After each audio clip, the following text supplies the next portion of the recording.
Oh shoot, I should have the thing up. You guys got a costume day, so I need to be costumed.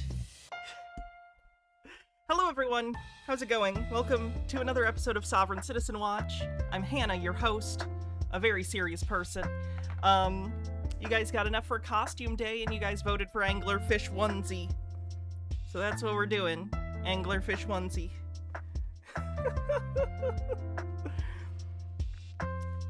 Okay, that should be fine. I can see medium. I can see medium well.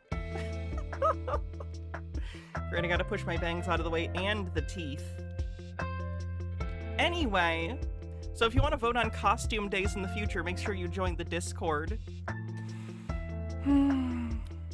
So let's see, we are on a hype train, 62% to level 1. Hello also YouTube. Sorry, I accidentally set the YouTube stream to be unlisted at first, and now I publicked it.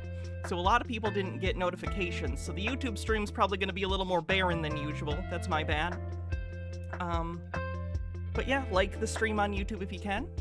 On Twitch, 62% to level 1 in a hype train. Altered Undying, thanks for a 3-stream streak. Terradona with 26 months. Miru Sama with 45 says, damn, just damn, that is a lot of months. Altered Undying says, hey Hannah, I'm releasing to my players little snippets about the factions in my game to get the players hyped and wondering more about the world. Or wondering more about the world, rather. This is the first one. And I opened that, and it's a little thing that says, New Myth Draenor Public Advisory. Beware, the Daughters of the Depths. They strike when you are weakest. I love little world-building things like that. Lovely. I'd be excited if I was your player. Bumble Homestead with 200 bits, thank you. Lucas Dawn with a 30-stream streak. That's a whole month. Thank you very much. What else? Poetic Fox, thanks for 35 months, says, hey Hannah, how's? I'm good. Thanks for doing this. I need something to get me through the rest of the workday. Well, consider me your, a little helper. I'll be your helper to get through work. It's almost over. Hopefully. Who's your friend? Thanks for gifting 10 tier 1 subs. Thank you very much. Almost halfway to this month's sub goal, which is appropriate considering we are halfway through the month. So that tracks. Sorry to hear that, Cowboy Skeleton, but I'm glad that, my streams are something that you enjoy and help you feel good, if even in a small way. 4 more hours for you? You can get there. I believe it. I believe in you. We've done it. That's the look. We've done it.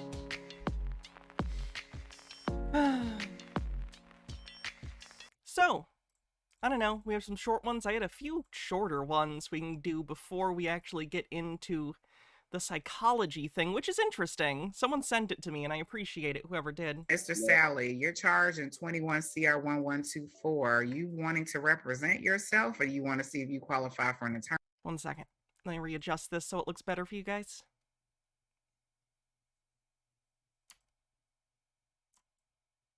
That's the wrong thing. Sorry. Actually, let me Control Z that. I have no idea what I did there. Okay. Is that good? We'll go with that. Oh, you gotta release, I see. 72% to level 3. Attorney. I'm presenting myself in propria persona, not pro se. I know in general. No, there's no special appearance. See, this is the problem, with all due respect to you, sir.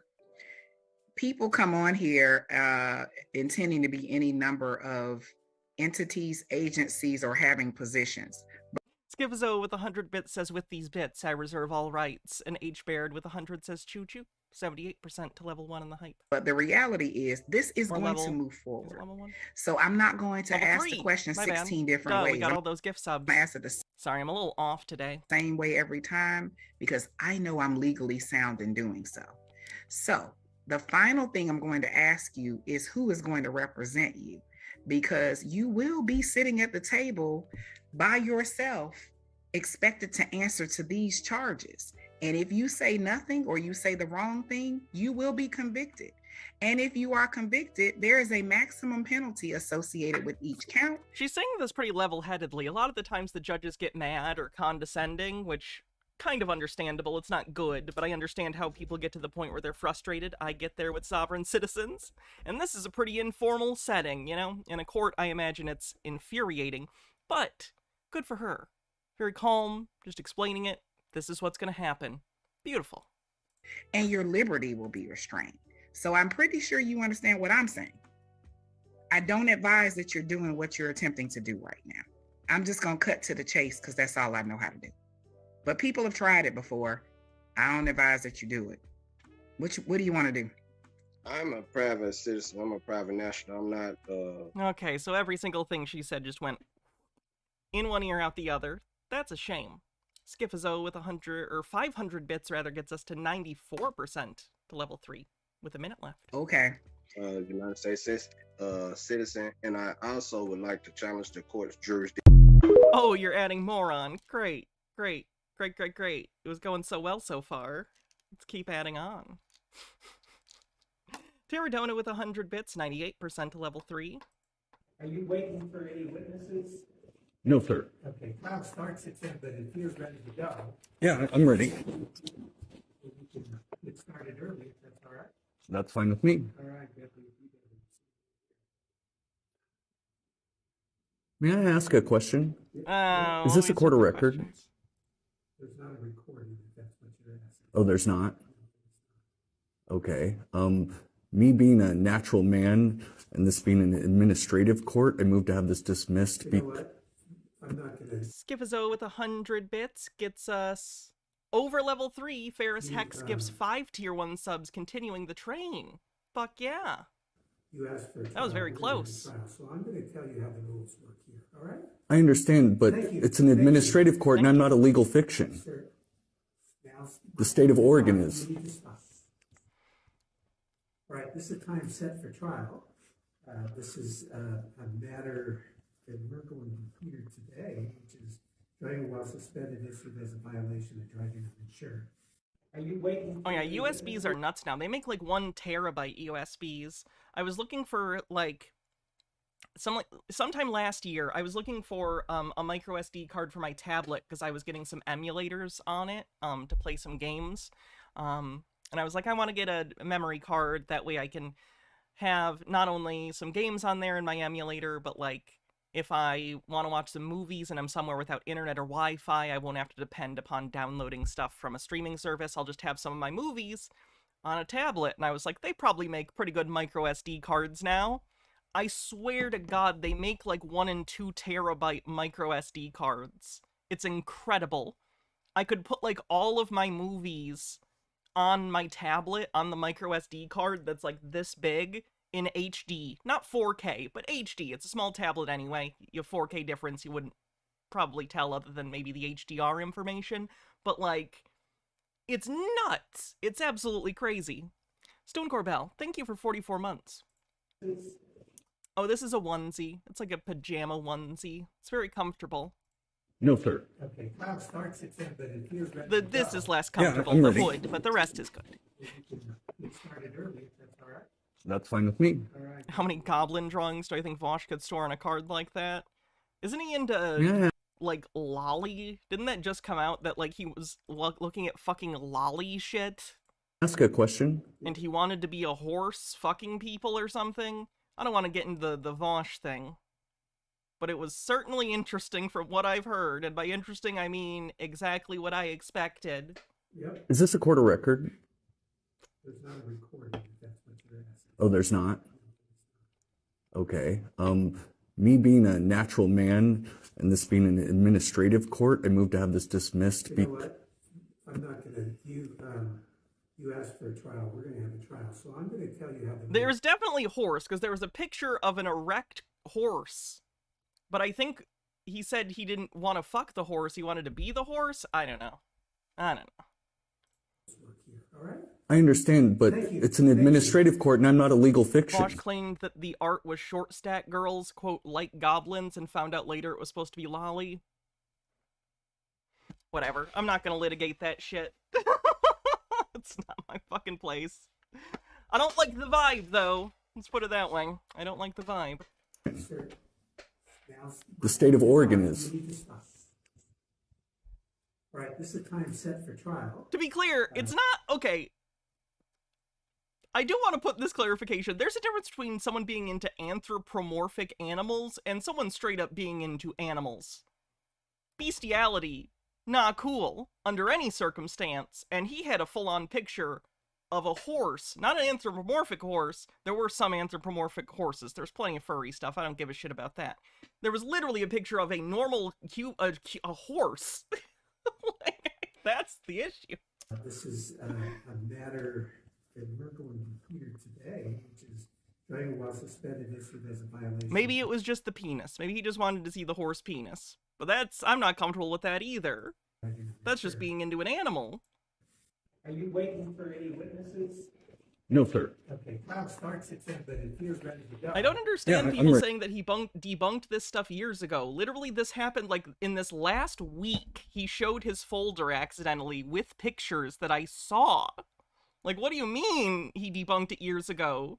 He doxed his folder like this week. Ready. And I saw the goddamn pictures. We can get started early, if that's all right. That's fine with me. All right, Deputy. Anyway, I'm done talking about it. I don't give a shit about Vosh. May I ask a question? Yep. Is this a court of record? Sorry, I already did this one. I played a There we second go. time because I was talking about the other thing. Here's some of the ground rules. First, law enforcement carries the burden of proof on this case. They will go first. You will want to listen. Okay, let's get into the psych thing. This was interesting. Again, someone I believe sent this to me. Thank you for the hype train, everyone, by the way.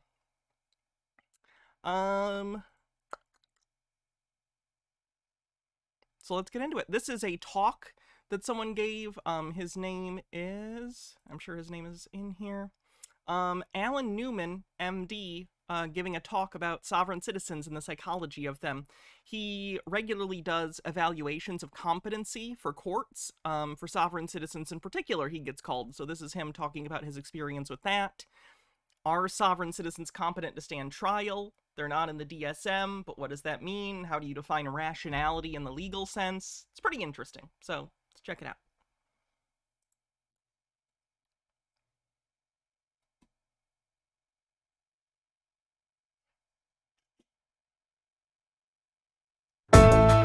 Woo!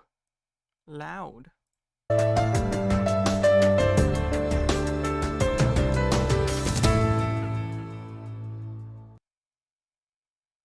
Good morning, everyone. I'm It was no, I'm not talking about this. I said I'm not talking about this. I'm not getting dragged in. Not doing it. Dr. Renee Bender. I am the director of the Forensic I'm not some fucking Psychiatry- debate, bro. Not doing it. Don't care what Vosh does. Because I don't watch him. Okay, moving on. There it is.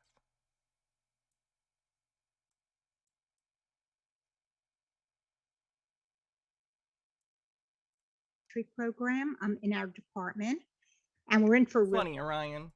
treat this morning. I'm sorry to anyone who's mad at me because of the things I've said. I'm going to shut the fuck up about it. I've known Dr. Alan Newman for 25 years, and I first met him at the American Academy of Psychiatry and the Law, where Dr. Newman was known as the technology person. He knew more about technology than anyone, and especially in those days, most of us didn't know very much. And Alan would give presentations about how to use it and how to be more concise. That's so and funny. Wonderful. His office was full of websites boomers. that people could go to. He moved to San Francisco in 2014 and is currently a faculty member in our program, where he teaches the landmark case seminar together with the Chancellor of Hastings Law School. Dr. Newman has a long history as an educator. He's directed. I'm gonna skip past his intro. No offense. Like he's very capable. There's a reason I'm showing you this video. He's accredited and has all his shit. He has experience. You get it. Conferences can be a bit dry, so I'm gonna skip the intro. The usual disclosures for a forensic advancement. Really, if you do, people have to kind of. And by the American. Thank you, Dr. Bender, and thank you, Dr. Rose, and thank you all for inviting me to be in your wonderful, beautiful new building. I'm so jealous of getting to work in this building. I want to get an office as soon as we're finished here. But really a lovely, lovely space. And thank you for letting me talk about a topic that I've had an interest in. I think I'm gonna, real quick, it's annoying me how tiny he is in this image, so I'm gonna make a duplicate of this, and I'm gonna make his thing, phrasing, I'm going to increase the size of the box that he is in, there's no misinterpreting that, alongside the actual, like, PowerPoint he's giving, that way you can see him better. I don't know, it just annoys me to not see it, so. Let's cut this down and increase the PowerPoint.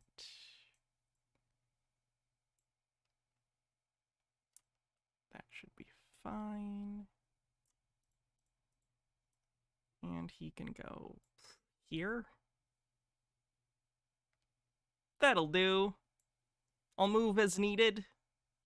Very long time, which is the sovereign citizen movement, and got to evaluate my first person. Is this legit? Yes? Like, what do you mean? He's an actual doctor. He's a psychiatrist, yes.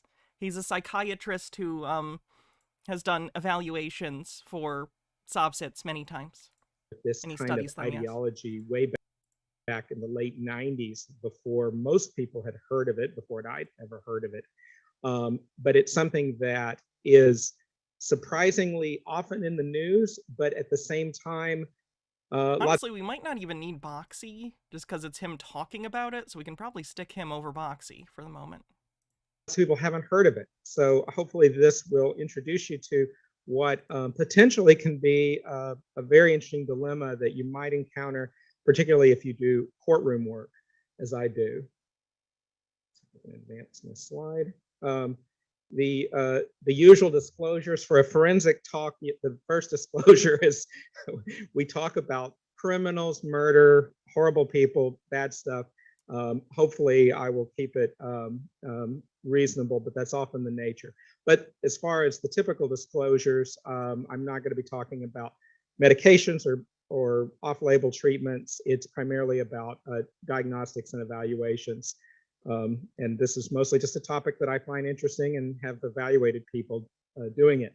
So what are we going to talk about today? Well, there's several topics I'm hoping to get through. I'm going to talk about the basics of competency to stand trial, the beliefs of the sovereign citizen movement, the origins and evolution of this movement. I appreciate that he used comic book style captions for his PowerPoint. This is by the way, if you're going to use Comic Sans, which, you know, it's a meme, but there are reasons to use Comic Sans. It's very easy for people, for instance, with dyslexia to read. So there are reasons to use Comic Sans. Hot tip. If you put Comic Sans in an actual comic book panel like this, it kind of breaches that uncanny valley into stylized. Like, you're doing a thing. You're no longer just using the typeface. You're doing a thing that references comics. So I think that makes it okay. So if you're going to use Comic Sans, there's a style guide for you. Jamie, thanks for 29 months. What evaluating a sovereign is actually like, and people that seem like sovereigns but may not be. And then hopefully at the end, I'll have enough time to get into theories about conspiracy theories, because this topic is really much broader. And I think if you've been keeping up with things like QAnon in the news, a lot of the principles that apply to this group actually apply to thinking about any group that adheres to conspiracy beliefs. And that, I hope, will let me introduce to you some ideas on cognitive biases and heuristics, mental models that are used by people that fall into conspiracy-like traps. So here we are in beautiful San Francisco, or actually, here we are. But I want to take you out of San Francisco to a place that maybe some of you have visited, which is Kansas City. Any of you When been was to this Kansas talk done? It was in 2022, so a City? couple years ago. Excellent. All right, Dr. Becker. So I've been to Kansas City. One of the first things you learn about Kansas City is it's actually in two states, because there's two Kansas Cities. Kansas City, Missouri, which is the historic city, and then Kansas City, Kansas. I'm going to skip this part too because I want to get to more of the psychology of Sovsit stuff. He's laying the groundwork. I'll just explain. He explains here that Kansas City is a city that's actually in two states. There's Kansas City, Missouri, and there's Kansas City, Kansas. This happened because the town started on the Missouri side, but as the urban sprawl grew, the city encompassed across the state line.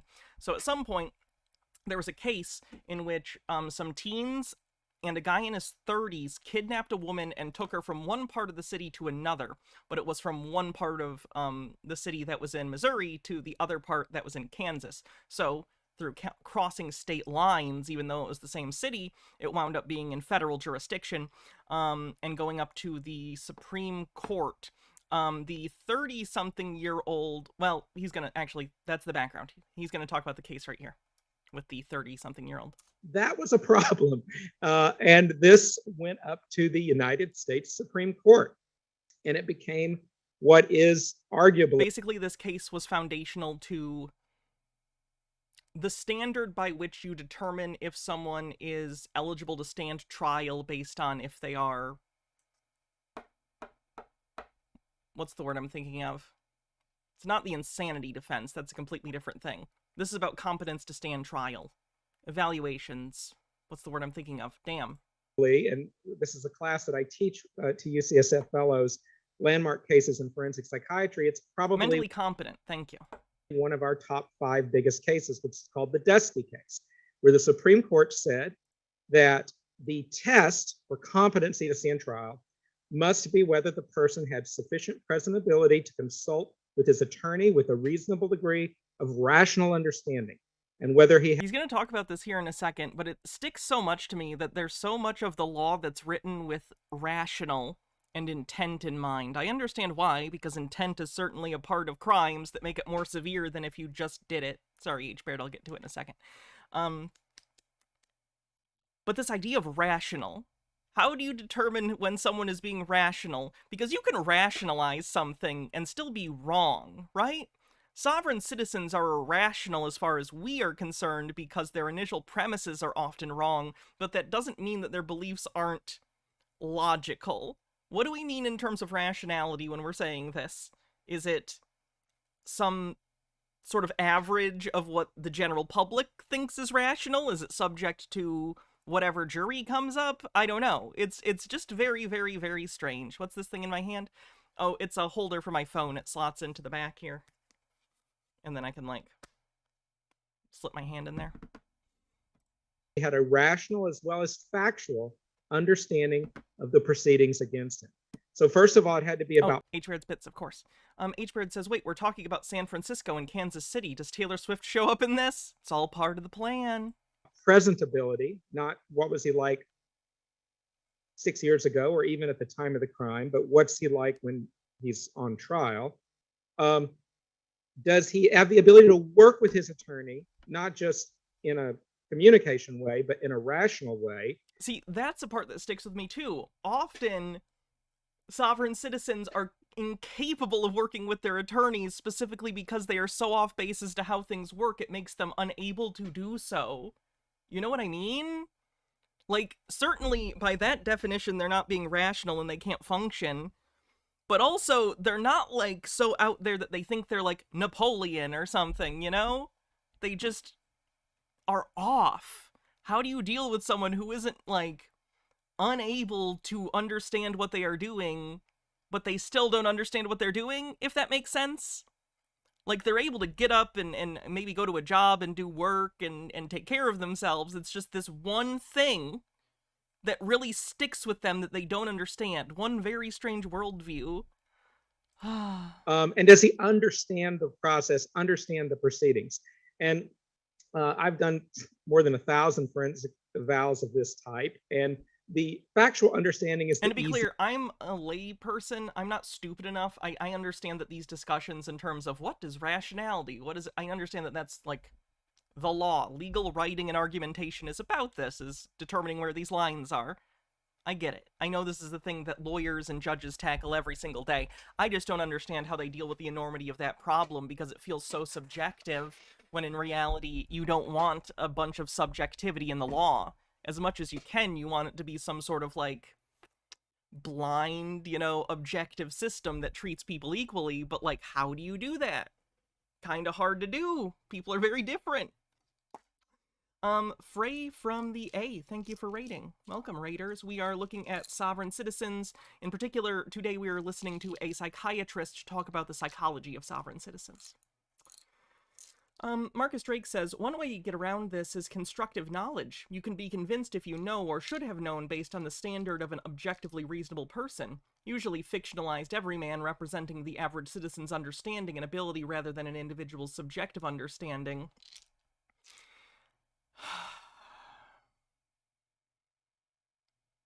But what do you do? I feel like the idea of what a reasonable person is, even in hypothetical, like I said, if you were to take a hypothetical and construct sort of a reasonable straw man, and I don't mean that straw man in a negative, I just mean it in a constructive sense. You are making a person up and attributing to them what you think would be rational. That's always a subjective exercise. What any people, or even group of people, are going to see and determine is reasonable is going to vary a lot. And the sum average of a given set of data is not necessarily representative of individuals within that set. So you could come to some sort of sum average, but that doesn't mean that that average you have come to is helpful or reasonable in determining rationality in the way that you would think it would. All you're doing is finding some sort of rough average of a bunch of positions that might have no inherent connection to reasonability. People aren't reasonable, generally. Easiest part.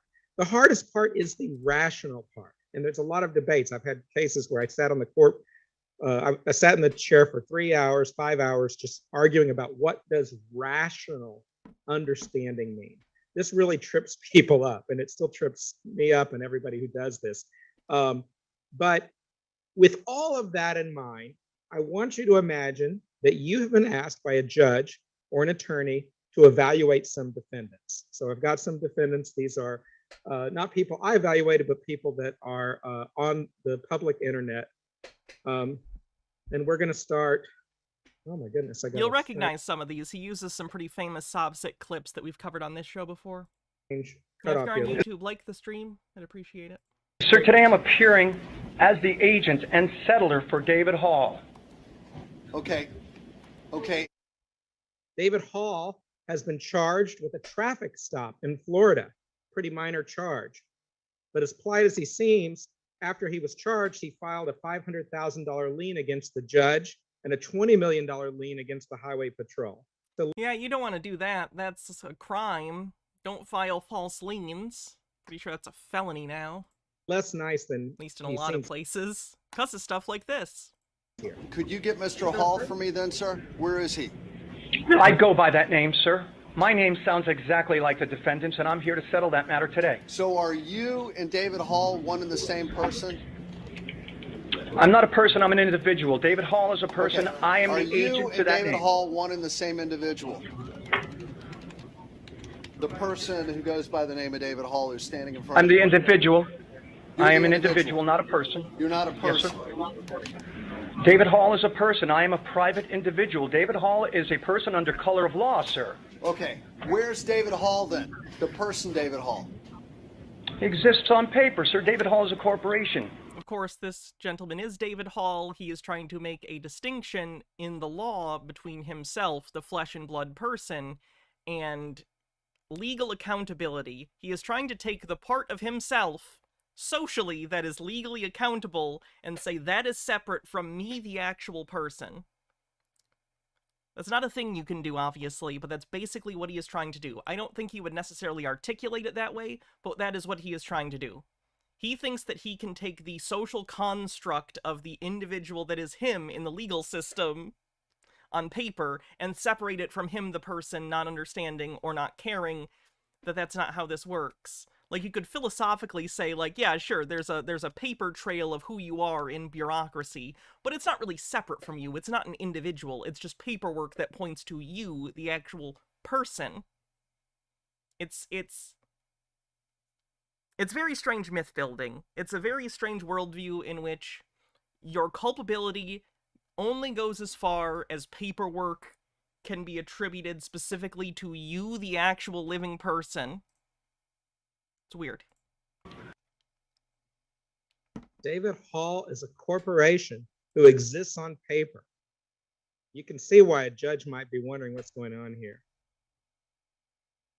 This judge handles it well, what is all going things on considered. here? Here's another person. Oh, they This skip is past the rest. That's fine. We've seen it before, but the judge handles it pretty well. the guy Robert Peterson from Idaho, who was riding his bike without a light at nighttime, and he decides to show up to court filming every single thing. So he has a very minor charge, but he won't turn his camera off, which violates the rules. Robert Peterson has been out on bail for a few weeks now and is confident that things will go his way. Narrator, it didn't.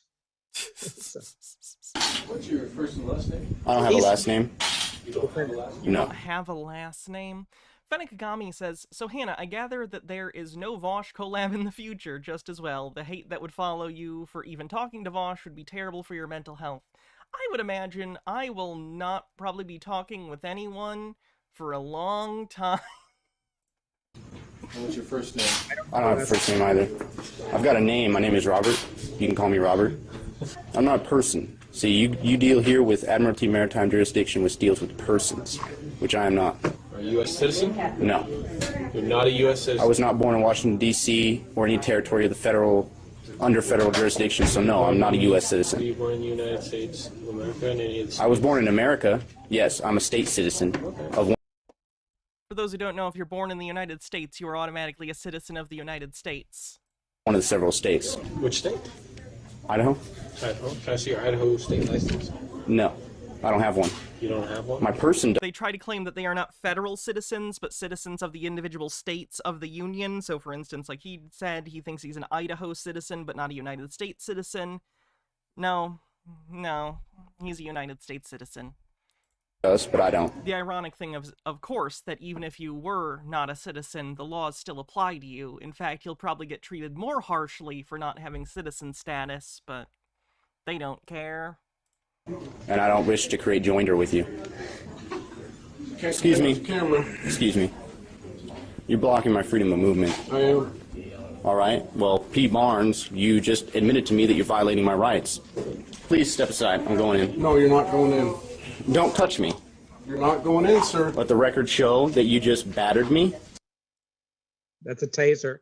If I kept playing this, you get him being tasered, but I decided to not show that. There's 100 of And that's why he's the professional and I'm the streamer. these on the internet. People who go to court and they start saying these very odd things like, I'm not a person, I'm a corporation. This is Admiralty law. This is a case, I don't have video of the hearing, but Robert Sperlazzo was a Chicago community activist who was making fraudulent documents. And when he went to court, he said he considered himself sovereign, an American national, not a citizen. He said he was of the people, but not a person, and that a person is a legal fiction. And he identified himself as Robert Hyphendale of the House Sperlazzo and accused the I judge love when they use of the house. Like it's the Middle Ages and they have some sort of clan flag or something. operating a kangaroo court. Now, this judge, Val Gunnarsson, was aware of the sovereign citizen movement, and he had the great line that I used as the title of this talk: "The court system's rules are different than the courtroom in your head." And that's really what's going on, that these individuals have a courtroom in their head, a series of laws and a framework of our country that is very different and rarely works out for them. He got 180 days in court, 180 days in jail just for contempt of court. Now, what's going on with these people? And there's so many more. I could have filled the whole hour with them. It was so hard to pick. You could probably fill like 3 hours at least once a week. That's a guess, but you could probably do that. To show you. But all these beliefs come down to a canon of beliefs that are shared by people that subscribe to this ideology. And it starts with this revisionist view of our country. The view was that when the country was founded, the United States, that it was founded on common law, God's law, the Magna Carta, all of these things, somewhat partially true. But according according to them, at some point in our history, that all changed, and we secretly switched to maritime law. Maritime law, with probably secret control of the British government or some other entity. And there's a debate about when did this switch happen? Was it when the 14th Amendment was passed? Did it happen in The 14th Amendment one is usually for racists. 1933? I've talked about it before, but the sovereign citizen stuff, a lot of the mythology grew out of the Posse Comitatus movement, which was expressly white nationalist, so it carries some of that in its lineage. If only accidentally. It's not always accidentally. When we abandoned the gold standard, it happened in 1871. There's different theories within the sovereign movement. But nonetheless, we're under this admiralty jurisdiction. And when you see this flag in court with the fringe, they'll say, well, that's because that's a naval flag. And that means that this courtroom is operating under this. Harold Elbleman, I wish you luck. Make sure you take dairy aid if you need it. Secret condition. Sovereigns are very interested in the issue of the gold standard. Now, the gold standard, it used to be that you could literally trade your money for gold. That was like a requirement under the law, which was very problematic, especially because the government couldn't control inflation. And if there were a run on a bank and everyone shows up at once and wants gold, it's not going to work. So in 1933, along with a number of other countries, we abandoned the gold standard. And the government said, look, you got to turn in your gold. It actually was illegal to own your own personal stash of gold for several decades. And it became legal again, I think, in the 70s. But Dan Olson did a good video about gold recently. It wasn't just that. A lot of it had to do with propaganda in regard to the gold industry, but there was some good stuff in there about gold as a commodity and why historically gold has been sought after and continues to be. Sovereigns have ruminated on this idea of the gold standard. What happened to America? Because gold backs up our currency. So the gold standard stuff is so funny to me. The gold standard isn't good. There's a reason we got off of the gold standard. There's a reason other countries, don't do it. If another country, if the gold standard was genuinely incredible and was just an economic powerhouse that would make everyone wealthy or run an economy better, other countries would do it. There's nothing stopping other countries from doing that if they wanted and trying to back their currency with gold. They just don't typically do it because it's not an effective way to run an economy or currency in the 21st century. If gold... We had a whole Great Depression over this shit. Gold was the collateral for our money, and you get rid of gold, what is the new collateral? Well, the new collateral is you. The full faith and credit of the United States government. That's right. So, or, your birth certificates, whichever. That's what sovereign citizens believe. He's going into it. The sovereign belief is that we essentially, as a country, foreclosed our entire financial system and traded off our gold standard to people being essentially mortgaged off to the secret cabal that rules the world. Now, when you buy something, you get a receipt. This is the golden gift. This was not my receipt. My receipt this morning was $8.50. 1965, it was 25 cents. But you buy something, you get a receipt. Well, what's your receipt if you're sold to these international corporations? Your receipt is your birth certificate.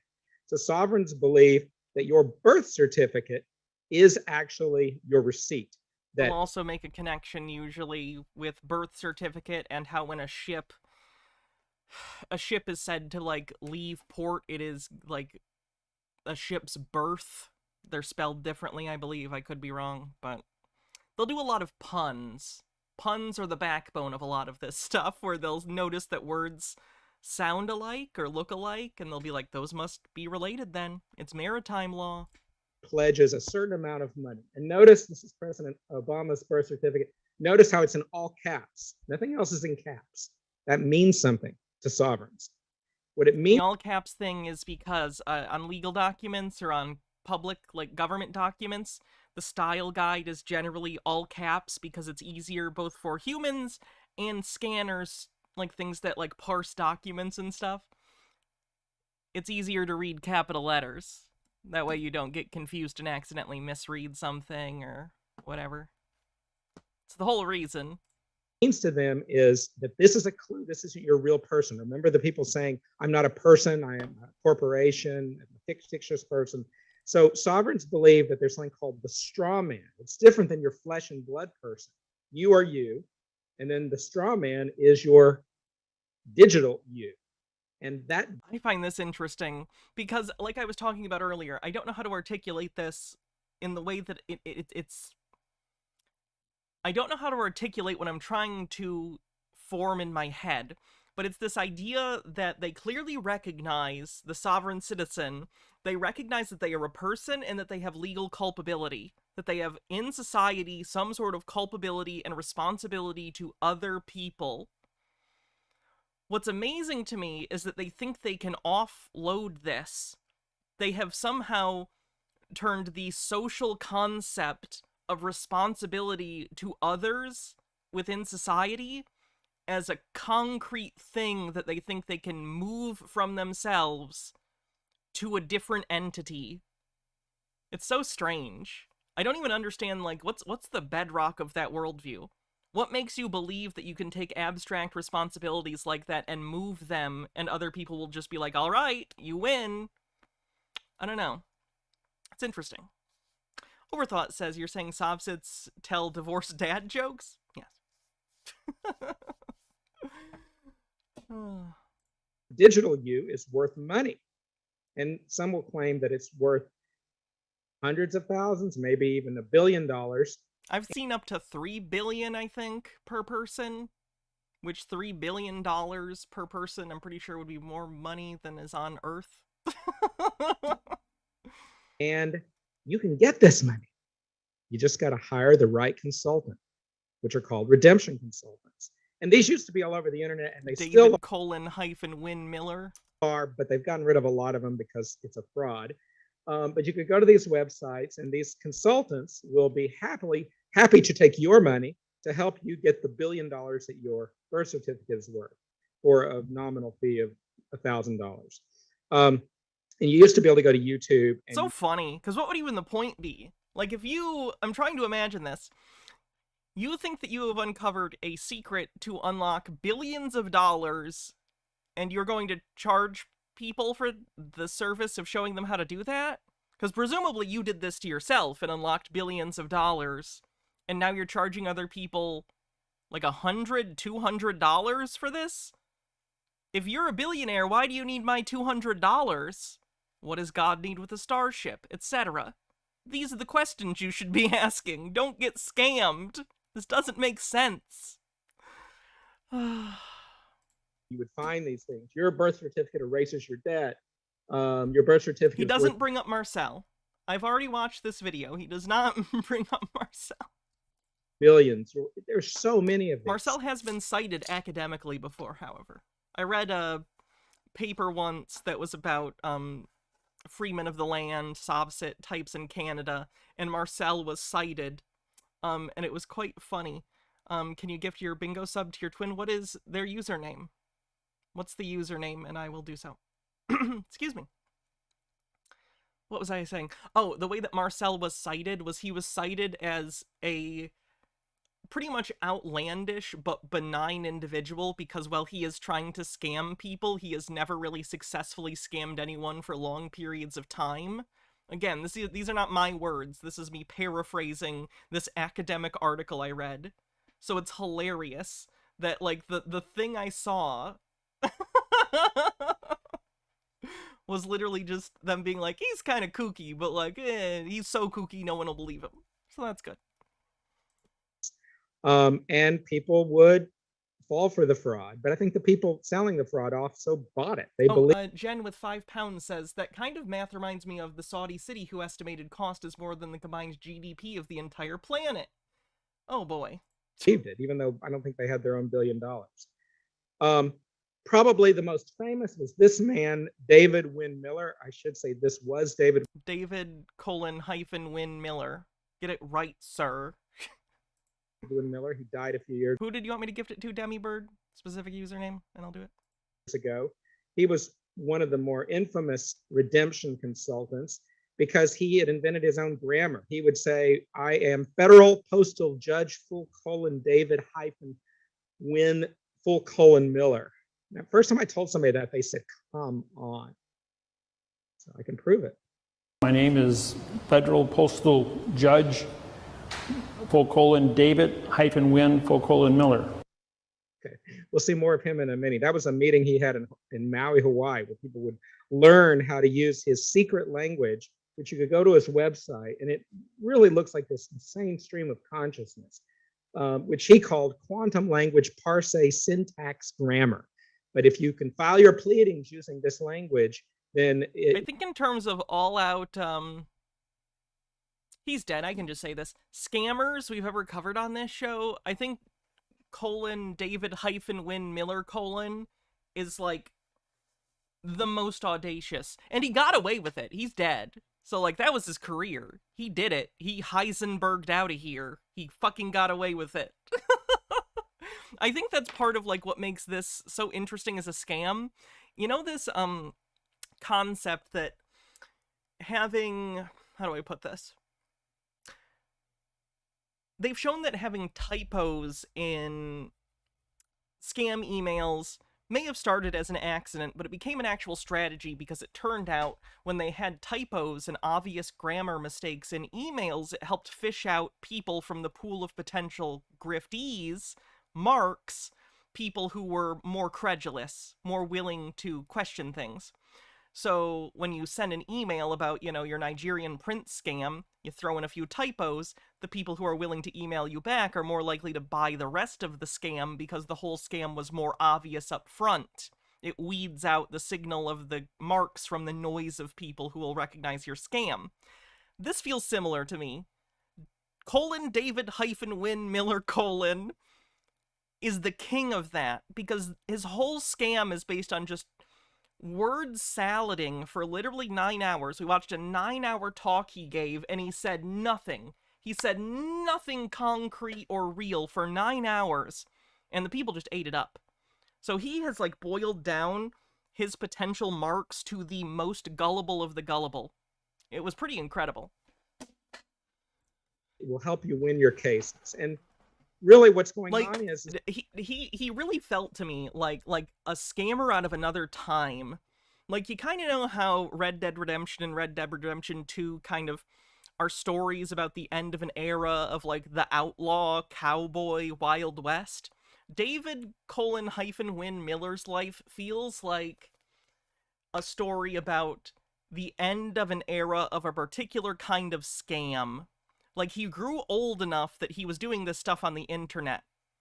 But he died in, 2017, 2018? And he'd been doing this for decades and decades. He was the kind of scammer that would get in his wagon and go from one town to the next, and as soon as people caught on to the scam, he'd go to the next town. It was a kind of scam that can't exist anymore, specifically because it relies on the division of people. These days with the internet and stuff, you get caught, you know? You get caught more easily, or you need to be so audacious that it's like, you don't even care if you get caught. I'm thinking like Andrew Tate Trump stuff, where you almost have to lean into the scamminess and be like, yeah, I'm scamming people, what of it? You know? And then people still believe you for wild reasons. But David wasn't like that. Dave really felt to me like the last snake oil salesman, if that makes sense. He felt like he would sing you a hell of a patter song if this was that kind of musical, you know what I mean? We got trouble, my friend. We got trouble right here in River City. That kind of shit. Is that the people are adhering to this idea that judges are actually wizards. You all recognize this? Harry Potter? Right, this Cornelius Fudge. So judges are really wizards. And if you can just say the right spell, hydrate, then extemporamus or whatever, then you get your money. It rarely works out that way. And by rarely, I mean never. But yet, this caught on. Monorail. But sovereigns have some other interesting beliefs. If you remember A Tale of Two Cities, the vigilante corpse, fascinating story. There was like Madame Defarge who would sew the names of people that were doomed to be executed. the sovereign citizens It was the best fantasize of about times, it was the blurst of times, you stupid. one day controlling the court systems and forming their own grand juries where they're going to execute or try people. And why wait? They're already doing it.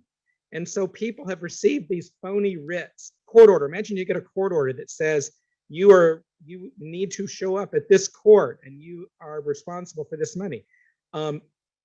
This is happening and people are terrified because they Moss_sloth. Let me see. Let me see if I can do that over here. Because I'm not sure if I can do that without them in chat. Like, I don't know if I can go to their channel. Let me give it a shot. I'll keep this going while I'm doing that. get these things in the mail, these phony writs. And obviously this is not legal. But what they're doing is they're filing tons of liens, filling up the court system using paper warfare. And in some ways, it just ties up the system. Other ways, it swindles people. You're sure it's... I don't even see that account come up when I search it. MOSS_sloth. Yeah, I don't see... I think I might have to have her in chat. I'm not positive, though. Oh! There you are! Easy peasy lemon squeezy. Thank you for showing up. That made it easier. Welcome, Moss Sloth. Enjoy the sub. People. Sometimes they'll claim somebody's house, move into it, file a lien against the owners. It's very disorienting to people who don't realize what's going on. Now, is this just a legal game that people are playing? And some people have referred to this as paper terrorism. Well, I think some of them do, but I think for the most part, sovereign citizens are full of true believers. There are definitely those who understand that it's not really probably true, but it is a pain in the ass. But for the most part, the people we cover are the true believers, at least as far as I'm concerned. I could, of course, be wrong. Lock-picking lawyer picking a chastity cage. Someone posted this on the TikTok. This is the lock-picking lawyer. Or on the Discord, rather. Is Valentine's Day. It's a celebration of love and romance that crosses both cultures and borders. So I wanted to do something to mark the occasion. I considered love locks, but picking them is really in opposition to the spirit of the day. But there is a lock out there, cruel in conception and use, that is completely antithetical. Alright, listen up, bottoms. This is important information. Which we celebrate on Valentine's Day. It is, of course, the chastity cage. So I'm going to show you how subs. to I should say subs. I always do that. I do the thing where I say bottoms instead of subs. And one up. Now I realize that not all of the poor souls imprisoned by these devices will have access to lockpicking tools. So we're going to need to get creative. Then I figured that someone escaping from such an apparatus would be well served to have some of these on hand. So here's what we're going to do. We are going to try to pick this open using nothing but a condom wrapper. The first thing we'll need to do to prepare this is cut the edge off of the wrapper, being very careful, of course, not to damage the condom within. Once we have that cut off, we need to fold it lengthwise to give it a little bit of added rigidity. Sure, brag about it, Halloween Town. Okay, just that quickly, our lock pick is complete. Now normally we would need two tools to pick a lock, one pick and one tension device. However, if we look carefully at this, we can see that the tailpiece to the lock is exposed. When I turn the key, you can see that tailpiece moving. So all we need to do to tension this lock is press on that tailpiece with our finger. So let's get to picking. The first thing we'll need to do is insert this pick into the keyway, then put a little bit of tension on that tailpiece, and then rock our pick up and down. And just that quickly, we got it open. So, hopefully some poor imprisoned soul out there will find this information useful. You're welcome to whoever out there needed that. Jesus Christ. Alright, back to the guy. We're being very serious today, chat. We're listening to a doctor. Well, it's paper terrorism, but sometimes it's terrorism. So in my home state of Arkansas a few years ago, there was this man, Jerry Kane, not from Arkansas, driving through the state. He and his son, Joe Kane, 16-year-old homeschooled teenager, were redemption consultants. They were going around giving seminars, teaching people how to get this money, which they'd never figured out how to do, and they weren't very good at it or successful. But one day they're driving through Arkansas, and a drug task force sees this car with a homemade cardboard license plate and pulls them over. Wow, they couldn't even spring for the metal fake ones. That's a shame. This is actually the shooting. This is the shooting event. This is like the famous sovereign citizen shooting. They got pulled over. I think the teen's son shot the cop. Turned into a whole thing. Mr. Kane started arguing with the police officer, confronting him, and then next thing you know, it got very bad. Joe Kane, the teenager. This is always included in sovereign citizen training for cops, by the way, because of course it is, because cops are trained to be scared of every single fucking person, so their introduction to sovereign citizens will generally include this video, even though the vast majority of sovereign citizens aren't interested in shooting people. Of course, this is what they're shown. Jumps out of the car with an AK-47 or an AR-15, I don't remember the gun, and shot both. Yeah, I saw the cop who did the acorn thing. What a fucking idiot. Police officers. I don't know how anyone can see that and be like, everything's going fine.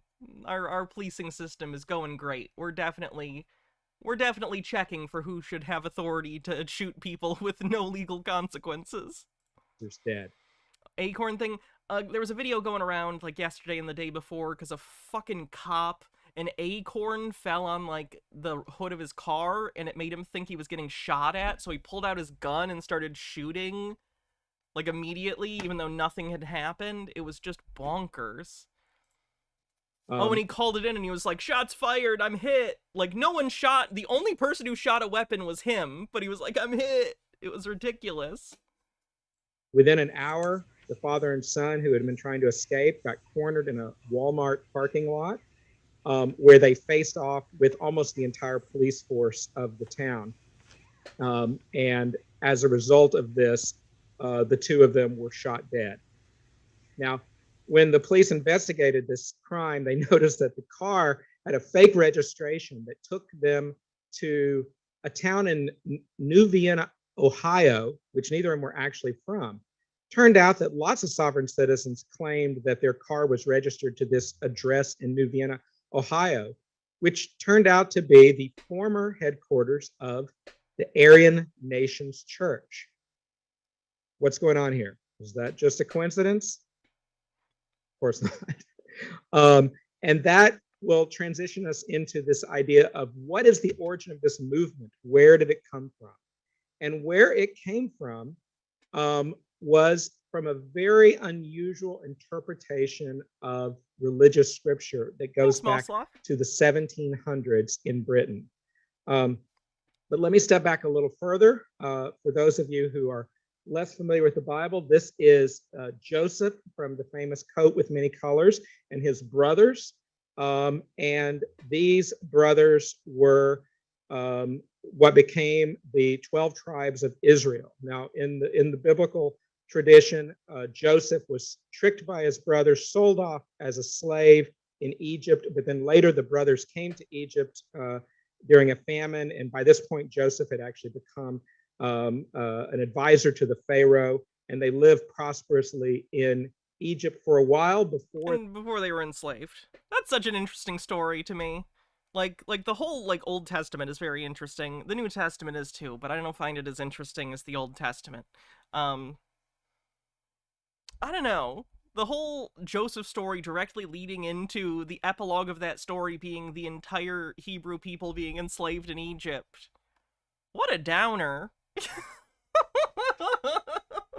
like, hey, everything went great until, whoops, accidentally and entirely into slavery.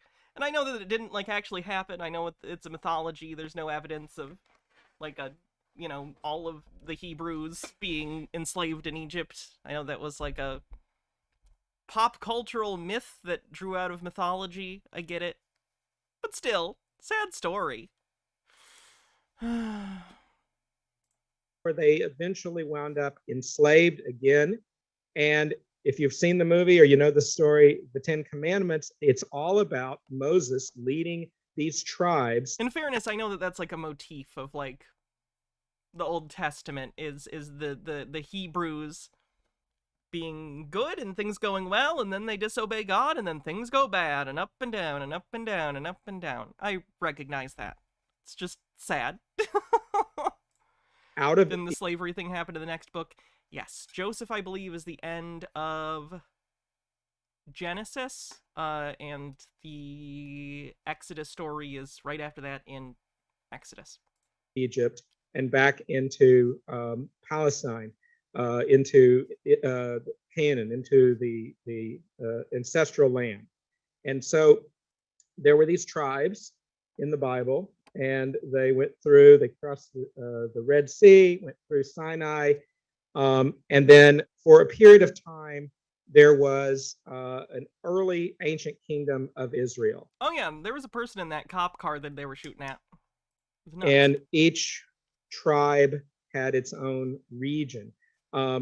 Eventually, this early kingdom of Israel split into northern and southern kingdoms, but the northern kingdom was conquered by the Assyrians, the Babylonians. And at that point, the tribes from that region are lost to history to a great extent. The southern tribes, even though they were eventually conquered by the Babylonians, maintained the culture and heritage. But the mystery of what happened to the lost tribes of Israel has gotten a lot of attention over the centuries. A lot of biblical scholars believe that it was just ethnic cleansing, assimilation. Maybe they didn't disappear at all. They just became practicing other religions. But this debate about the mysterious lost tribes of Israel has preoccupied certain people over the years. And one of the most He doesn't like a good info dump, Ferris Hex. fascinating, I'm not going to call it theory because it's too unbelievable to be a theory, is that the lost tribes of Israel wound up in England. That's right. There are so many interesting little, like, cult groups, let's call them, I don't know what else to call them, very strange mythologies and beliefs of different people who believe that they're descended or related in some way to the lost tribes of Israel. Mormonism has some of that, the Black Israelites, Moorish citizens, this. Lots of groups claiming to be the lost tribes of Israel.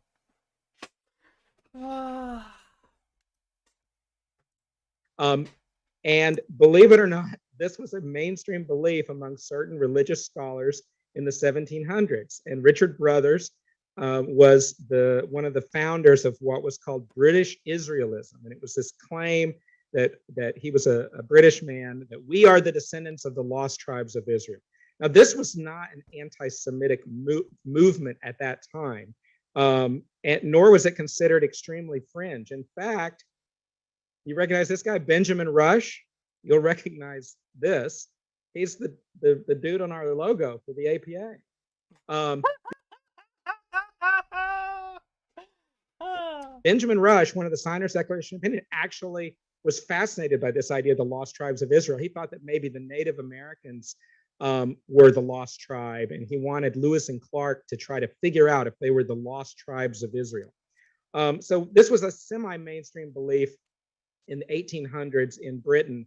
But in the 1900s, this man, Howard Rand, who was a racist anti-Semite, put a twist on it.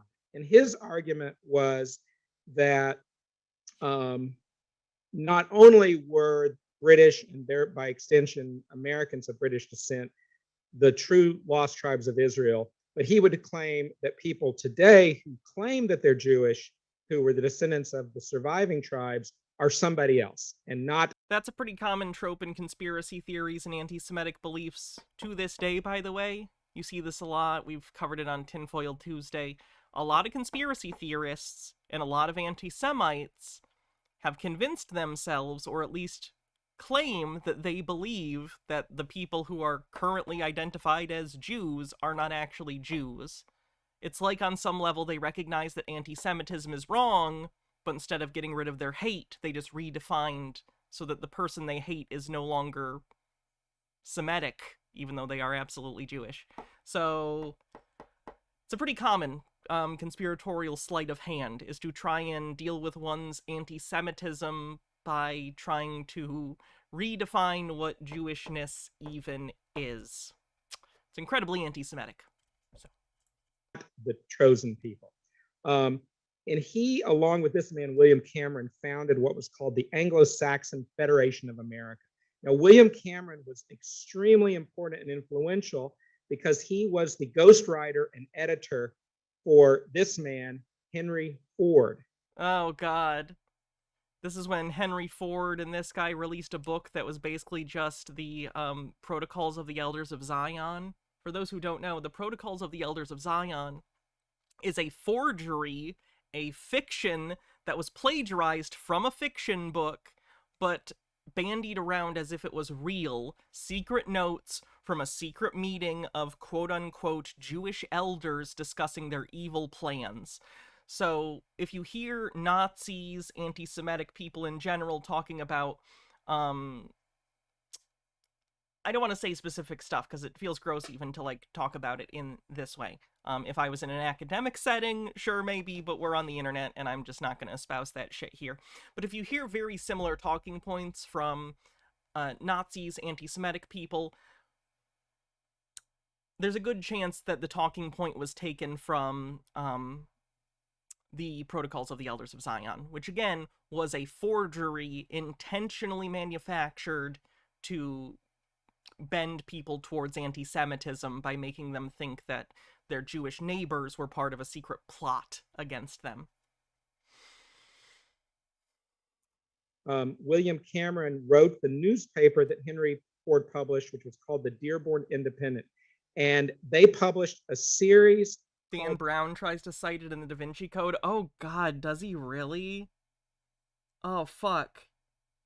I'm not gonna lie, the Dan Brown books, the ones that are about, why am I blanking on his name? Robert Langdon, they're kind of guilty pleasures. They're not good, but they're guilty pleasures, but that makes me upset. I don't remember that. Called The International Jew, The World's Problems. And it was based on the famous... Hitler liked this book, by the way, fun fact. It's probably not something you want to hear, that a book you helped publish was enjoyed by Hitler. Forgery called the Protocols of Zion, which is the most anti-Semitic document created in probably history. But Ford... Oh, Martin Luther was incredibly anti-Semitic. To be clear, Martin Luther, not Martin Luther King Jr. Martin Luther, the guy who nailed his grievances with the Catholic Church on the thing. Oh yeah, anti-Semitism was fucking huge at that time. I mean, it's European history. There's a lot of anti-Semitism. It's really fucking unfortunate. Americanized version of this got very wide press, was translated into numerous languages. Accusations from the protocols are now being used against the LGBT community. Well, it's been wrapped in a lot of conspiracy theorists who are far into the Nazi stuff or the like ethno-nationalist, white nationalist stuff, whatever it may be. A lot of them think it's one and the same. I have literally seen these people try and claim that LGBT people, like me being trans, have been victimized and brainwashed by them, air quote, dog whistle bullshit, into doing this. And this is part of the plan to weaken their enemies. It's again, fucking anti-Semitic, homophobic, transphobic. It's all just disgusting Nazi shit. It sucks. Including German. And Hitler actually read and liked it. And it had some influence on his own thinking when he wrote Mein Kampf. It's amazing that Ford, he eventually pseudo-apologized, but I think a lot of people believed that he didn't really mean it, and he shared these beliefs for the rest of his life. Now, when Ford published these books, he didn't copyright any of this. And so lots of other people took over and published it for him. And one of them was this man, Gerald L.K. Smith, who at the time was an extremely famous politician in America, He's now most famous for this huge statue of Jesus that's in northern Arkansas, called the Christ of the Ozarks. But at the time, he ran for president and he was very influential, gave lots of speeches. Here's Same conspirators Woo! who would destroy our nation and its independence. These same forces are ready to commit the Asiatics, the Africans, and the European multitude. This campaign to destroy our immigration tradition is supported by every Jewish and communist organization in the world. Gerald Always afraid of communism. Not much has changed, huh? Smith, openly racist, openly anti-Semitic, invented a term called Christian nationalism. Everything I've seen has shown that he was the first person to regularly use that term, Christian nationalism. He wanted to combine his version of Christianity, which was a very racist, anti-Semitic version. His protege was this man, Dr. Wesley Smith. Dr. Wesley Smith was a member of the Ku Klux Klan. And by the way, these guys are based out of places like Los Angeles. It was a much different world in the 50s. Wesley Smith was an even bigger racist than L.K. Smith. And he was very famous for promoting a view of Adam and Eve that argued that there were actually multiple creations. Adam and Eve were not the first creation, and that the earlier creations were flawed creations, and that's where the non-white races of the earth came from. Oh! But he took it I even wondered where that was further going. and made In the 45th verse of the 15th chapter is written that the first man, that's the first white man, now Adam violated divine law. The law he violated was relative to racial purity, and God had to cleanse it. And I can show you the records of the violation and exactly what it involved. So he was trying to claim that some sort of interracial relationship was the cause of the fall of Adam and Eve. Now that is certainly trying to fit your narrative into an old mythology. That's blatant. Jesus Christ. So what Swift... That's such, like, that is so not textually supported by the Bible. I don't even know where to begin with it. Like, what the fuck are you talking about? Like, Adam and Eve are the only people on the earth at that point. Like, even apocryphally, like, Lilith is a thing, but there's no mention of race. What are you talking about? Lilith's sin was that she wanted to be on top. Preached, for lack of a better term, was that Eve was actually impregnated by the serpent, and that these offspring, Cain being the first of the offspring, were the satanic offspring. And his belief was that the people today that claimed to be, so not only was he Christian identity in claiming that the British were the lost tribes of Israel, he claimed that modern Jews were the descendants of this pairing. Swift, unsurprisingly, had followers that were even worse than him. One of them was this man, Richard Butler, who eventually took over Swift's church and renamed it the Aryan Nations. But what's more interesting, but more lost to history to most people, is this man, William Potter Gale. William Potter Gale was, how do you describe him? A very charismatic former Army colonel. And he became very enraged in 1957 during the Little Rock Central desegregation movement. And he... A racist was upset by desegregation? I'm shocked. Claimed that we need to form what's called a posse comitatus to resist the government. He got that term from a law that had been passed in the late 1700s that prohibited the military being used to enforce civil rights.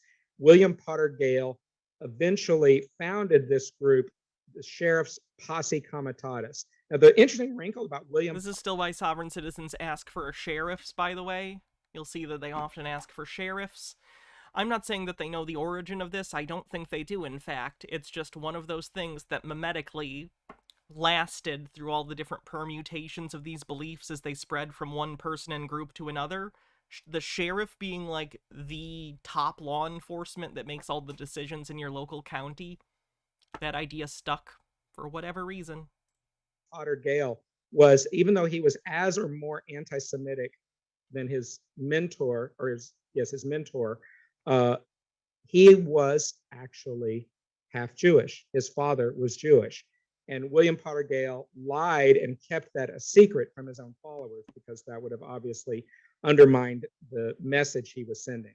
So William Potter Gale was virulently racist, but he was also plagiarized by a different man. This man from Portland, whose name was Mike Beach. Mike Beach. Wow.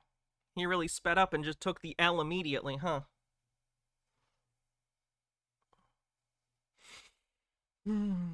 Stole the idea of posse comitatus. Mike Beach himself had been a member of a group called the Silver Shirts with the Nazi sympathizers in the 30s.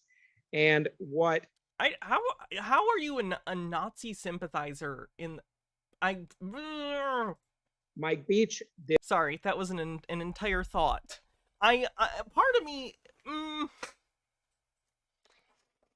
at least I can be happy that they lost in that particular period. It frustrates me that sort of nationalist Nazi sentiment was allowed to brew under the surface in the United States for decades after World War II. Kind of wish we had done something about it proactively, but here we are. At the very least, I'll say that those particular Nazis, and, you know, they were probably very sad about the results of World War II, and that makes me pretty happy. You gotta take the little things, right? Released a document, and he started to engage in the tactics that we now think of with sovereign citizens. They would demand arrests of law enforcement officers. They would file liens against people. They would file lawsuits, and he would threaten violence. And he got a lot of press for this, the posse comitatus. Now, for a while, it was all talk, but then this man came along, Gordon Call, who was a North Dakota farmer. Where he says, "Happy day after Valentine's Day to all of those who celebrate. Chocolate." Chocolate is delicious. Who was wanted for, unsurprisingly, not paying his taxes. He wrote a letter in the 60s saying, "I'm no longer going to pay taxes to the synagogue of Satan." He was a huge anti-Semite. That's language that very specifically Call for an Uprising has used too. You'll see other conspiracy theorists use it, but we've seen conspiracy theorists literally take that phrase, synagogue of Satan. It's anti-Semitic dog whistle. It's connecting the idea of evil, Satanism, with Judaism. So he was convicted of tax evasion. When he got out, he continued to not pay his taxes. What is this? Hold on.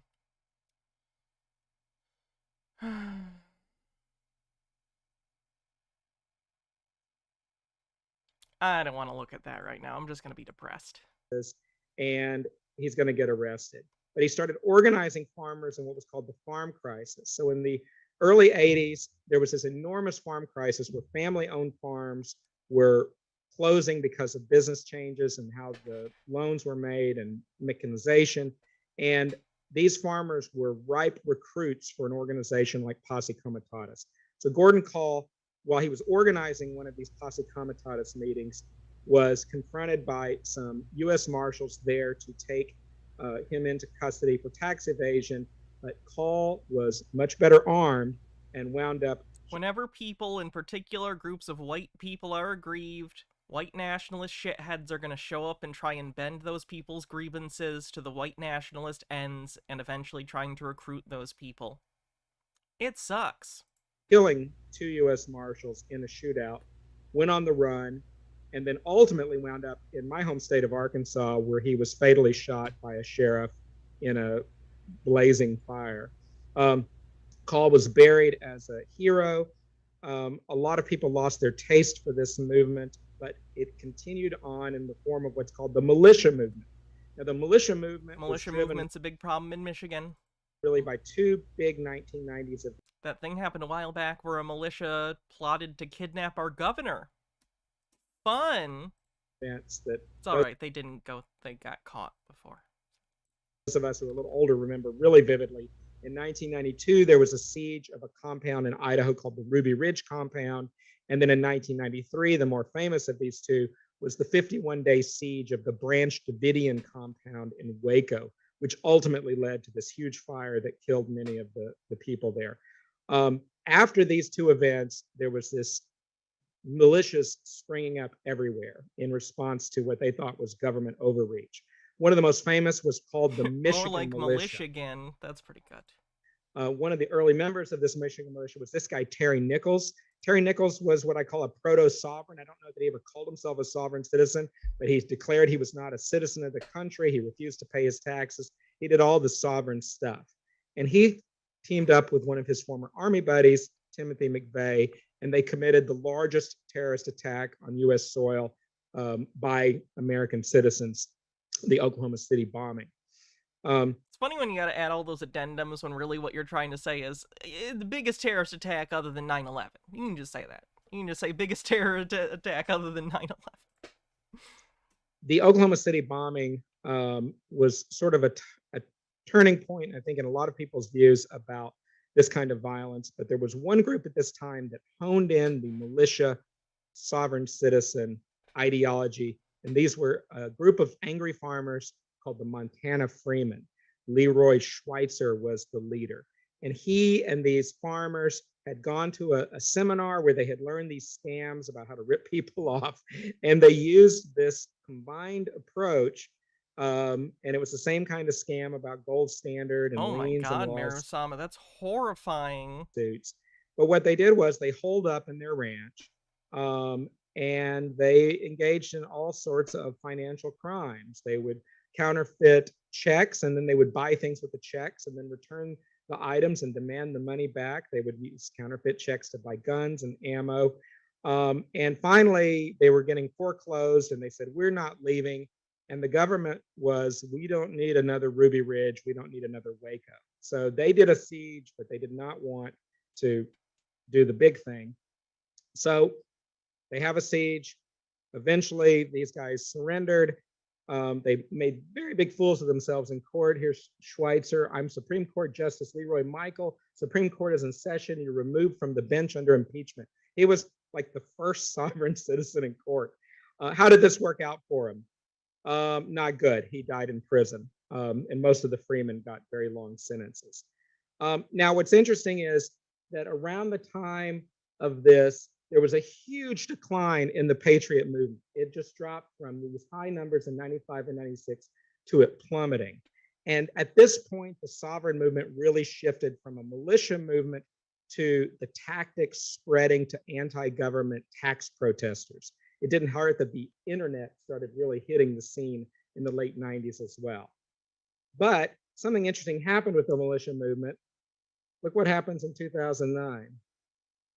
Boom. It's Yep.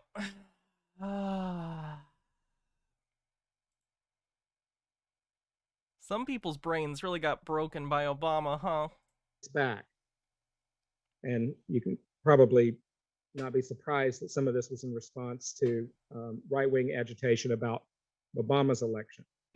So people ask me, are sovereign citizens just white supremacists? Well, surprisingly not. The ideas have spread to other groups. So there's a group based on what was originally called the Moorish Science Temple. And this tax scheme started in the late 90s among New York sanitation workers, but they were using all of the sovereign citizen tactics, even though they were African Americans.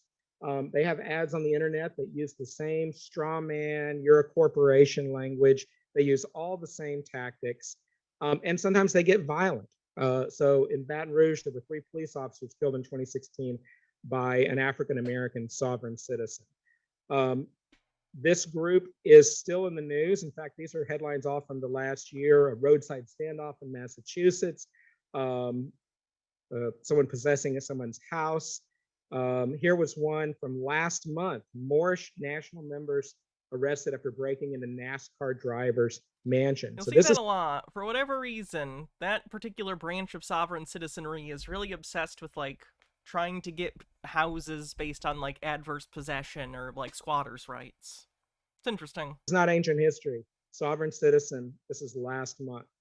And in the last few years, a lot of the literature has actually been on the African American sovereign citizens. And I think part of it is driven by the fact that the word has sort of gotten out that they're these white supremacist militia types.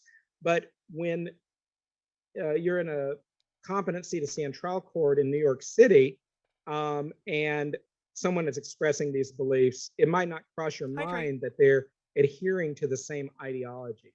So a lot of the recent attention has really been around that. Now, the question is this just an American phenomenon? And the answer, of course, is no. It has spread to Canada. It's spread to the United Kingdom. It's spread to Australia. It's like, okay, well, those are Commonwealth countries, Magna Carta. No, it's everywhere. It's starting to go all over the world. So we've seen movements spring up in Germany. In Germany, there's a group, slow transition, called the Reichsbürger movement. They believe that. Oh, this is fucked up. Weird. The Weimar Constitution is still in effect. Very anti-Semitic, lots of guns. They issue their own currency. It's sovereign citizens. In Italy, there's just a sovereign. Trying to claim that the Weimar Republic is still a thing. You missed a few events in the 20th century. Citizen movement called Del Regno Sovrano di Gaia. In France, there's a sovereign citizen movement called the One Nation movement, or the Etres Souverains. In Russia, this is my favorite sovereign citizen movement because the Russian sovereign citizen movement believes that the country that secretly controls them is the United States. So all of our concerns about Putin, there's a group in Russia that thinks that we're the ones secretly controlling them. So how do you evaluate these people? Well, the DSM isn't very helpful. How many diagnoses are in the DSM? There's hundreds of them. And there's this tendency to think, well, if it's not in the DSM, does that mean they're normal? And I got curious, how many times does the word normal actually appear in the DSM? I counted. It's 202 times, but it's never defined. It's fewer than I would have thought. And that's okay. Does the DSM define normal? Should it? Probably not. But are we very good at recognizing when people don't have what we would think of as traditional psychopathology? And part of the problem is that most of us don't even really know what we mean when we say normal, or we do what we know what we mean, but we mean different things. Is it an absence of pathology? Is it just being within a normal distribution? Is it doing the things that are acceptable to the majority? And which majority? Who decides? Is it having no social or occupational dysfunction? Is it just whatever isn't in the DSM? And the reason I say this is that most sovereigns don't meet any DSM criteria, or they might meet something that we don't really think about. We don't want to look up Demi. But from a forensic psychiatric perspective, maybe it doesn't even matter. Under the law, a psychiatric diagnosis varies. It varies based on the legal issue. There may be a statutory definition, or maybe not. It may be detailed. It may be vague. It may be completely up to the judge or the jury. And if you look at state definitions of things like mental disease or defect, they may be written in a way that allows a diagnosis like schizophrenia or bipolar disorder, intellectual disability, and not allow for insanity. You haven't said yet, but I'm assuming you want normal, because that's what he was talking about a definition for. Normal, according to constituting or not deviating from an established norm, rule, or principle, conformed to a type, standard, or regular form, performing the proper functions, regular, average, natural. This is the 6th edition, however. And we're on edition 11 or 12, so it's probably slightly different now. That's not the up-to-date definition, but you get it. Or competency, things like kleptomania, pedophilia, alcohol intoxication. So one of the first things you learn in your forensic training is the DSM is not the same as mental disease or defect. But is there a mental disease or defect? Identical or property to prove it's not children? Okay. Sorry, I got ahead of the gun. We get 2 Black's dictionary definitions. With these people, someone once said, if your only tool is a hammer, everything looks like a nail. If your only tool is the DSM, the nail are the people you're evaluating. And sometimes when you evaluate sovereigns, and identical, exactly the same for all practical purposes. I've evaluated a few. It is a nail because you evaluate them and you discover they have delusional disorder, schizophrenia, paranoid personality disorder. And if you can show that they meet one of those classical psychotic diagnoses, then you approach them like you would approach anybody else when you're thinking of competency to stand trial. But the DSM is not so great with delusion-like beliefs, things that seem delusion-y, but maybe they aren't. The definition in the full text is very short. I don't think it's that great. And even though they tell you to take into consideration cultures, if you don't know the culture, how do you take it into consideration? And one example I want to give you is this man, Jared Loughner. Some of you may remember this was the man that shot Congresswoman Gabrielle Giffords in Arizona 10 years ago. When Jared 10 years ago? Loughner was arrested, some people noticed that his web presence was talking about. Isn't that just saying normal is normal? That's kind of like why I like the term normative. Like, I don't know, that fits. We kind of all know what we mean by that. It is sort of the sum average of the worldviews of people around you. Things that are considered typical, things that are common, things that are regular. You know? I get it. It is kind of a thing where you're defining a word with itself, and you can only really relate words to other words, unless you can directly beam a feeling into someone's head. But we all kind of know what it means, you know? It's like the pornography statement. I don't know what it is, but I know when I see it. Oh, Overthought said that. Boom. Odd grammar, strange communication, talking about conspiracies, the Illuminati, but he was also almost certainly clearly psychotic. Is he both? And so if you're evaluating somebody that expresses sovereign beliefs, but maybe or maybe they're not psychotic, you approach them like you would approach any other psychiatric patient. Now, it's interesting. David Wynn Miller actually was confronted because it turned out that Loughner was copying some of his ideas. And Miller said, you know, to go out and kill that many people, that's just crazy. So, you know, he was very quick to distance himself from that. Now, what's interesting about David Wynn Miller was some of his own ideas were a little strange. Like his name, but You're going to find out that I was taken when I was 8 years old. I went into a UFO for We watched this whole 9-hour thing. It was certainly something. 3.5 hours. They put a machine on top of my head, and whatever they did to me, they put all this information into my head. Why can't Americans say supremacist correctly? Do you want me to say it supremacist? That's not how you say it in American English. Supremacist. I sleep 3 hours a day. I didn't sleep You know for how 8 dialects are? years completely. I was, for those that don't know, I died on December 3rd, 1975. I had my right kidney removed. Both of my adrenal glands were surgically removed. Well, it left me, I went into anesthesia shock and I was flatlined. I died on the operating table. They couldn't jump start me and I wound up in a morgue, cut in half with my heart hanging out of my chest for 35 minutes without a heartbeat. And I was jump started. Again, if you haven't seen my 9-hour watch of this talk that he did, the whole thing's like this. It doesn't slow down. Just every 5 seconds, it's more nonsense like this. It's incredible.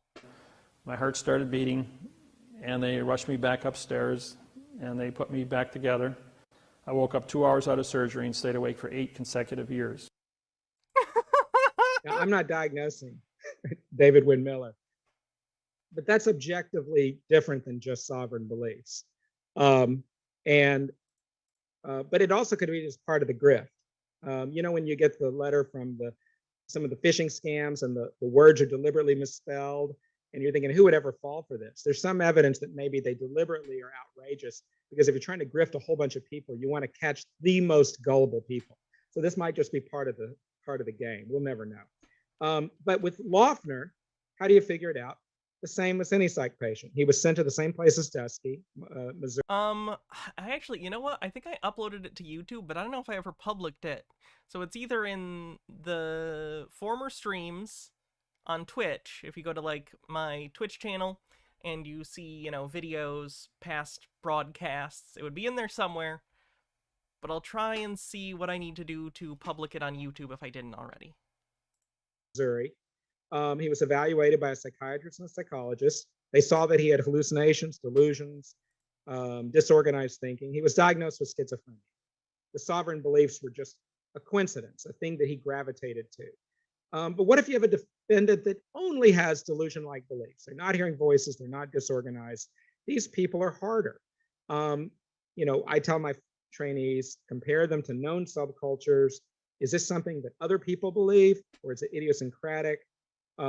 Explore the process of their thinking. How did they conclude their beliefs were true? It's not enough to just say fixed false belief. You want to understand how is it that they believe what they believe. Now, I don't know how many of the trainees are familiar with the Brown Assessment of Belief Scale. There's 4 or 5 of these out there. If you're assessing delusions, especially in someone who's only got delusions, I strongly recommend you learn about these measures because they will give you a much more sophisticated understanding of a person with possible delusional thinking. It helps you explore, what's their conviction about their belief? What is their perception of how others view their belief? How fixed are the ideas? What happens when you try to convince them the ideas aren't true? If you don't dig in a little deeper, I think it's easier to make mistakes. And fortunately, in the last 4 or 5 years, there's been a whole bunch of journal articles that have really looked at the idea of maybe we're thinking about delusions wrong. Maybe instead of thinking about it in a categorical way, we should think about it more dimensionally. And maybe these extreme racists, there is something psychiatrically wrong with them, even if it's not just delusional. Controversial area. I want to use the last few minutes to talk a little bit about the problem of this guy isn't a sovereign citizen. Do you guys think this guy's a psychiatrist talking about sovereign citizens? What happens when you say there's no David, mental illness?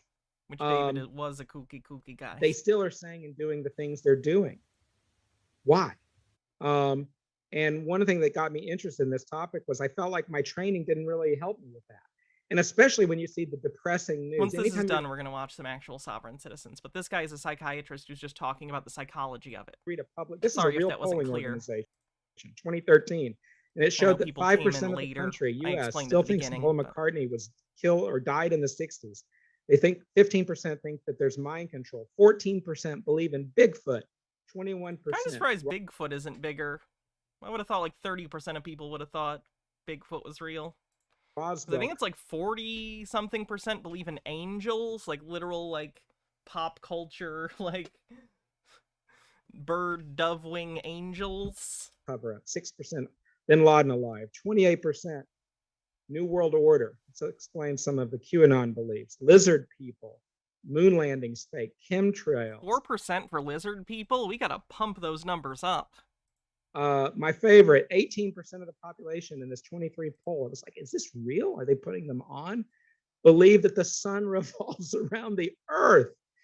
When I see polls like this, I get very sad because what it makes you realize is a lot of people are just, I don't want to say dumb, but something is wrong with people that think that there's Michelle Ann Titler. Evil Gina. Earth is going, or the sun is going around the earth. And I think it's introduced us to our new thing, QAnon, which I have a whole talk on QAnon. I got one slide, but unfortunately now I want to watch that talk. QAnon is starting to take on some of the sovereign citizen strategies. They're starting to use. There's been cross-pollination for terrorism. QAnon's died down a lot. It's actually interesting in that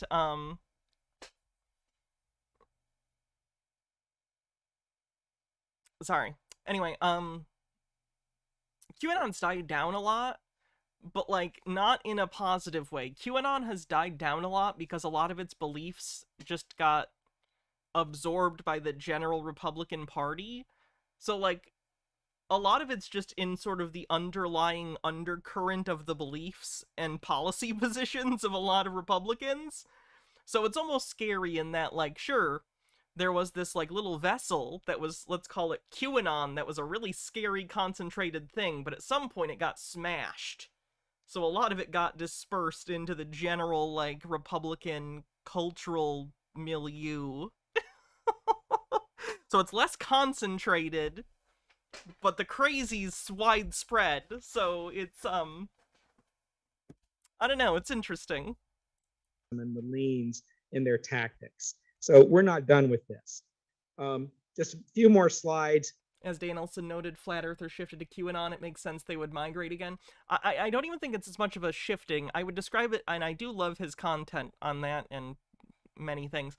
I would describe it in hindsight, because we have more information now, as conspiracies exist in sort of a web. Like if you were to imagine in your head a scatter plot of different conspiracies, they would exist in relation to each other in a web. You know, some connect to others, sometimes they get closer together in their beliefs, sometimes they're more spread out. QAnon was a big tent conspiracy in that it took a lot of disparate conspiracy theories and sort of for a time concentrated them, put them all under one big tent, if you will. Kind of gave a lot of the conspiracy people a direction where they aligned for a bit. I think over time, that allegiance, that connection has kind of broken, just because QAnon, you know, January 6th was a big hit to QAnon. I'm sure they would say otherwise, but it was, especially in the public perception of it and everything. So it started dispersing. It's not so much that these people have necessarily stopped believing Q stuff, it's just that they aren't so closely knit affiliated with it. So they have gone and taken these beliefs and spread them elsewhere, but not necessarily under the guise of QAnon, just like they believe these things, and it's spread all over the place. So again, it's less concentrated and they're less all on the same page in terms of their, like, day-to-day beliefs, talking points that they're all in line with, but they are everywhere now. So that's scary in a different way. It's a different danger. Research on conspiracy thinking is fascinating. It looks at there's clinical research, but there's also research on normative people. And studies on conspiracy thinking have looked at people who believe in conspiracy. Some of them are just people with a very high degree of psychological distress or people that feel a need for order in an uncertain world. Some of them are overtly psychotic, like Jared Lautner. But also there's a lot of people with schizotypal traits that fly under the radar. And, you know, they're not clinical, but they really are probably clinical if you've gotten into their thinking a little bit more. But even in normative populations, non-clinical populations, there's studies that have been done on the differences in the way people think. I found this interesting, the differences in analytical style that he's going to talk about. The way that we talk about conspiracy theories is often in really unhelpful terms, and I'm guilty of this too sometimes, because at the end of the day, this show isn't an academic exercise. It's entertainment, edutainment on a good day.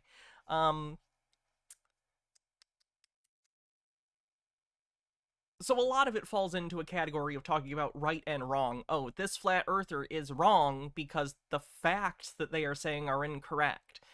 But I don't think that's the important part. We're looking at the results of a thought process, and I think that's what's interesting. The machinations underneath, the analytical style that brings someone with the same evidence you and I have access to come to completely bonkers out there conclusions. We're both running a program, to make an analogy, in our heads. We are taking information, input, it's going through a program of analytical thinking in our heads, and we're getting different outputs.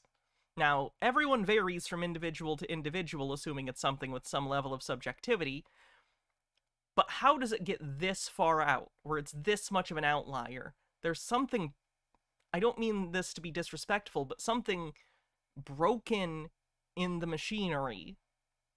The analytical style that they're using is not suited to current day. I don't know if it's one that used to be helpful in some way, or if it's just maladaptive in general, but I see it consistently. The consistency between all conspiracy theorists that I talk about that are actual believers, and not just grifters, is that the way they think is off. I have a really hard time drawing a map of their inner worldview, as I think most people would.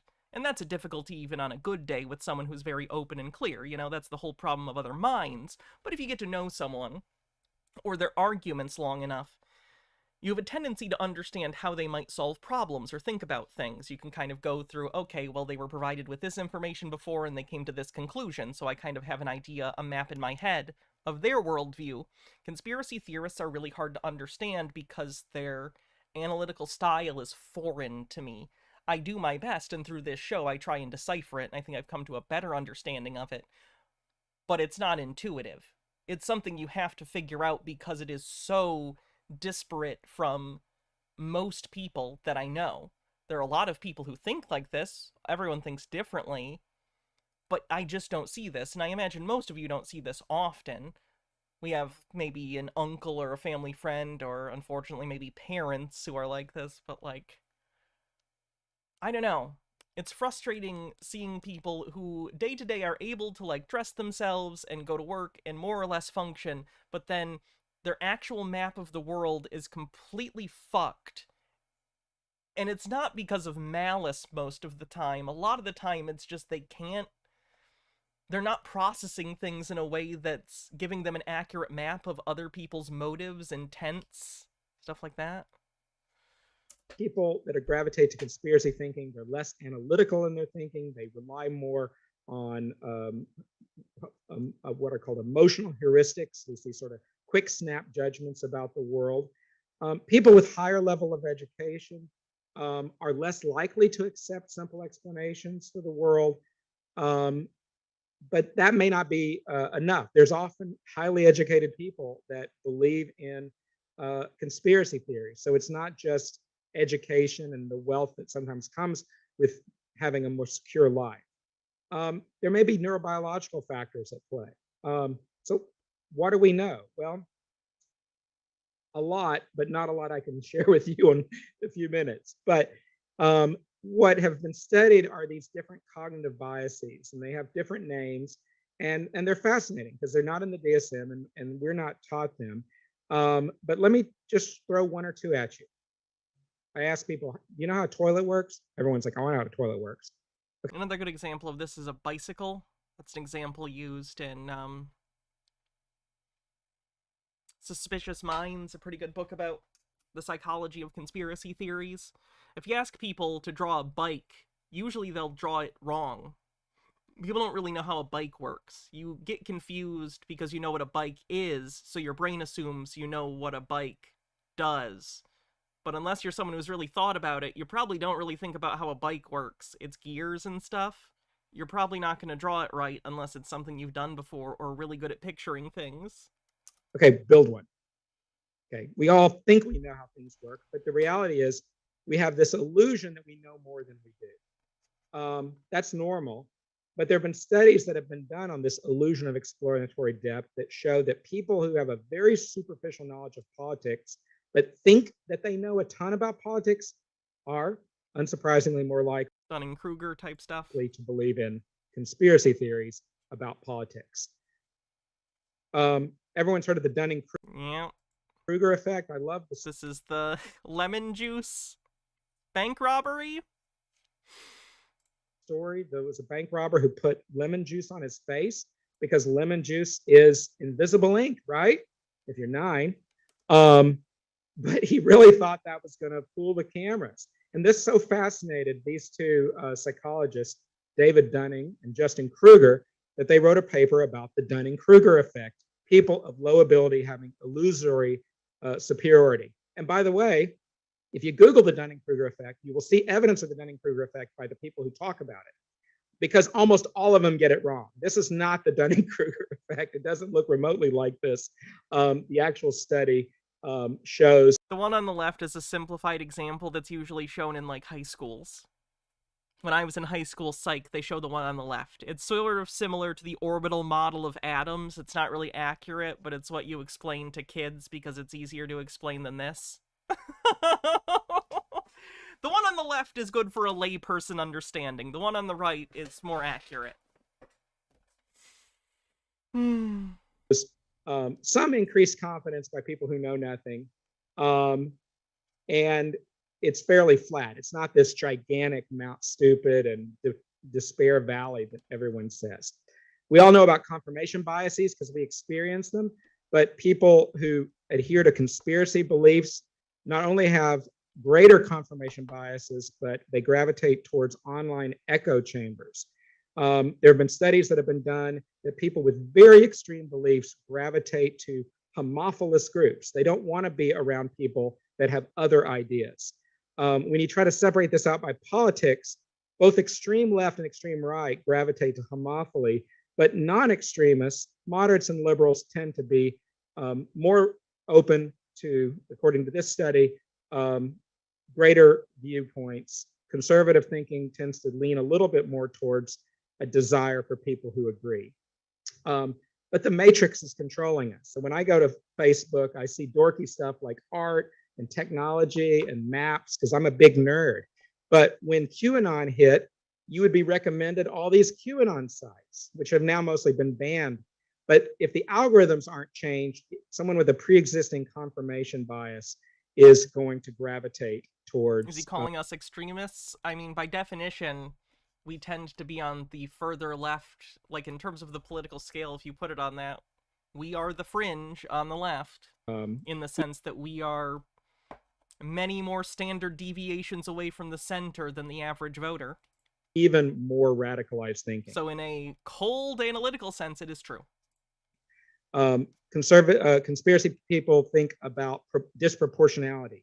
The example of the proportionality bias is big events must be caused by big things. So something as evil as the Holocaust. This is a big one for conspiracy theorists. I think the best example is usually like JFK.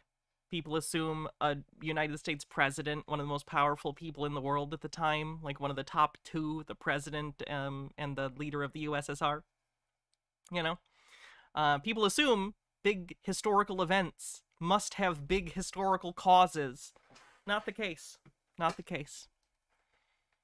Must have been caused. Conspiracy theorists tend to think very narratively, and I think this is one of the things that falls into that box, because in stories, proportionality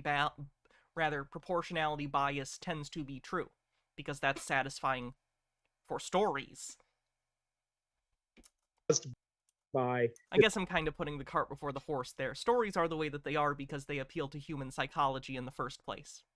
Some people get more stuck on that, relating it to the real world, than others. This incredibly evil government led by this incredibly evil person. But what about John F. Kennedy's assassination? He was killed by an underemployed nobody, a loser, Lee Harvey Oswald. That makes no sense. People who gravitate to conspiracy buffs gravitate towards the idea that there must be some forces that are bigger. It can't just be this unlucky day for Kennedy.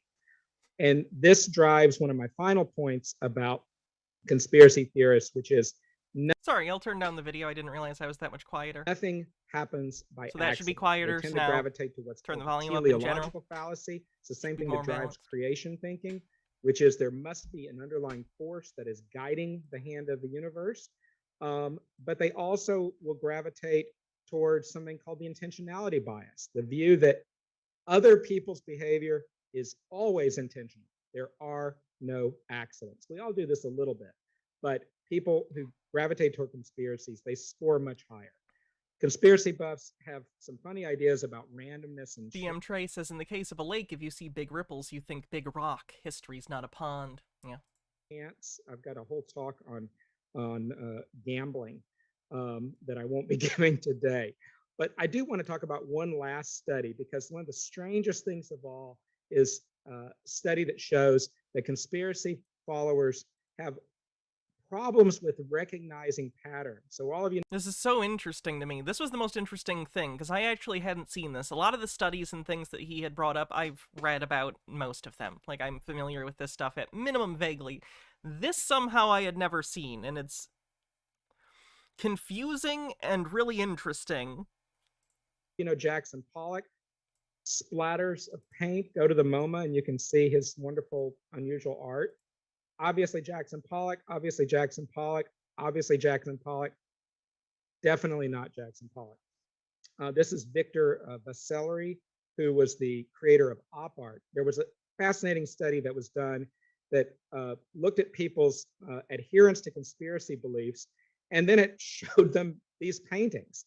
And people with low degrees of conspiracy thinking, they look at Jackson Pollock and they're like, yeah, it's a bunch of blobs.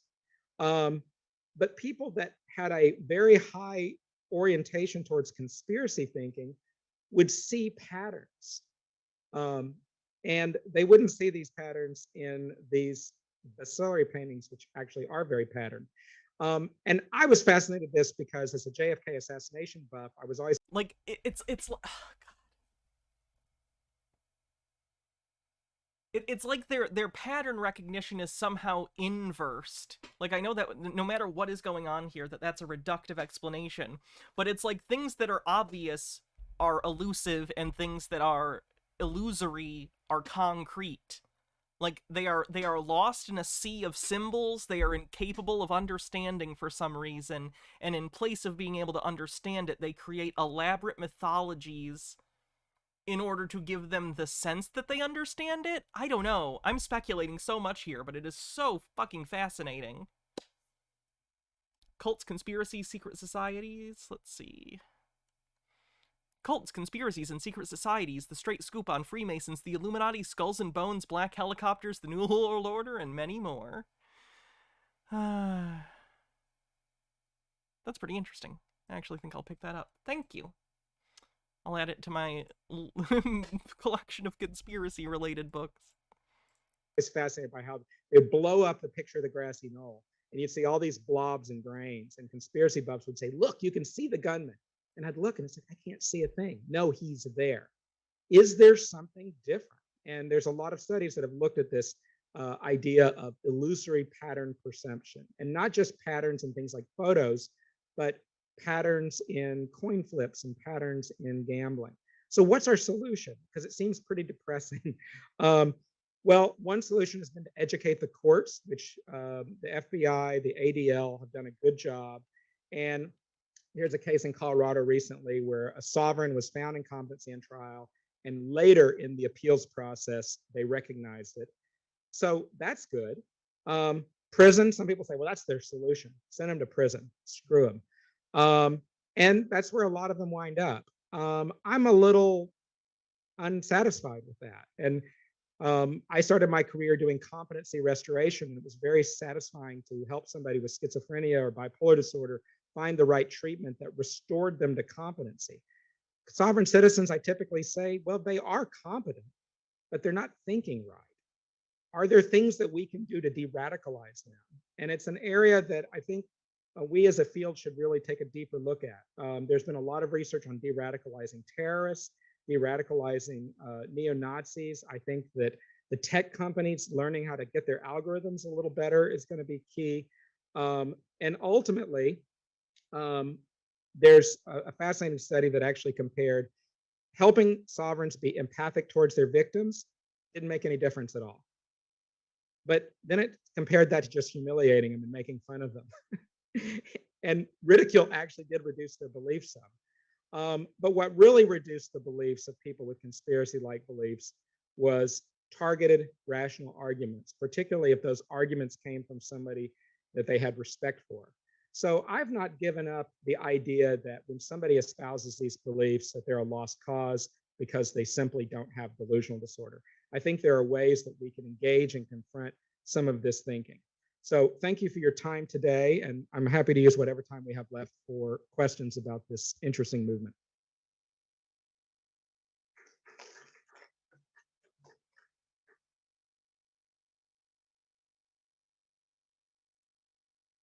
No one had questions? People with the power to, some people are going to click. Yes, sir, in the back. Can't hear what the question is.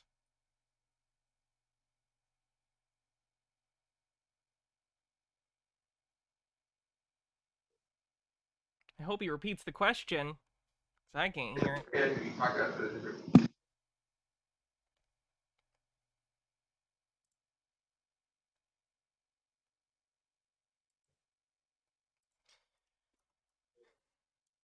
Long question. I think it's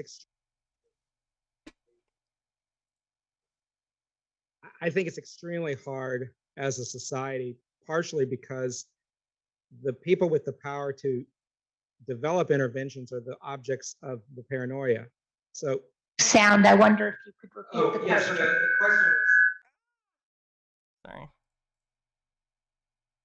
was He's going to repeat the question for posterity. Go. Essentially, how do we engage with this problem at a, which is at a very large level? Is that a good way of looking at it? We as psychiatrists aren't going to fix it. We're just a small part of the problem, or a problem of the solution, particularly if we're consulted in court. most of these people are not going to seek psychiatric help unless you get a situation, which has happened in some cases, where the wife tells her husband, if you don't get some help with your QAnon obsession, our marriage is over. And there are cases of people who have gotten de-radicalized simply because they were losing their loved ones, their relationship with their children. But for us as a field, these are one-off individual experiences. It's, if the Biden administration announced a major endeavor to de-radicalize people, these are the exact people that would be, Alex Jones would be all over that. And so the problem is that when the people with the power to make the changes are the objects of the beliefs, it's hard to do it. One thing that is promising is the area of content moderation. And I consult. Oh, someone asked about the black helicopters thing. It's a common paranoid delusion for people who believe they're being gang stalked. It's usually paranoid delusion caused by like schizophrenia or schizotypal personality disorder. It depends. Anyway, they usually think that there's like black helicopters outside their house following them, whatever. It's a delusion. With a company that... Screaming at the Radio says, interesting what he said about people they trust. I have a good friend who trusts me and was into 9/11 conspiracy, and all it took was a conversation to nudge them out of it. And I'm not even a subject expert. It's about who they talk to and whether they trust them, not about expertise or evidence. Yes. A lot of it has to do with... That's why stuff like this spreads through, like, Facebook and stuff, especially amongst rural older people, because they tend to trust people. If their friend that they've known since 1967 shares something on Facebook, they're not going to question where it comes from, because to them, oh, that's from Marcy. I've known Marcy for decades. She shared that. They trust it. And that's not rational in this day and age. That's not how things work. But unfortunately, a lot of people are stuck in that view. Is involved in content moderation. And there aren't enough human beings to monitor content online, but there's artificial intelligence and bots, reporting systems, and some like Twitter and Facebook have gotten a lot better than they used to be. Some are still terrible. There's certain places like Reddit and 4chan that are just cesspools that allow anything in. But and so, for example, you'll see, if you look up Sovereign Citizen now, you will see a disclaimer on YouTube. A lot of people are going to roll their eyes and ignore it, but some people are going to click it and it's going to link them to some educational material. The tech companies also can change their algorithms in a way that doesn't encourage people to self-radicalize. That's been one of Facebook's biggest criticisms is, when Q hit, as soon as you started looking at Q, it would say, maybe you would like these, because it's not a human, it's just a computer saying, oh, you like knitting? Here's more knitting. Oh, you like, anti-Semitic conspiracy theories from the 1700s? Here you go, Protocols of Zion. And so the computers are dumb and they're only as good as we program them. So I think that our tech companies can do things about it. Our government has some ability. They've been very successful with people once they get in prison. Europe has done a great job of actually de-radicalizing Islamists. I mean, they still have huge problems, but the research on de-radicalization of conspiracy theorists, a lot of it is coming from Europe, where Al-Qaeda, ISIS have recruited young, angry men in impoverished yeah, this is communities before. in Europe. This is 2022. We've done that to some degree with neo-Nazis, but there's other groups where there's been almost no outreach. So, for example, the Moorish Sovereign Citizen has sort of been off people's radar because people have looked at these beliefs as a white conspiracist Western rancher problem, and not realizing that once the virus starts spreading into people's minds, you can get new age hippies. There's a lot of people on the left that adhere to Sovereign Citizens. So it's kind of a mind virus. But it's going to be challenging. But I think for us, part of the solution is not doing the 15-minute med check. One of the saddest things about being a forensic psychiatrist is that you see these people that have gotten bad care for their whole lives because they get 15 minutes. Oh, that sounds weird. That's crazy. Here's an antipsychotic. Yeah, here's a link. See you next time. And when somebody gets charged with a crime, we spend hours with them, sometimes days with them. And so then you Would I can want to just do such presentations live? I don't have credentials to do so, but I would if I did. I like talking about stuff like this to people. take a deep dive and not just say, oh yeah, weird maritime law, the Magna Carta runs the country, he's clearly delusional. That's how you think in a 15-minute med check. If you really know the patient, you get to know them, you do this assessment of beliefs. So where we can help as a field is to not rush through our diagnoses. But the other thing is, I think our general training programs need to teach logical fallacies. They need to teach cognitive biases. We tend to teach the DSM because that's our book, but there's lots of experts in other disciplines, psychologists, linguists, philosophers that I think can add to our thinking. And cognitive biases is something that once I sort of understood things like teleological fallacies, it made so much more sense to me, even though the DSM says nothing. Yes, Dr. Rowe. Oh, I'm sorry. All right, we are out of time. Thank you all for your attendance, and thank you, audience online. So, again, his name was Alan Newman, MD. He is the chair of the Department of Psychiatry at the California Pacific Medical Center. That was good. Very interesting. I've thought about maybe emailing him, seeing if he wants to come talk sometime, and I could ask him some questions. So maybe we'll do that at some point. I don't know.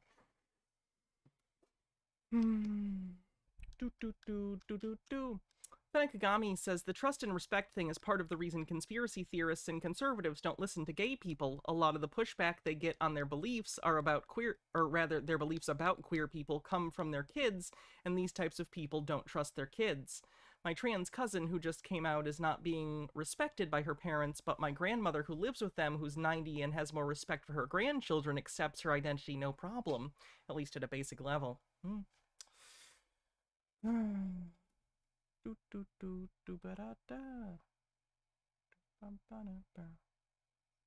So let's get into some Sobsit videos.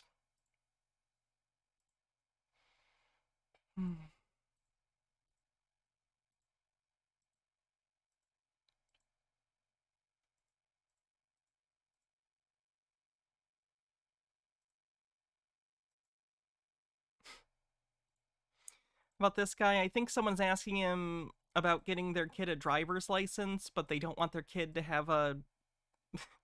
you know how sovereign citizens think they have a contract with the government that makes laws apply to them? They don't want their kid to have that. So I assume he's going to give really, really bad advice here. So let's check it out. We're about to send in our final return notice, then the active state. My 15-year-old daughter, also part of Yale, living in a private. Thanks for watching, Andrew Blood. Give the stream a like. With us once her driving permit. All the paperwork, rope me and rope her back into a contract, and they want an affidavit of residency. Yeah, that's jurisdiction 101, baby. Can we put our family member's address? But are there other options? Tyler, what I would do is teach your child how to do a reservation of rights by signing non-assumption on the DMV. Okay, at least they'll actually sign the thing and it won't mean anything. He wants to do a thing where you basically write all rights reserved and some gibberish about the Uniform Commercial Code, and then usually like a thumbprint in red ink. And they think that this makes their signature valid for all the things they want, but the government has no rights over them. It's nonsense, of course. Number one, same thing with the affidavit of residency, which technically is not a signature. It means the thumbprint in red ink is because it's supposed to be symbolic of blood. Some of them actually think it literally needs to be your own blood that you do a thumbprint in, but most are happy to use red ink as a symbolic substitute. She did not, or he did not undertake. So the question is this roping your daughter back into jurisdiction of the United States. Does it make you feel better to know that your daughter is always under the jurisdiction of the United States if she is within the United States? Would that calm you a bit? From a color Does this mean homeless teens can get driver's licenses? I assume you meant can't. Probably not. law standpoint, it does, but from a factual basis standpoint, operating in a court, getting questioned about whether or not you actually signed that and they have subject matter jurisdiction over you is a whole nother. Subject matter jurisdiction is about whether it's like criminal or civil, not personal jurisdiction over you. Oh, God. Other question. So why we Chili got arrested again. Did this just happen? Because I swear I looked at his channel before stream. do what we do is so Is there a link? that we can protect our kids and protect jurisdiction over them. And so teach them how to sign to where there is no jurisdiction over them. And then we'll teach Chili, for those who don't know, is a sovereign Cit.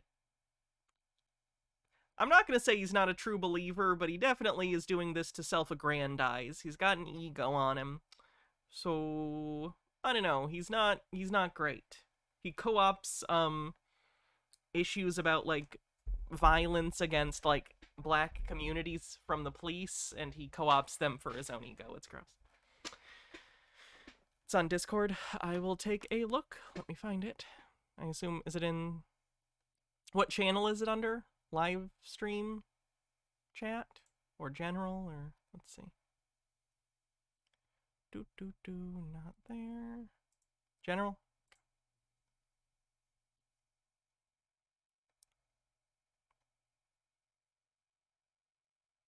I'm looking.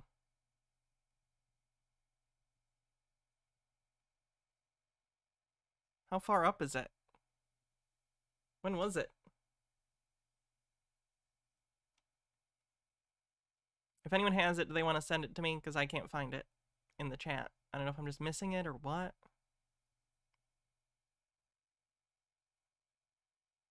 teach them how to operate in a court position where there is no jurisdiction over that particular Oh, it hasn't posted the link yet? Okay. Let me know when it's up. application, because you did not in fact agree to the terms of the application, agree to being a United States citizen, a tax We have birthright citizenship. person, all There it is. Thank you. City of Las Vegas versus DeCastro, 15th of February, 2024. Oh, boy. Multiple parties have requested the arresting officer's body camera video. As soon as it's available, it'll be posted on the site or links. Obstruction, false info to PO. Oh, parole violation! DM Trey says, I just noticed all of Chili's court stuff for Vegas is posted by the court on YouTube. Oh, how nice. Obstructing or false info to parole officer. He has an arraignment scheduled for March 18th. Looks like that's all we know so far.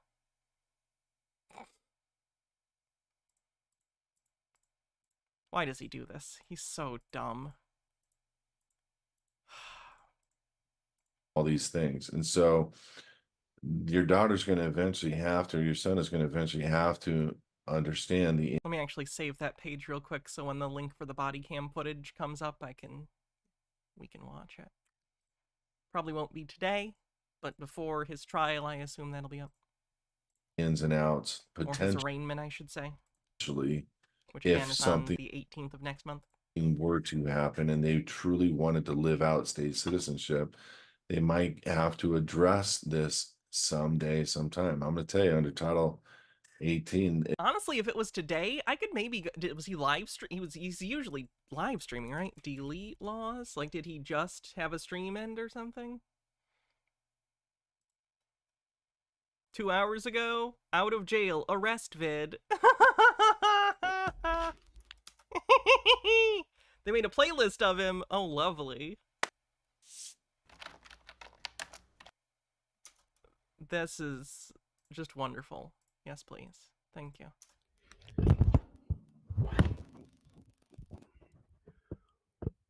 Welcome, everybody, to another rendition of Delete Laws. Let me know you guys can hear me okay. Give me a 5x5. I just want to see the goddamn Fundraiser. arrest video.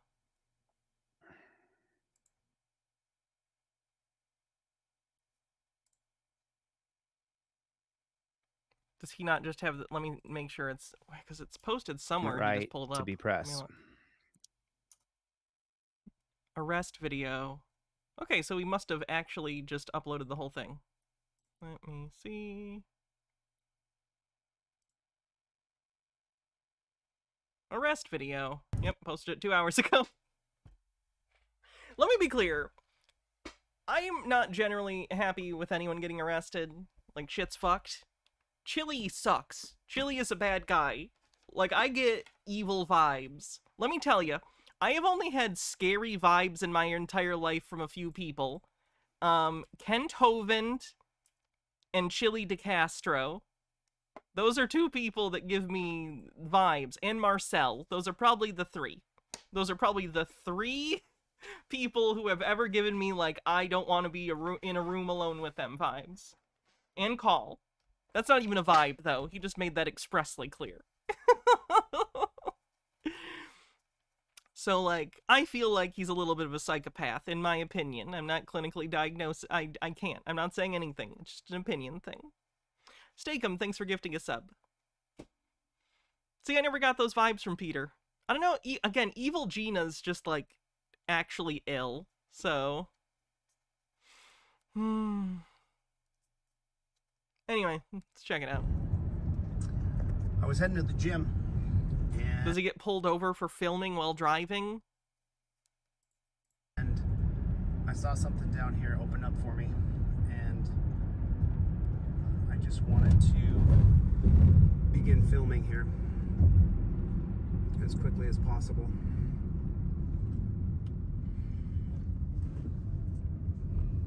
Yeah, he can buy dash cams. Oh, there's a cop. Oh, it's going to be obstruction. It's not going to be, it said obstruction / parole violation on the intake form. It's going to be obstruction, because these cops are doing something, and he's going to get involved and do something, and they're going to charge him with obstructing.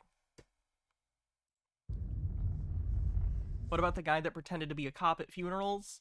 Oh, DeWitt. Jeremy DeWitt. No, he didn't give me that vibe. Again, this is just subjective. Like, I'm not saying the people you're listing aren't scary people. I'm just giving my subjective nonsense vibe check.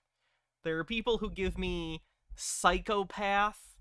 Like, I can see the mask they're wearing. I can see behind their eyes there's a character that is not actually being presented to me, but they are pretending to be something. Kent Hovind and Chili give me the biggest, like, ick in that regard. And I've talked to Kent Hovind. That guy's scary. That guy's got a lot bubbling, like, right underneath the goddamn surface.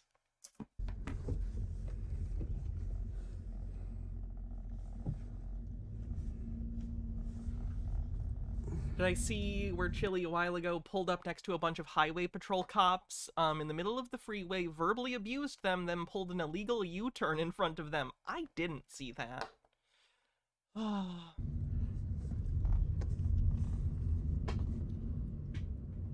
See, let me explain what I mean. DeWitt creeps me out, but to me, he feels like he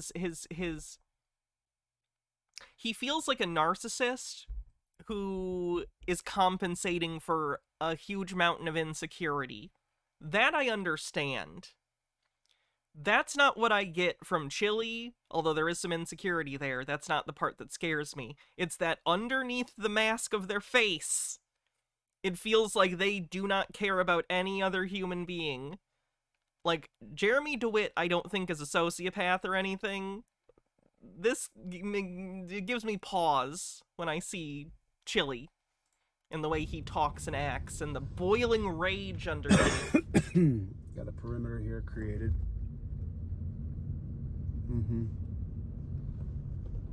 Yeah. Yes. I was saying yes to Phoenix, by the way. That's what I was reading. You don't know what I was reading. Yes. It just gives me lots of ding, ding, ding, ding.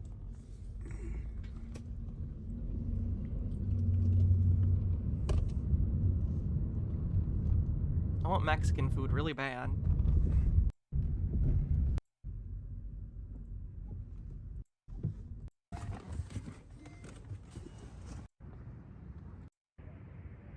Time for some obstruction.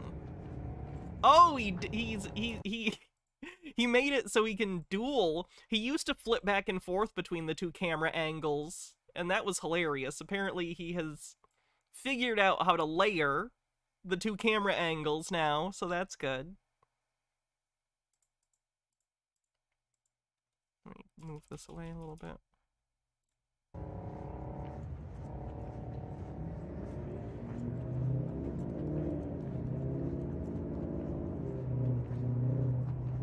That light is annoying, sorry. Warning for... I didn't think about it. Photosensitivity warning, sorry. Police lights. Police lights, people. Traveling down the boulevard. He does make dramatic faces. Oh my god! Did he just jump a police line? Did he just literally duck under...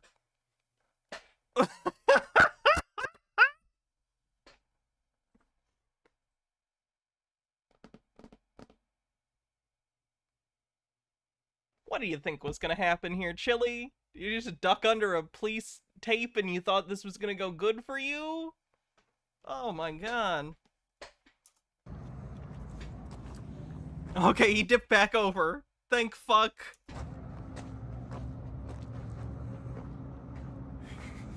Did he have a second thought there? Did his brain go, nope, nope, shouldn't have done that? Oh no, this is the area that's closed off. Nope, he's doing it. He's straight up doing it. This fool, this foolish fool. Chili, god damn it. What are you doing? Why? Why? No.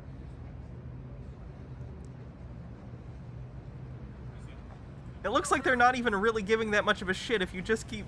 Suckers.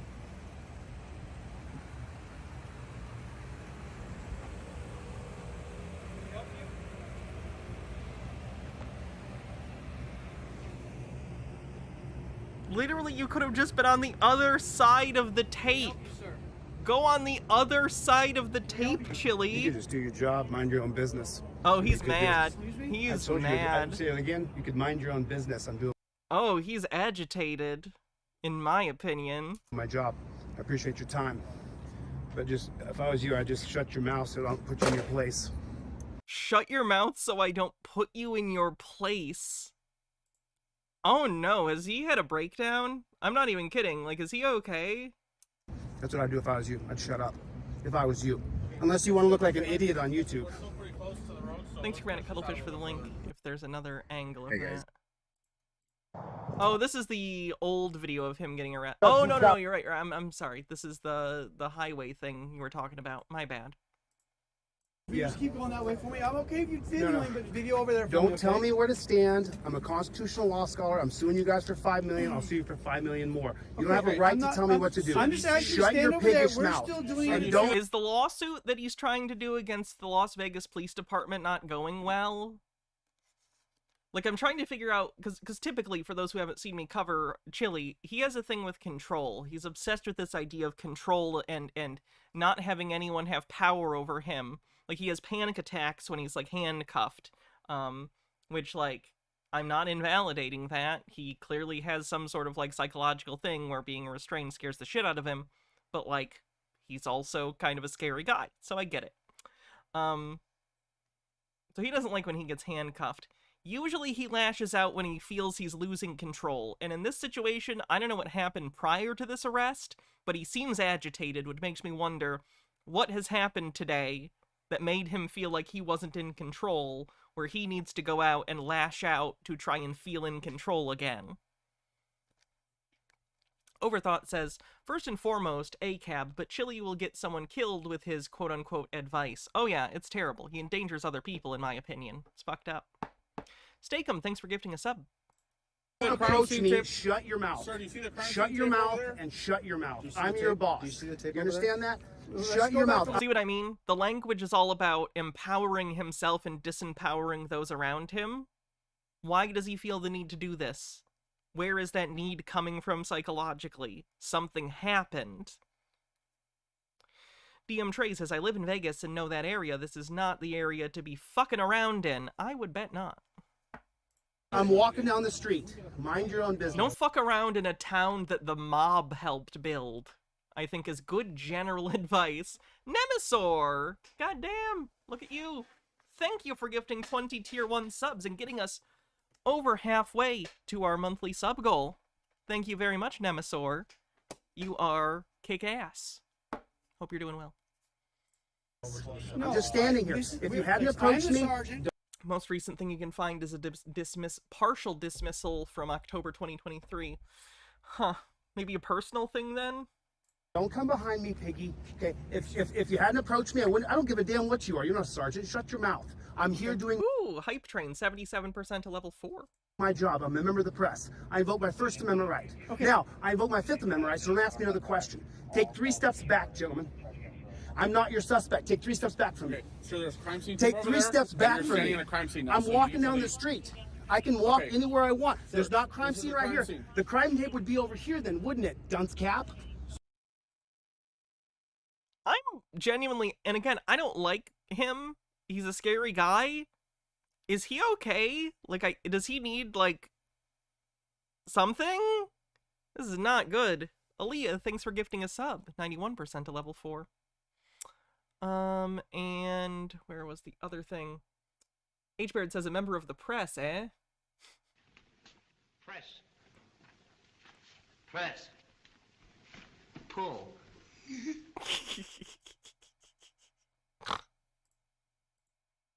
That gets me. I'm simple. I like the Three Stooges. I like puns. I like slapstick. I'm easy to entertain. I get you didn't graduate from high There's school, crime did you? scene tape right there, okay? We're just asking you to I don't step give a over rat's there. ass what you say. Do you understand that? Sir. I don't Yeah, he's care coming in way hotter than even, like, usual for him. what you say. I'm not breaking any laws. Make it difficult. If you mind your own It almost makes me wonder, this is completely, I'm not saying this is happening, I don't have a particular reason to think this is happening, though the live stream he did covering this did start with a call for donations. Right. He's doing a fundraiser off of this. So, speculatively, I'm not saying this is what's happening, I'm not even saying that, I am ambivalent about what his motivation is here. I have many different thoughts. This is simply one of them, and it is, did he need donations? Like, was his coffer running a little low? So he's like, I need to get arrested tonight. Something that I'll get held for like one night, and then I'll get out, and then I can fundraise off of it. Again, not saying that's happening, I'm just trying to understand his motivations, and that is one of the potentials on the board here. damn business, we wouldn't be talking right now. If you hadn't opened your mouth, I wouldn't be talking to you. I'm just filming this. You're okay to film. I'm a member of the He press. wants a payday from a lawsuit, but I think he's never succeeded in his lawsuits. He's never won. So at this point, even he must recognize that he's more likely to get money skimming off of the donations for lawsuits than he is from an actual lawsuit, right? That's the vibe I get, at least. I told you I invoke my Fifth Amendment right. You have a right to ask me questions. You have your. I got the First Amendment. What are the first 5 big freedoms of the First Amendment? You have your press I'm a documents, sir. constitutional law scholar, you dunce cap. What's it like to be so stupid? there's I wonder what crime that's scene like. tape right there, What's and it that's like where to you be need a to go. moron? You walk What's it like to underneath- not know our sir, rights? you walk underneath the Correct crime him. scene tape already, sir. Hey, correct him, sir. Correct this man. Explain to him that Starry Beauty, thanks for gifting a sub and getting us over level 4 of the Hype Train. he doesn't have a right. Don't Sir, put your hands on me. you've already walked across Are you the gonna run crime over and scene grab tape. me? Are you gonna run over and grab me?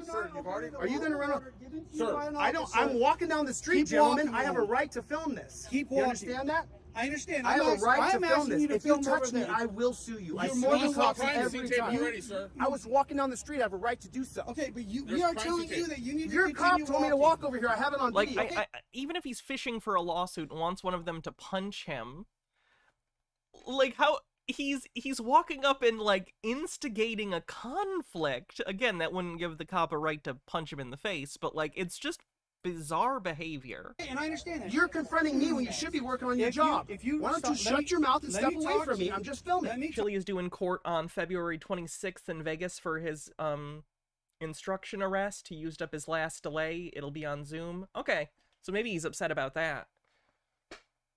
talk to you, all right? Who's the commanding officer? I am. Okay, then step back from me and leave me alone. I'll stop talking to you and I'll keep walking that Then way. keep walking. Then go that way. Get out of my face. No, I will stand right here. You can keep walking. You're not my boss, bro. I'm yours. You understand that? I make the rules. I gave you a lawful. Again, this constant need to establish and express that he is in charge. He is in charge. He needs to be in charge. I'm your you boss. need to keep walking. I am. Meaning he does not feel in charge, and that is distressing to him.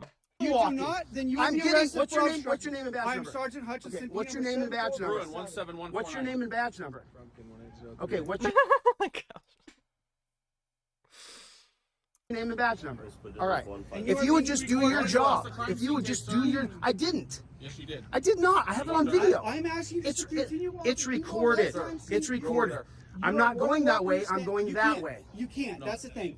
What is the crime scene about? This is a fatal car accident. Okay, so am I in any way? Are you? Oh my god, Chili. Someone fucking died and they're dealing with it, and you're fucking coming up and doing this? Let's not. The fatal car accident? You are or are you on just the being a wrong side. dominating No. pig to me? Please there's just no keep reason. walking. There's no reason to I have try not to been detain me disrespectful or to arrest you at me. all. I've done nothing wrong. I haven't been I'm not. disrespectful There's no to you at all. victim. There's no crime here. You're just being a dominating pig. Leave me alone. I have not been disrespectful. All I'm doing is I've given filming. you lawful All I order was to keep doing is walking filming the anyway. bikes, man. That's all I was And all doing. I asked you was what you were doing. And it's none of your business. Do your job. You don't have to answer to you. You're not my daddy. No, I have the officer over there on video told me to Aaliyah says, "Excuse me, esteemed sirs, would you please arrest walk me?" this way. Go ahead and arrest me and find out how quick I sue your ass. Sir. Just do it. Okay. Okay, I have to Go walk to- the other go to way, the crime so I'm scene, going to sir. be walking over here. Go to the crime scene tape, sir. Don't tell me what to do. Please go that way. Don't tell me what to do. Then let's Yeah, there's a weird assumption that reporters can do whatever they want. Like, that's not how this works. Like, if Lois Lane shows up to LexCorp, they're not gonna let her in because she has a press badge, you know what I mean? You have a right to report on things. You don't have a right to do illegal acts in order to get footage for something. You're not my boss. I'm giving you a lawful order. Let's start walking now. Let's go. We're going this way. Are you going to put your hands on me now? Leave me the don't- fuck let's alone. go. Listen, sir, this way. Well, don't touch me, dude. I'm just standing I'm just standing here. escorting you I'm to just where you stand- need to go. Are you guys going to surround me? Leave me alone. I'm escorting you to where There's you no need reason to to go. do this. I'm not trying to fight anybody. I'm There's not no saying you're victim trying to here. fight, There's sir. no crime. You're just trying to dominate another Let's do person. the- go to Just the crime leave scene me tape, sir. alone. Okay, I can leave, but you don't have to walk up on then me. let's go, You sir. haven't So left what's yet. the emergency? Is there an Because emergency? we- here? Somebody's dead, sir. Is that enough emergency But for where are you? they at? Let's go. Where are they at? Where are they at? Are they right here? Let's go, sir. Am I causing Let's any go, problems sir. here? Let's go. The only thing you're Come doing on. is losing Let's your go, sir. cool, acting like an Sir, idiot. the crime scene tape is You're right here. acting like Let's a go. dunce cap. Let's go, sir. You're on The crime camera scene tape acting is right like a here, sir. Let's moron, go. bro. Come on, sir. No, look at this. I got 1, 2, No, we're 3, 4 escorting you to cops. make sure For you what? leave What the good's it doing? area. What good's it doing? Just go in You this don't A need minute left, so the arrest is imminent. to escort me. Go back to where you're You going. haven't left I'm yet. walking. I'm walking right now. Now let's go. Oh, now I'm you're threatening me with walking violence. here. Now this guy's threatening me with violence. Let's go, sir. Now they're pushing me. Look at their hands all over me. Look at that. Look at that. You're right. All We're escorting you. don't fucking touch me, boys. go. Don't. What are you doing?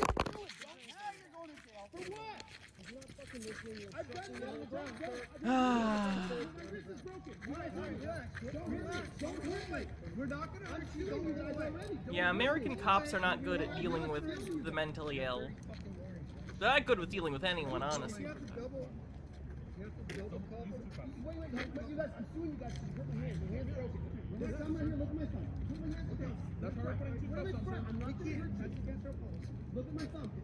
Thanks for the hype train, everyone. Much appreciated. I'm bleeding. There's no reason to tackle me and put your hands on me. 30 times. Okay. Will you grab my phone for me? Yes, sir. We'll grab them. Okay. I'm curious what the body cam footage will show. Because, similar to the last arrest, when he got arrested in Vegas the first time, he started getting pushy back. Like, he started pushing at the officers and stuff, which, hey, you can't do that. So I don't know if something similar happened there. I'll have to wait for the body cam to get a broader view of what the fuck happened. What was this one? Alex here with an event video. This is from 10 months ago. Oh, this is when he got arrested. He said there was a whole playlist they had of his stuff. Take a look at it at some point. But this was recent. 3 weeks ago.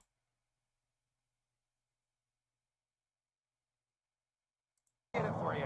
Okay. You're a fucking piece of shit. Okay. Maggot. Give me I'm your more than driver's willing to license. give Oh no. you my license and registration. I just want you to know what a piece of shit you are. Driver's first. license registration, sir. Clearly going to identify I don't have any weapons, so these jacks pigs can't jump on What in the world is he doing? top of me. That's You're fine. such a piece of shit. Driver's license registration, I've sir. got everything ready to go for you. Give it to me, please. Okay, take a breath. Take a breath. De-escalate. You don't have to use your clips on me. He's not going to have to shoot me. Driver's You guys license got your registration, police sir. presence now on the side of the road. Driver's license registration, sir. So walk is up Chili on me. just like straight on having a mental breakdown this last month? Let me get my stuff. Driver's Like, that license sucks. registration. I don't want you to I hope he like doesn't hurt anyone. Back in the car, Don't please. stand behind me. What do you pigs always say? Don't stand behind me, so don't get behind. Get in the car, please, sir. I'm an unarmed journalist. My name is Jose De Castro. I have thousands of videos. Call this out and get the supervisor out here, please. Get a supervisor here, quick! He's actually Hey. talking back to me. Oh my God! No. Are you scared? Driver's license Just want to make registration, sure you're not please. scared. Well, just don't get on my back here. I gotta reach right here into my car. Okay. See that? Look at that. Perfect. License, registration, everything's right there. Just worried he's a danger to Yeah, I himself and gotta take others. the tape off. You have to wait 1 second. Kind of worried. Marcus Drake says, fun fact, the Georgia Supreme Court has found you have a common law right to resist an unlawful arrest. Second fun fact, that sounds like the worst thing to actually try. Oh yeah. It was more to do with not getting secondary charges on a bogus first arrest. So that's good. But still, I wouldn't try it. I'd try and wait for a listen, lawyer. I'm waiting on you, Let sir. me just explain something. You two boys ain't enough, okay? You would need help. I'm waiting So on just you, back sir. the fuck up off Is that a of me. threat? Like, he's always trying to posture about how tough he is. Like, you guys aren't enough. Stuff like that. Why? Why does he like this? What I'm saying is get the fuck away from me. Sounds like you're making threats. Oh, now, of course, it's on camera, though, asshole. Chaplinsky versus... I have mine out, too, so Chaplinsky just so you versus know, I New have mine out, Hampshire. too. These are not fighting words. Fighting words are specific, dunce cap pig. Was You this fucking registration moron. suspended too, I think? My registration's not suspended. You're such a fraud, dude. Pull over here to tell you guys you're being assholes on Thanksgiving, and you deserve bigger It's ass. not Thanksgiving, tomorrow is. Right, but people are trying to get home now, right? Tomorrow's Thanksgiving. Right.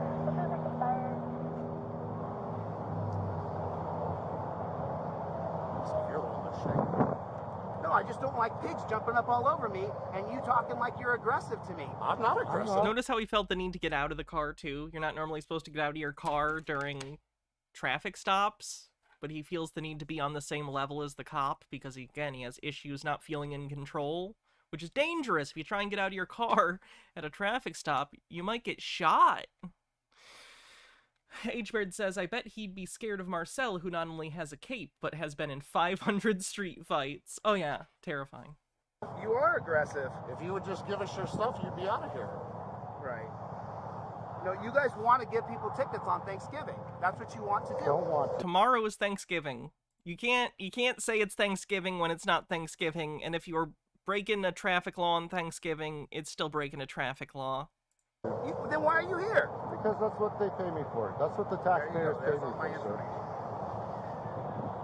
There you go. My insurance is under the other one. You're welcome to uncover it. Okay. Oh, you better... Have a seat back in your car for I me, don't want to please. sit in my car. Have a seat back in your car for me, See if I please. can get my... He started this by pulling up. Wait. You should emphasize, Chili started this one. He literally pulled up to where the highway patrol was set up in the middle of the freeway and started abusing them. What in the world? Can you have Like, a he's seat always tried to poke the bear to get content, but this is out there even by his standards. This is not good. back in your car for me? Why can't I just stand here? Are you scared of me? I already showed you I don't have any No. weapons. I want you to get back in your True, MH Dark Beast. True. car. I'm good. Because cars I've always hated the police ever since I got fired. I didn't get to meet Doggy Kruger. are going up and down the road at like SPD emergency. 100 miles an hour. Right, but I'm good. You guys are good here. You got all your cops here now, and now you guys can gang tackle me for No, calling that's you not- out for that's giving not people what we're tickets doing. on Thanksgiving. Sit tight. Right, you can... Good thing you got backup. You got a camera. You got a camera. I'm a danger to myself and others. I'm afraid to play that. I don't know how long it is. Oh, I saw that Harold Elbelman. That was disgusting. That was such a ridiculous and frankly fucking racist ruling. As if you can't understand someone because they're using slang or vernacular. Nasty shit. So make sure you ask specifically for an attorney. You would like to exercise your right to an attorney and will not speak until you have one present.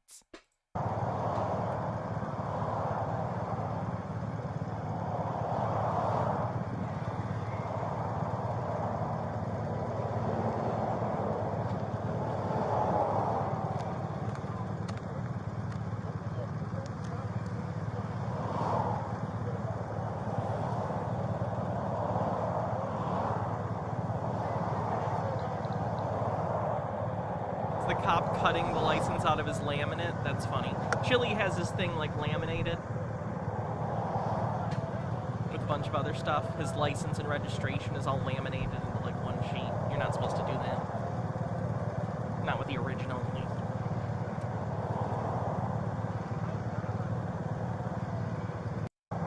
That's it. Hold up.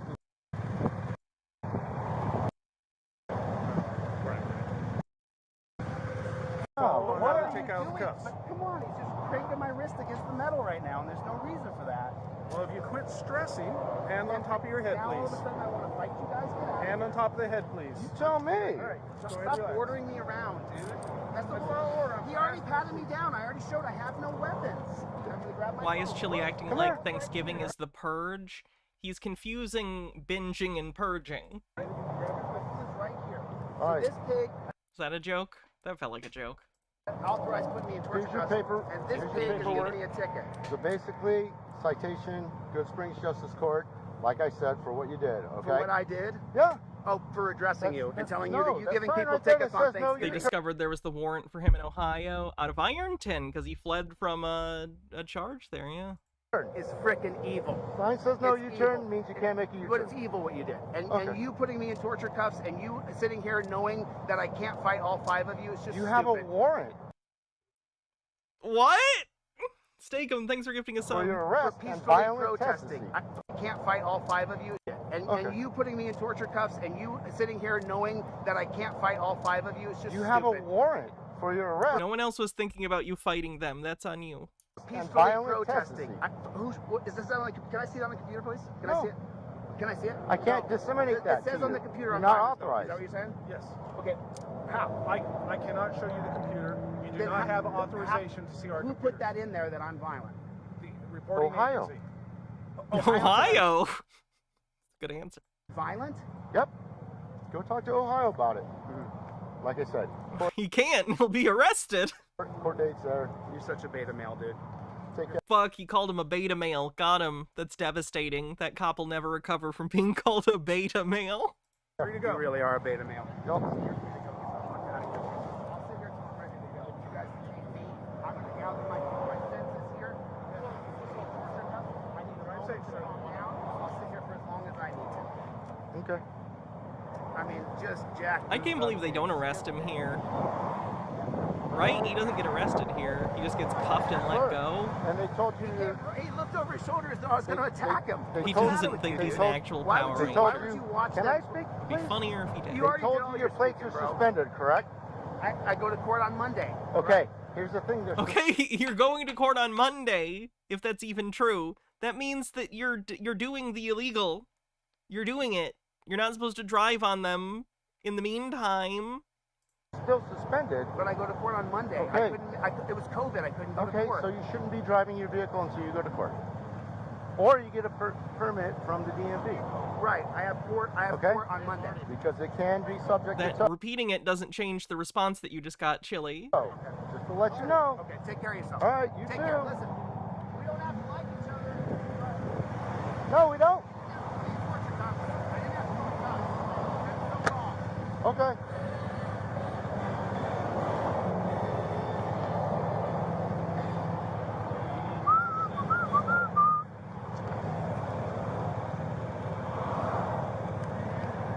Did anybody use any radio traffic? That's the end of it. Interesting.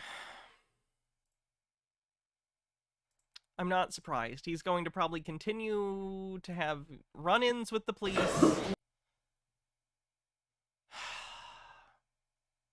Because he can't help himself. Well, there's the full Chili DeCastro playlist.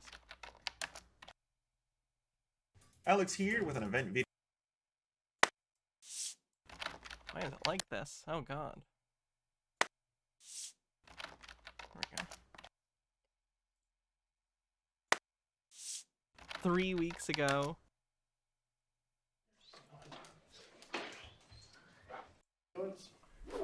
And my client, or the client, Mr. Blake Castro, was Alex here with an update. We just were notified.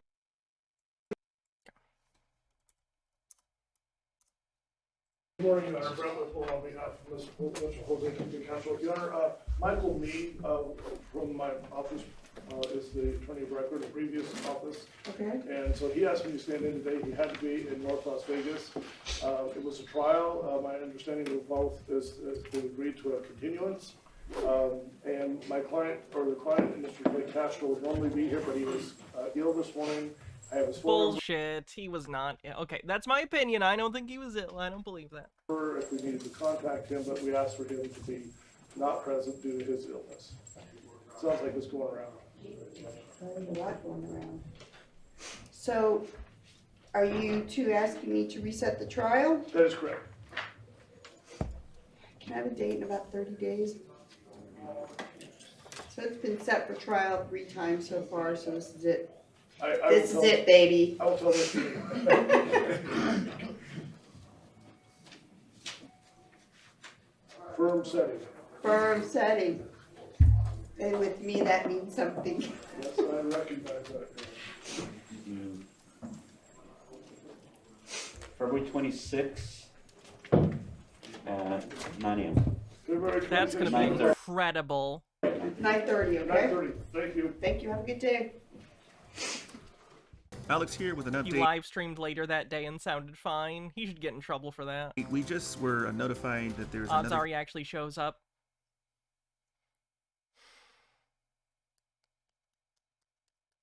What are the potential penalties for the thing that he's on trial for? Because he might go through with the trial, but if it's just like a you owe money thing, he's gonna flee. Case involving Again, in my opinion. Who knows, though? Mr. It's hard to predict unpredictable people, kind of by definition. Castro in Good Springs. Thanks, MH Dark Beast. Let's see.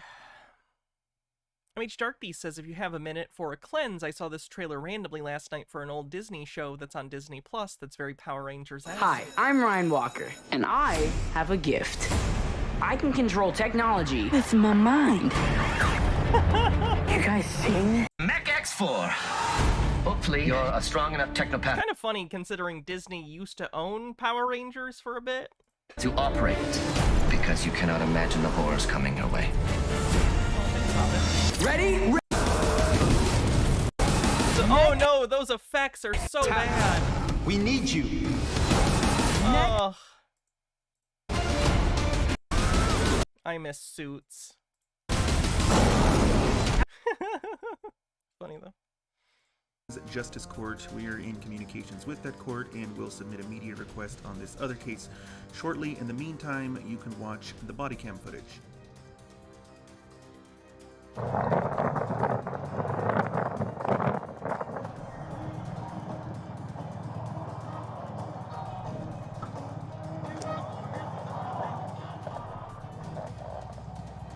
Driver's license registration, sir. How about you suck my dick, but I'll get it for you. Okay. Oh, I didn't hear the part where he said, how about you suck my dick? Yes, he was cast in Power Rangers Wild Force before he was replaced. He was going to be the Black Ranger. Piece of shit Okay. maggot. Give me I'm your more than driver's willing to license give you my registration. license. Terrible, Chili. Terrible, terrible Take a person. breath. Take a breath. De-escalate. You don't have to use your clips on me. He's not gonna have to shoot me. Oh, that was it. The rest is literally just the same video. I'm excited to see what happens. Alright, moving on.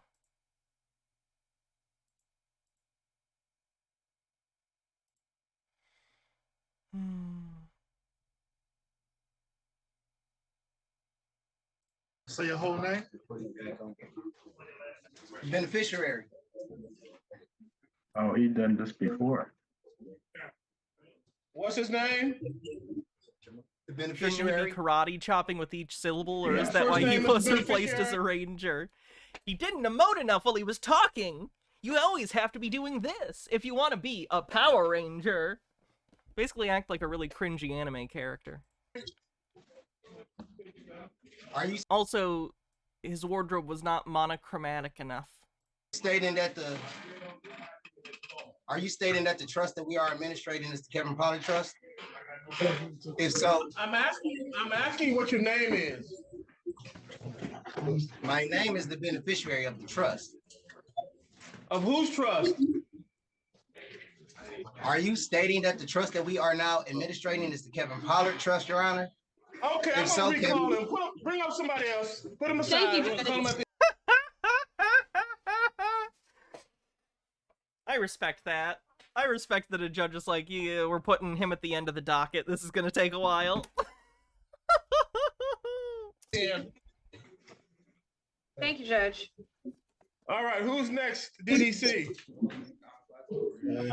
Do you want Pollard back? Pollard? That's the last one. Homicide. Does he have his mind right? I don't know him. All right, let's give it a try. This guy knows. This judge knows what's up. That's funny. Sir, is your name the beneficiary Kevin Teron Anthony Pollard? Yes or no? I'm the beneficiary of the trust, Your Honor. Are you stating that the trust that we are now administrating is the Kevin Pollard Trust? Are you Kevin Pollard? I'm asking you. Is the trust that we are now administrating? Sir, I asked the questions here. You give me yes or no answers. You're asking for my permission to ask the questions. You give the answers. Is that clear? It's very clear. Okay, listen. Yes. Are you also known by the name of Kevin Pollard amongst other names? Yes or no? Are you stating that the trust that we are now administrating is the Kevin Pollard Trust, Your Honor? If so, Kevin Pollard is in fact present today. It is you that is Kevin Pollard, Your Honor. It is you. Really? Fucking, I've never seen that Uno reverse card before. Actually, Your Honor, you are me. And he is me. And we are all together cuckoo cuckoo. You know how it goes.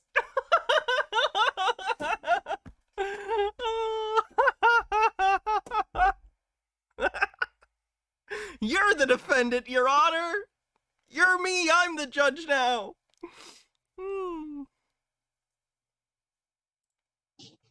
Yes, Your Honor. It is you. That is Kevin Pollard. Yes, Your Honor. You are Kevin Pollard today, Your Honor. I am the beneficiary. And then who are you? I am the beneficiary of the trust. Beneficiary, you say? Okay, well, Mr. Beneficiary, take you and your trust back to jail. I have some questions for the clerk, Your Honor. No. I have, can I speak to the clerk before we go any further? You know what? I'm gonna put you in timeout. Get your mind right.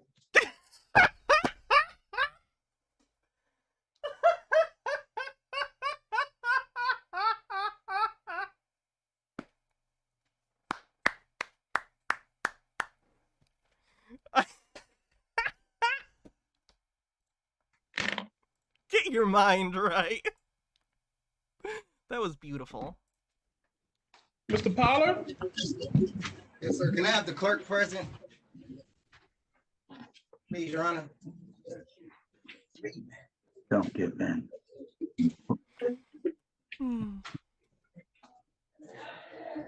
Please have the clerk present in a Zoom meeting. You know what? You can hear people in the background laughing.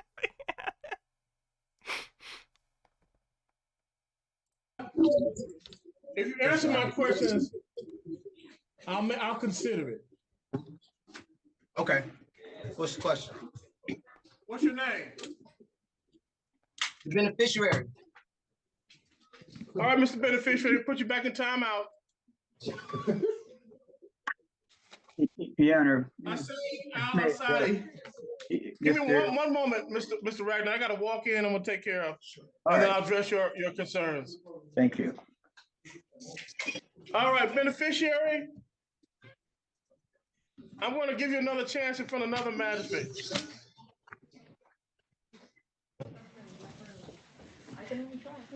He's back again. That's no problem. Can I have the clerk present, please? He keeps goddamn doing. Wait, is it another judge? Did they switch to a different fucking judge? His shift was over. He's done.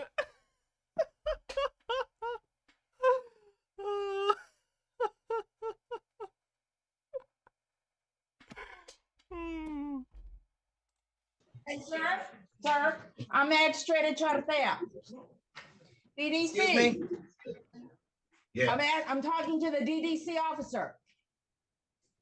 Yes. DDC? Yes, ma'am. Okay.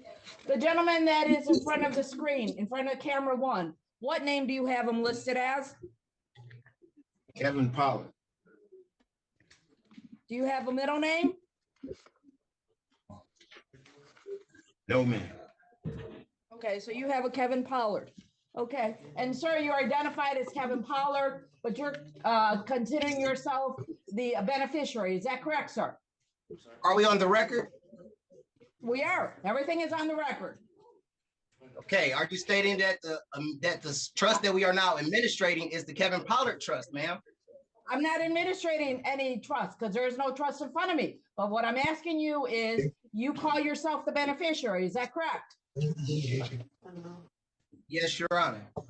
Okay, no problem. I have case number is 240-5538101. People of the state of Michigan versus Kelvin Theron Anthony Pollard, who is listed by DDC as Kevin Pollard. However, the gentleman has identified himself as the beneficiary. You representing as Kevin Pollard today, Your Honor. Mr. Pollard, I'm not. Mr. Pollard, now as your counsel, I am going to advise that you stop speaking and allow the judge to speak. Yes, ma'am. Counsel Kirkland. Good afternoon, Your Honor. Shava Kirkland on behalf of Mr. Pollard, who has been advised of his rights, which is to stand mute and waive the formal reading.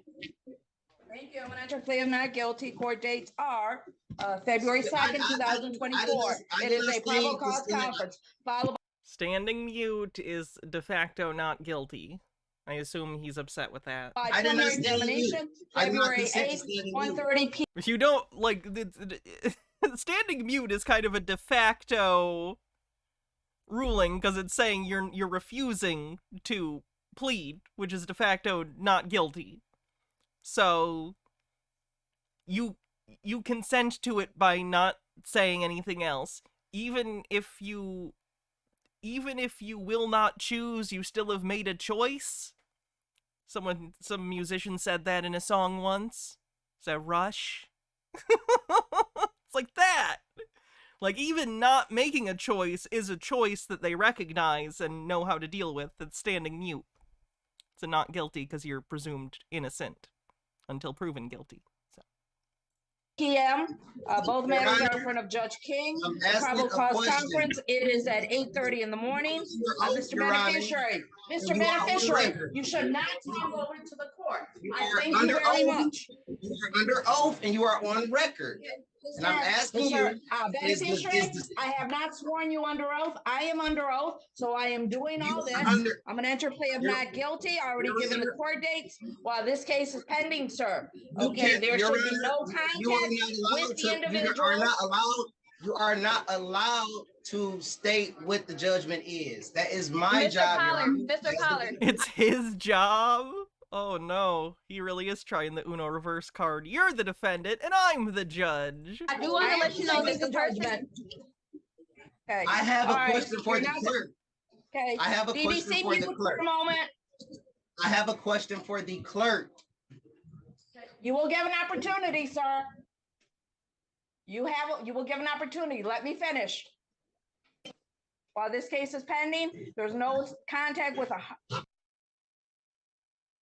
no person-to-person contact, no contact with third parties, no phone calls, no emails, no text messaging. The people, go ahead, Esteban. Yeah, the people are asking for $250,000 cash bond, no cash. His face. Yeah. Yeah. That's a lot. No surety. If he's able to ever post bond, we'd like to. The cake was delivered. Gotta go get it picked up. Thank you, Harold Elbleman. DM Trey says, or alternatively, we are in Freaky Friday territory. PS tethered with home arrest. The defendant, Your Honor, has a continuing situation where he entices young girls on the internet from Arizona in this particular case. He's a creep too. 1020. Great, that's the cherry on top of all of this. Is he's a fucking creep.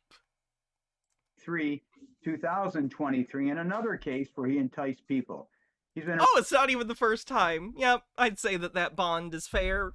Arrested 3 different times for criminal sexual conduct. The first case, he was found not guilty back on 5/15/2015. The 10/21/2023 case, where he was criminal sexual conduct first degree and also contributing alcohol to a minor, 2 counts of that, was at the exam dismissed without prejudice. And my belief in all that is because these victims all live out of state. In our particular case we have here today, Your Honor, the victim is from Arizona. She came here after having a relationship, not the victim, but one of the witnesses came here after having a 3-year relationship with this defendant on the internet. When she turned 18, she came to visit. And also Mr. Pollard introduced her to another girl who is also from Arizona. The other girl brought her niece or her, I forgot the relationship, but her 7-year-old niece with her to visit Mr. Pollard. And what happened then, because the person was tired from traveling, she fell asleep in the living room. When she woke up, she went into the bedroom, and there was Mr. Pollard with the 7-year-old girl. He then said, "What are you doing?" And he says, "Well, we're playing video games." So the woman, the adult in the room, she falls asleep again. And then she is awakened by the 7-year-old girl and asked to leave. The 7-year-old girl then tells her mother that Mr. Pollard touched her, and she asked him to stop, and that's when they left. Oh, yeah. Oh, fuck this guy. Now, what happened is when he was asked that question, this is actually interesting. Sovereign citizens usually only try this stuff on like traffic things, registering, insurance. The only other person I've seen do something this severe was like Daryl, what was his last name? Daryl, you guys know who I'm talking about. Brooks, thank you. He did murder and all sorts of maiming, and he tried the Sovcit stuff. He did do that. He goes, "Well, I carried her into the bedroom. My hand may have rubbed up against," he says. Okay? He said, I'm going to skip past this part and just get to the part where he's mad, because I'd like to see him mad now. Him was a 20-year-old woman, was not an underage woman. And the allegation is that she brought her, I believe, goddaughter to the home. Now, there are different variations because a couple different stories are told as to what occurred. A forensic interview, Kids Talk, with the victim, and she disclosed that she was touched by... Oh, this is terrible. Is that the clerk has declined to talk to the gentleman in front of the screen. No, that is not fair. Thank you. That is not okay, he's mad again. That's good. I'm normally not this petty as to like people being upset, but this is the one circumstance where I kind of need him to be upset. You cannot do this. Under oath and on record, you cannot do this. That's true, H-Beard. That person was a thing too. I have rights, and you violated them, and you was not my judge. Okay, you can go. Go ahead and do whatever. You cannot do that. Okay. Oh, they brought him back. She was a ringer. They brought him to deal with this shit because he just couldn't. That's fucking hilarious. It wasn't the end of his day. He just isn't gonna deal with this shit. That's funny. Can we have those dates again? I'm sorry? Can we have those dates again? We couldn't hear them. Over the dates? February 2nd, February 8th. February 2nd, February 8th. Body determination Monday. Administrator of this QV trust account that What an asshole. Alright, let's watch literally anything but that, because holy shit, that was diabolically awful, and I was not a fan of that. At all.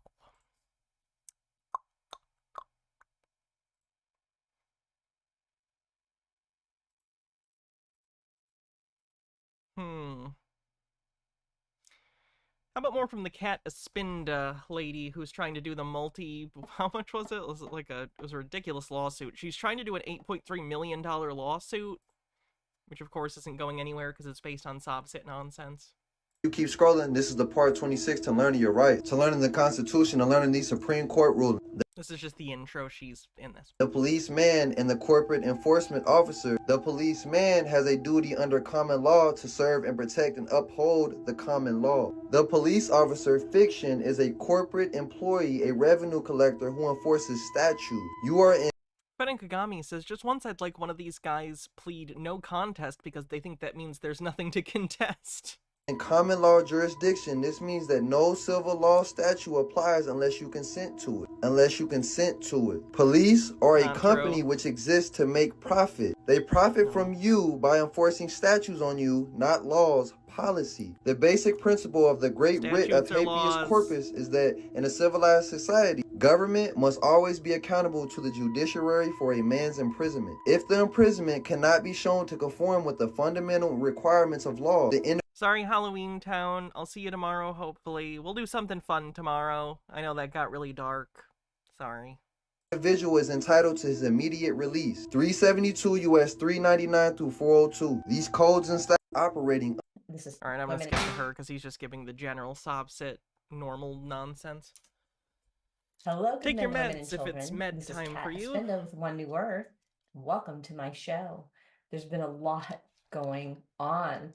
You know, I barely feel like I can keep my head above water these days. There's just so much. And, you know, I've been wanting to report on something and then something else comes up and then I got sick. So I've been kind of out for the last 4 or 5 days recouping. And so I apologize for not making more shows. It's kind of been a rocky beginning of 2024, to be quite. Who's this lady? A friend of Marcel's. She's another sovereign citizen that is trying to basically decouple herself from the mortgage agreement she got into. She doesn't understand fiat currency, so she thinks it's a scam. So she's trying to sue her bank and like the federal government in order to not pay her mortgage. Because she thinks money isn't real. Like, money is a social construct, but, like, it's a useful one. Hydrate. Honest with you, but I'm really encouraged by all the things that are going on. So many of the influencers are beginning to lock arms, and I wanted to let you know about January 30th. She's not a communist, I assure you. She's right-wing. She's kind of crunchy right-wing, though. You know what I mean? There's going to be an 18-hour live marathon of rapid fire freedom. It's going to be rapid fire freedom. Fuck yeah! Put on by Pete Santilli, and there's going to be tactical civics. I'm going to be on there. Maureen Steele, Mickey Clan, Scott McKay, Ann Vandersteel. It's going to be a great event, and we are just going to be pumping out truth that we have learned and that we want to share with you. So if you don't have anything going on that day, or maybe you do, tactical civics, people, have some things going on, just mark off that whole entire day for the live event that's coming on January 30th. And I believe it starts at 8 a.m. in the morning. And like I said, it's going to be 18 hours long, so it's got to start early. And so if you would please tune in and support and save the date, because this is something that we want people to support to gravitate towards. We're going to be sharing knowledge. In what time zone? Her time zone. Solipsism for the win. Studio. It's the beta version. And with that, I'll be able to go live with getting into my union for Ken Hohenberg with my $8.3 million lawsuit against the CEO of my bank, Ken Hohenberg with Hapo Community Credit Union for basically abetting and fraud. Not... Again, to reiterate what she thinks, she was given a loan, a mortgage for her home. It's a huge house. I've seen it. She's shown it in videos. It's a McMansion. So she's got this kind of like McMansion-y house. And at some point, she decided it's a credit union. Yeah, she's not hurting JP Morgan or something. This is a small local credit union. Anyway, so she got a mortgage loan from this credit union, and at some point decided and found out that the way that it works is that, for those who don't know, the Fed, the Federal Reserve, will loan money to banks, and then banks will loan money to you. She believes that because it's money they're getting from the Fed, which is created by the Fed, she believes that this money is not real, and therefore the mortgage is null and void. That's not how this works, because again, money is a social construct to an extent. It is pegged to actual material things, but it is a net sum that is more than the sum of its parts. It is a social construct that exists as a currency, right? But she doesn't get that. Most people probably don't to one extent or another. You don't think about it. You don't have to. We understand what we use currency for, but she doesn't. Her misunderstanding of how fiat currency works leads her to believe it's a fraud. It's not. At least not in the way she's positing.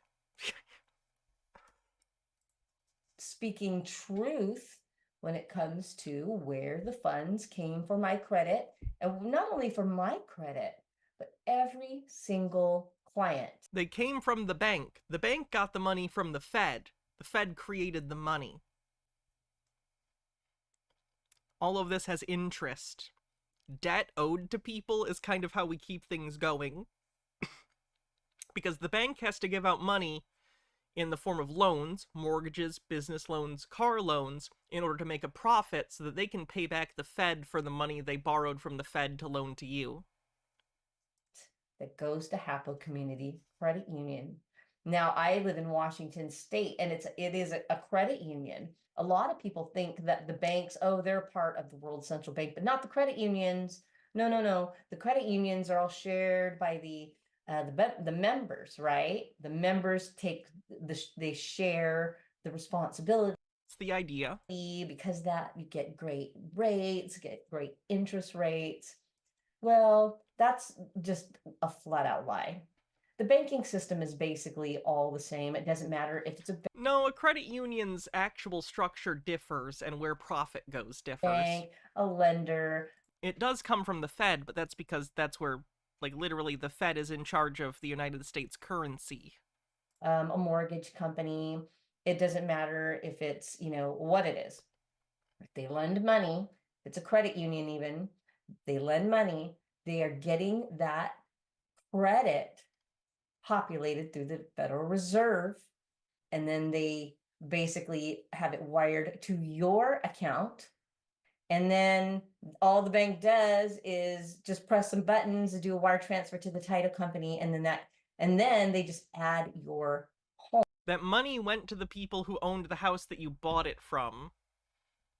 The money that was received, like, I don't know why it was like that in their paperwork, but the bank gave you money that was theirs that they got from the Federal Reserve, but the money that they got, they have to pay back to the Federal Reserve with interest.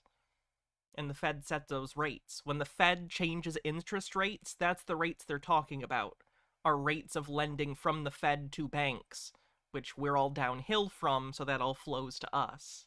Home as an asset to the bank on the balance sheet via journal entry. So what money did your bank provide? In 1969, there was a Minnesota court case. The bank provided money to you that they got from the Fed, which they owe the Fed with interest and you owe the bank with interest. Involving a man named Jerome Daly, who was challenging the foreclosure of his home by the bank which provided the loan to purchase it. His argument was that the mortgage contract required both parties, being he and the bank, each put up a legitimate form of property for the exchange. In legal language, this is called consideration.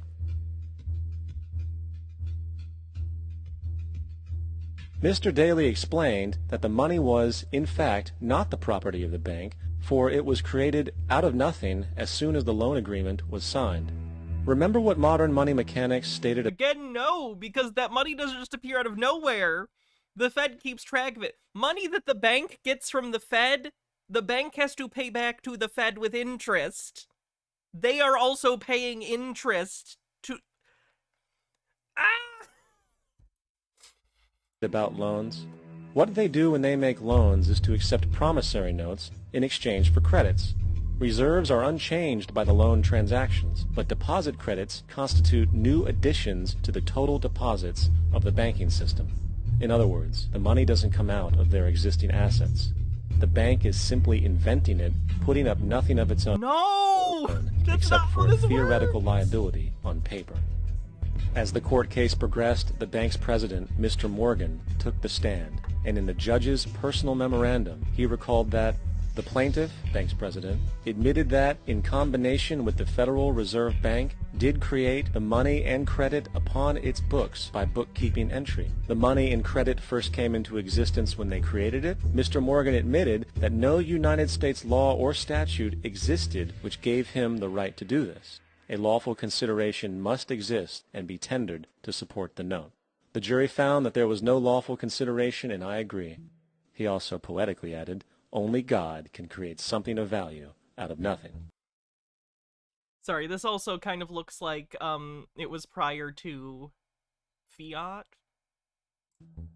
It kind of feels like they're talking about a gold standard thing. And upon this hats revelation, off. I'm going to deny the hats off because we're almost done for the day, so save the points and then next time. The court rejected the bank's claim for foreclosure, and Daly kept his home. The implications... Imagine this is overturned on appeal. Yeah, I don't even know the specific thing they're citing. ...of this court decision are immense. For every time you borrow money from a bank, whether it is a mortgage loan or a credit card charge, the money given to you is not only counterfeit, it is an illegitimate form of consideration. It's a debt. What? Your credit card is a debt that you owe to the bank. I'm so confused. And hence voids the contract to repay. But if that were the case, it would have been dealt with, because that's how our court systems work, is we have decisions that get made set precedent for other things. Continues. And this is the message I'm going to keep putting out there, that all debt is fraud. And if we continue to play this game, knowing that all debt is fraud, we keep paying. It's not, though. Again, like, it can be certainly exploitative, but it's not fraud. Because of fear and of what they can do to us. And now we do know what they can do to us. They have, the power. I mean, in the United States, there isn't debtor's prison, so, like, worst case, you're going to end up bankrupt, which isn't going to be good, but, like, you're not going to go to prison over it, unless it's a tax thing. Captain Squid with the link, First National Bank of Montgomery versus Daly. The First National Bank of Montgomery versus Jerome Daly, from 1968. Justice Court, Credit River Township, Scott County, Minnesota, also known as the Credit River case, was a case tried before a justice of the peace in Minnesota in 1968. The decision in that case is sometimes cited by opponents of the United States banking system. Interesting. The immediate effect of the decision would have been that Daly would not have been required to pay the mortgage debt or relinquish the property. However, the bank appealed the next day, and the decision was ultimately nullified on the grounds that a justice of the peace did not have the power to make such a ruling. This nullified case and its reasoning have nevertheless been cited by groups opposing the Federal Reserve System, and in particular the practice of fractional reserve banking. Such groups argue that case demonstrates that the Federal Reserve System is unconstitutional because the Credit River decision was nullified. The case has no value as precedent. So there you go. It was nullified, like, immediately. Makes sense. The defendant, Jerome Daley, was a longtime tax protester. He was convicted of willfully failing to file federal income tax returns for the year 1967 and 68. In rejecting his appeal, the United States Court of Appeals for the Eighth Circuit noted defendant's fourth contention involves his seemingly incessant attack against the Federal Reserve and monetary system of the United States.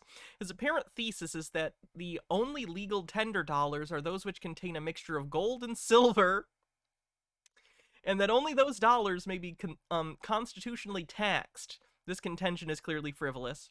Daley had been an attorney, but was later disbarred by a decision of the Minnesota Supreme Court in a case similar to the Credit River case, involving the same justice of the peace, in which disbarment proceeding, the court stated Daley had, without justifiable explanation or excuse, intentionally and defiantly disregarded an order of this court prohibiting him and a justice of the peace from further proceeding in a declaratory judgmental action, then pending before the justice of the peace, which was, obviously, and for numerous reasons, outlined in our decision, beyond the limits of jurisdiction of a justice of the peace. Daley was also convicted of conspiracy to defraud the United States under 18 U.S.C. Oh, that's funny. They usually like the USC. Under 18 U.S.C. Oh, sorry, no. They normally like the Uniform Commercial Code. Sorry, my bad. 15 counts of willful aiding and assisting in the preparation of false individual tax returns under the IRS code. 1 count of aiding and abetting the making of a false statement to the United States government, and in connection with a tax scheme involving the Basic Bible Church of America. That's certainly a title. The Basic Bible Church. So yeah, that's certainly a citation, isn't it? Turned out it was all bullshit. Of the gun. The system has the power of the courts. But there's only less than 1% of them and 99+% of us. So we got to all rise up together one time, and we need to take a stand in the truth, because the truth is sovereign. And, you know, they're going to skirt around, try to hide the fact that they're embedding in fraud.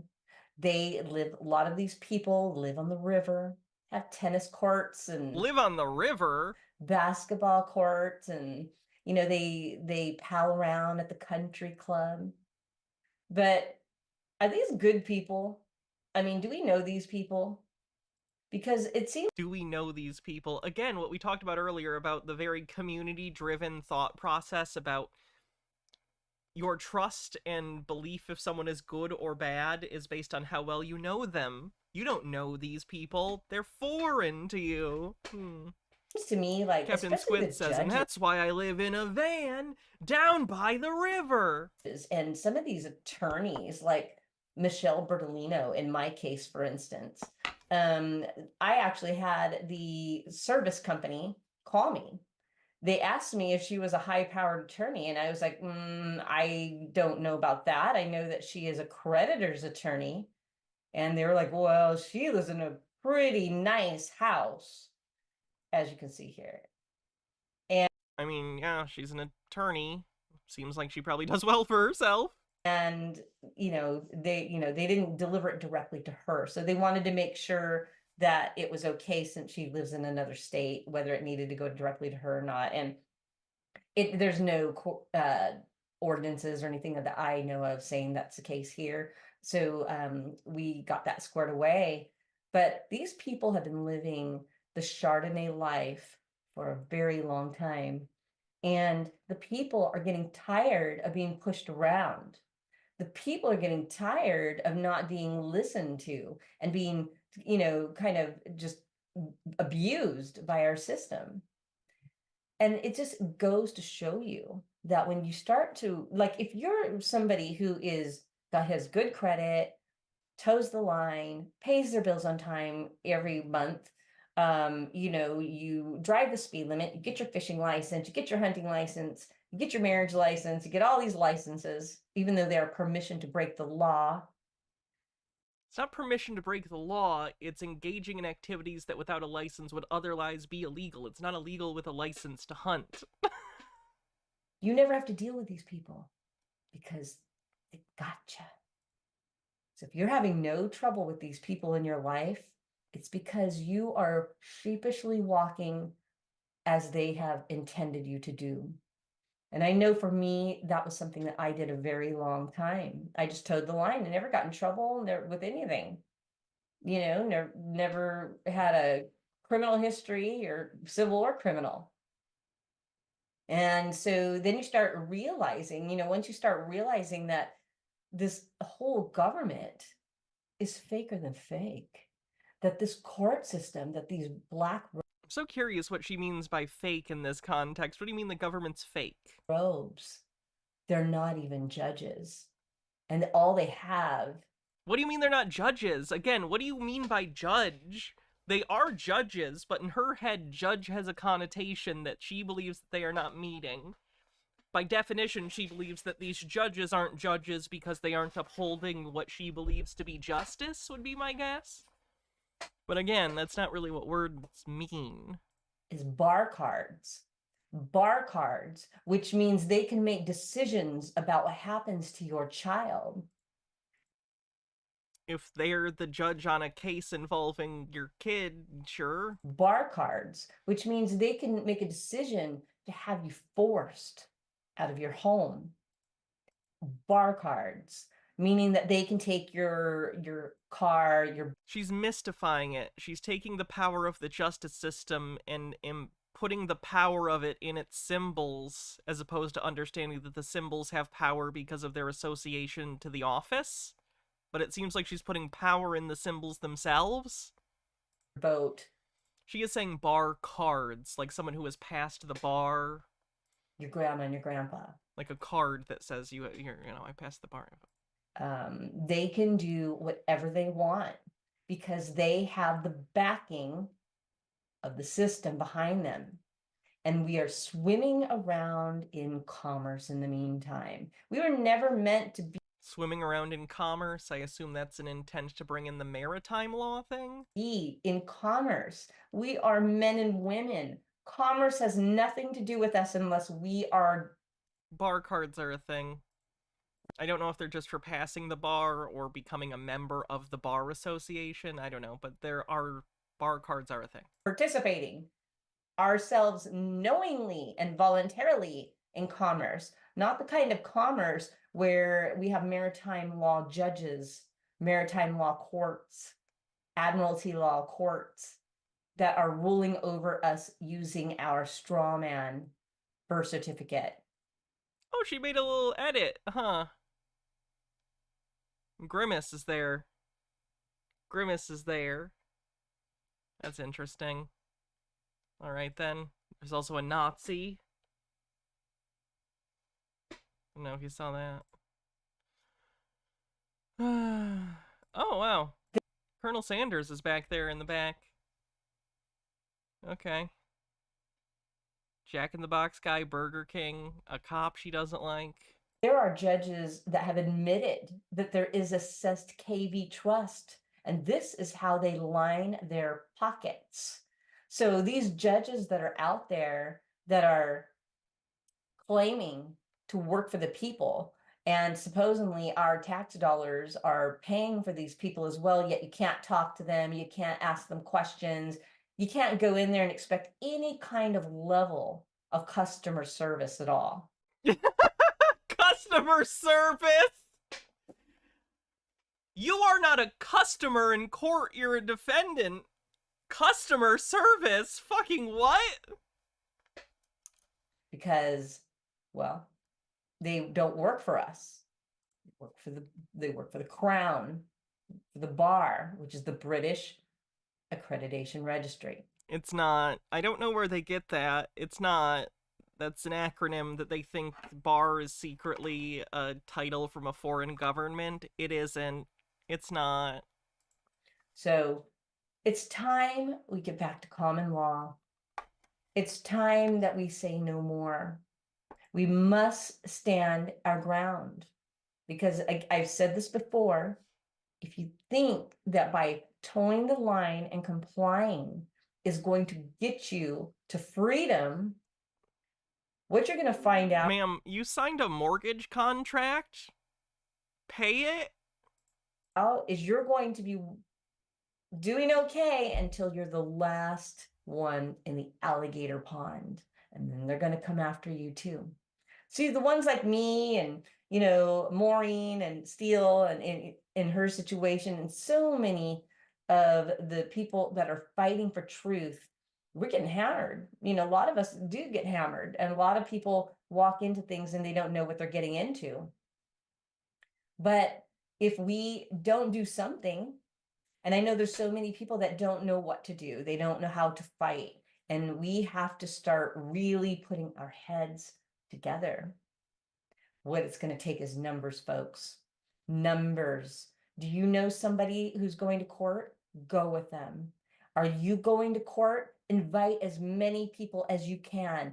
None of that will matter. It's not a popularity contest. Sit down, make a list, a call list with like the phone number, name, and email of every man or woman that you would call, that if something's coming down the pike and you need them there, that they could agree, hey, I'll be there for you. Do you have people like that? We need to start banding together and shining a light on the truth, because the truth is not inside our court systems, you know, and they think that they're better than us. They think they're elite. They think that because they were that. Beware of people who claim they found the truth, by the way, in those words, the truth. It's always great to seek truth. Be very afraid of people who have claimed to find it. The truth is in the seeking, not in the finding. Anyway, sorry, when I get tired, I turn into a fortune cookie. That black robe, that there's something special. Well, you're not. You are no better than a McDonald's employee. How you like that? That's really disrespectful to people who work at McDonald's. You're no better than a McDonald's employee. You know, just because this is some weird classist shit. Certain people think that they don't want to be compared to like, damn lady, maybe people need to pay their goddamn bills. McDonald's employees like Sheriff Croskery. You know, these people think they literally are better. And when you start digging in to your county and start looking around, looking at the politicians, looking at the people at the top, looking at the CEOs of your area, looking at the CEOs of the banks, who's there? Who is in those positions? Start taking a really hard look at that. So we just have to. I'm feeling dog whistly. That felt dog whistly. The vibe is not good. Get into that silent place. We need to pray. God is perfectly capable of giving us an answer to anything that we need, anything we ask for. You need something, ask. You need results for something, ask. You need money for some situation, just ask. God will provide. That's really bad advice. Always provides, especially. No, sometimes you just don't have anything and nothing will be provided to you. That's terrible advice. Right now, for the ones who are standing in the truth. Like, if what she was saying was true, no one would ever die hungry. No one would ever suffer or be poor. Like, that's absurd. We just need to have faith. God bless all of you. I just want to thank you so much for your support. You know, I bet Lot's wife and kids had a lot of faith. A lot of faith and not a lot of time on this earth. In my journey. Any support that you can give is amazing. And thank you so much for those. I think it's more freeform. Into some. She might have bullet points she wants to talk about. I think she has a general topic, but then she kind of meanders. It's basically what I do. Sorry, I meant Job, not Lot. I meant Job. Sorry. My metaphor got mixed, or my comparison. Allegory? Anyway, I meant Job. Fenigami says, in fairness, showing you have a support network can help you in court when it comes to judgments with the judge's discretion. It helps help negate PBJ ones. Oh, I don't disagree with that, but she's not meaning that. I think she means it in an intimidate the judge kind of way. Why does she have planets behind her? She's into, like, woo-woo, stuff. She's into, like, I don't know, like, I don't know if she's into Starseed stuff, but it's got the vibe of Starseed stuff. Does that make sense? And the wheelchair project. We've already got a couple new wheelchairs, and I'm going to show those here. And it's just so exciting because this is what it's all about, is us reaching out to our brothers and sisters. I'm very glad that she's apparently helped buy some wheelchairs. Would you That's good. think about donating to Samba in the year, less than a year that we... Okay, this video's done. She's interesting. I don't know. Money is called the law of water. This is why, incidentally, the Statue of Liberty could not be put on American land. It is on American land. Hello, good men, women, and children. This is Kat Espinda with One New Earth, and welcome to my show. You know, we've come so far. You think about where we started in our journey when we awoke to what was happening in the world. And there is this whole thing going on in the background as we all are learning and have learned to keep us distracted, to keep us entertained, so that they would be able to get their way, herd us in to the new world order. Now, they will tell you you're a conspiracy theorist. They will laugh at you. They will mock you. They'll tell you that you don't know your history. Well, that's his story. It's not the... That's not the etymology of the word history. Truth. It's not the real story. And, you know, as we are in this era of the holidays, you know, Christmas and the new year, and we're starting to even learn about the calendar and the Gregorian calendar, and, you know, just how our time has been manipulated. Everything has been manipulated. So as we're in this time, I just, you know, with all the stuff going on, I just want to give everybody hope today, because I want everyone to remember that God wins, that what we're seeing This is very QAnon-y. right now is just playing a play out of Why the sudden Disney? Oh, a lot of conspiracy theorists believe that Disney, because he was a prolific entertainment figure in the 20th century, as well as the cultural impact that the Disney Corporation has had in the 20th and 21st century, they attribute Walt Disney to be part of the evil group that they think is controlling the world. deep state playing their very last cards. They are grasping for straws. They're doing everything they can to hide the truth. The deep state is always just on the verge of defeat. The truth of what's going on in our courts and all of that. And, you know, so, you know, when you think about what's, you know, today and how far we have come in this journey, how much we have learned. I mean, think about what you know today that you didn't know 3 years ago in 2020, when we thought things were going to be wrapping up during that time, right? A lot of people did. And now we know to be careful of Now we know. psyops. Now we know. I can talk for an hour about that moment. Now we know. The goalpost shift, the rhetorical shift. We were wrong then, but now we know. A reassurance that, sure, we've been proven wrong many, many times in the past, but that was in the before times. Now, we know. Currently, we are no longer being tricked. Before we were. We acknowledged we have been proven wrong time and time again, but that was before. Now, we know. What do we know? We know that there are psyops. Like, it's just interesting. It's interesting the complete disregarding of previous failures as, but now we know. It's a vacuous statement that doesn't really say anything, but it says everything rhetorically. It says, that's a separate thing. That's the past. We now have a new piece of the puzzle, which means we don't even have to worry about why we were wrong before. It was just the psyops fucking with us. Now we have that piece of the puzzle, so everything we believe now is obviously correct. It's interesting. And, basically anything on the mainstream media is a full-on psyop.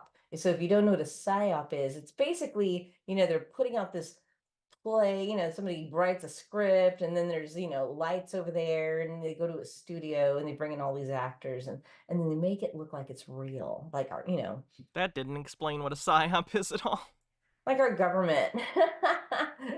Not to say that our city councils and all that aren't real, but what do they really? Oh, I still wear masks all the time too. Not literally all the time, but a decent number of the time, especially if I have electrolysis that day or something, or if I'm not wearing makeup. They do, and what I'm thankful for right now is that we are here together, and as the year closes in, that we are starting to unite, that we are starting to assemble, that we're starting to fight back, because everything's been completely hijacked in the court systems. There is no justice in the court systems. And again, her conception of this is not based off of real world injustices. It's based off the fact that they won't let her just live in the house and not pay the mortgage that she signed. And I don't think I guess maybe it depends on the place, but when was this posted? A month ago?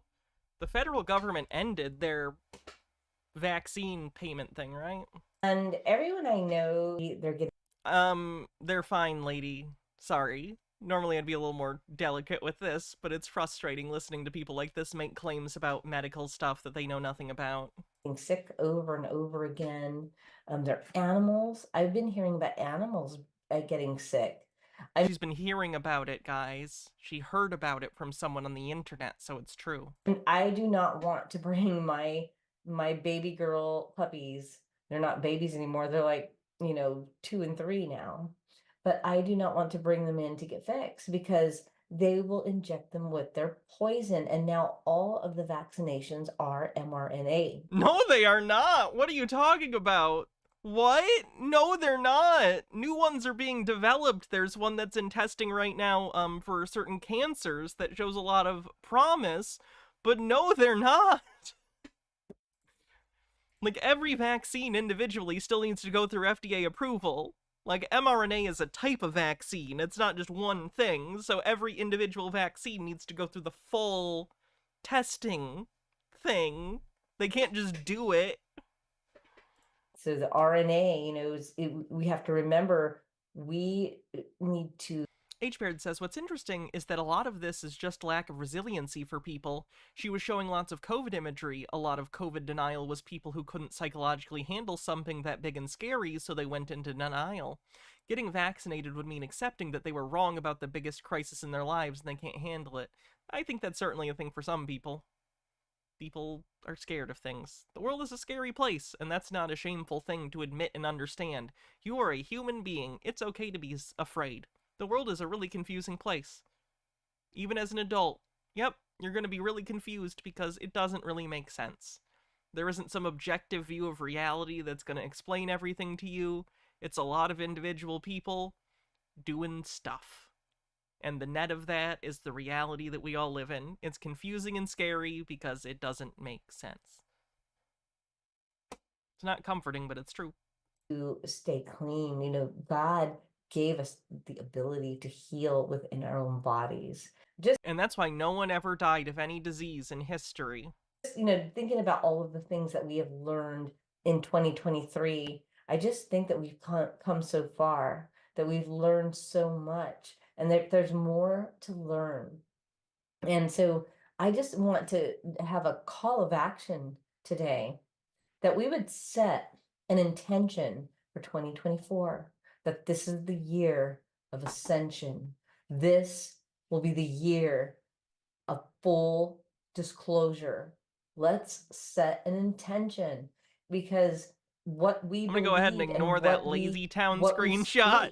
With our words, it's very powerful. We create our own reality. It's so funny. I listen to so many different beliefs and I respect all the different beliefs, however people believe. But some are preparing for war, some are preparing for all kinds of things. I mean, that's a lot of sickness, H-Bear. You know, I don't have to have like your body's fear, reaction because to the certain Bible things is does very that. That's what colds clear basically that are. God wins Rhinoviruses here. are And mostly your so body I don't know reacting. where we are in the timeline, but I do believe that something is about ready to pop, because this cannot continue. The circus continues to go on as the people watch and feed into it. We need to set an intention to make 2024 the year that this cabal criminal system that is not for the people is finally done with. These court systems are completely fraudulent. I just had Mary Dimke, federal court judge in Richland, Washington, appointed by Joe Biden is what that thing says. Order denying plaintiff's motion for emergency temporary restraining order. So she's doing that because, and she's mentioning all of this, you know, sovereign citizen stuff, which she basically, I think, you know, Googled and copied and pasted it and then put it. No, I think the judge is probably at least vaguely familiar with sovereign citizens. In this order. But basically, it's a dismiss. Also, do you think that judges just use Google? Like, I'm sure judges use Google from time to time, but if you're doing legal research, you have access to the database of, like, all American case law. Like, you have access to actual cases and stuff. You don't have to Google shit. Ugh. Also, they went to law school, so, you know.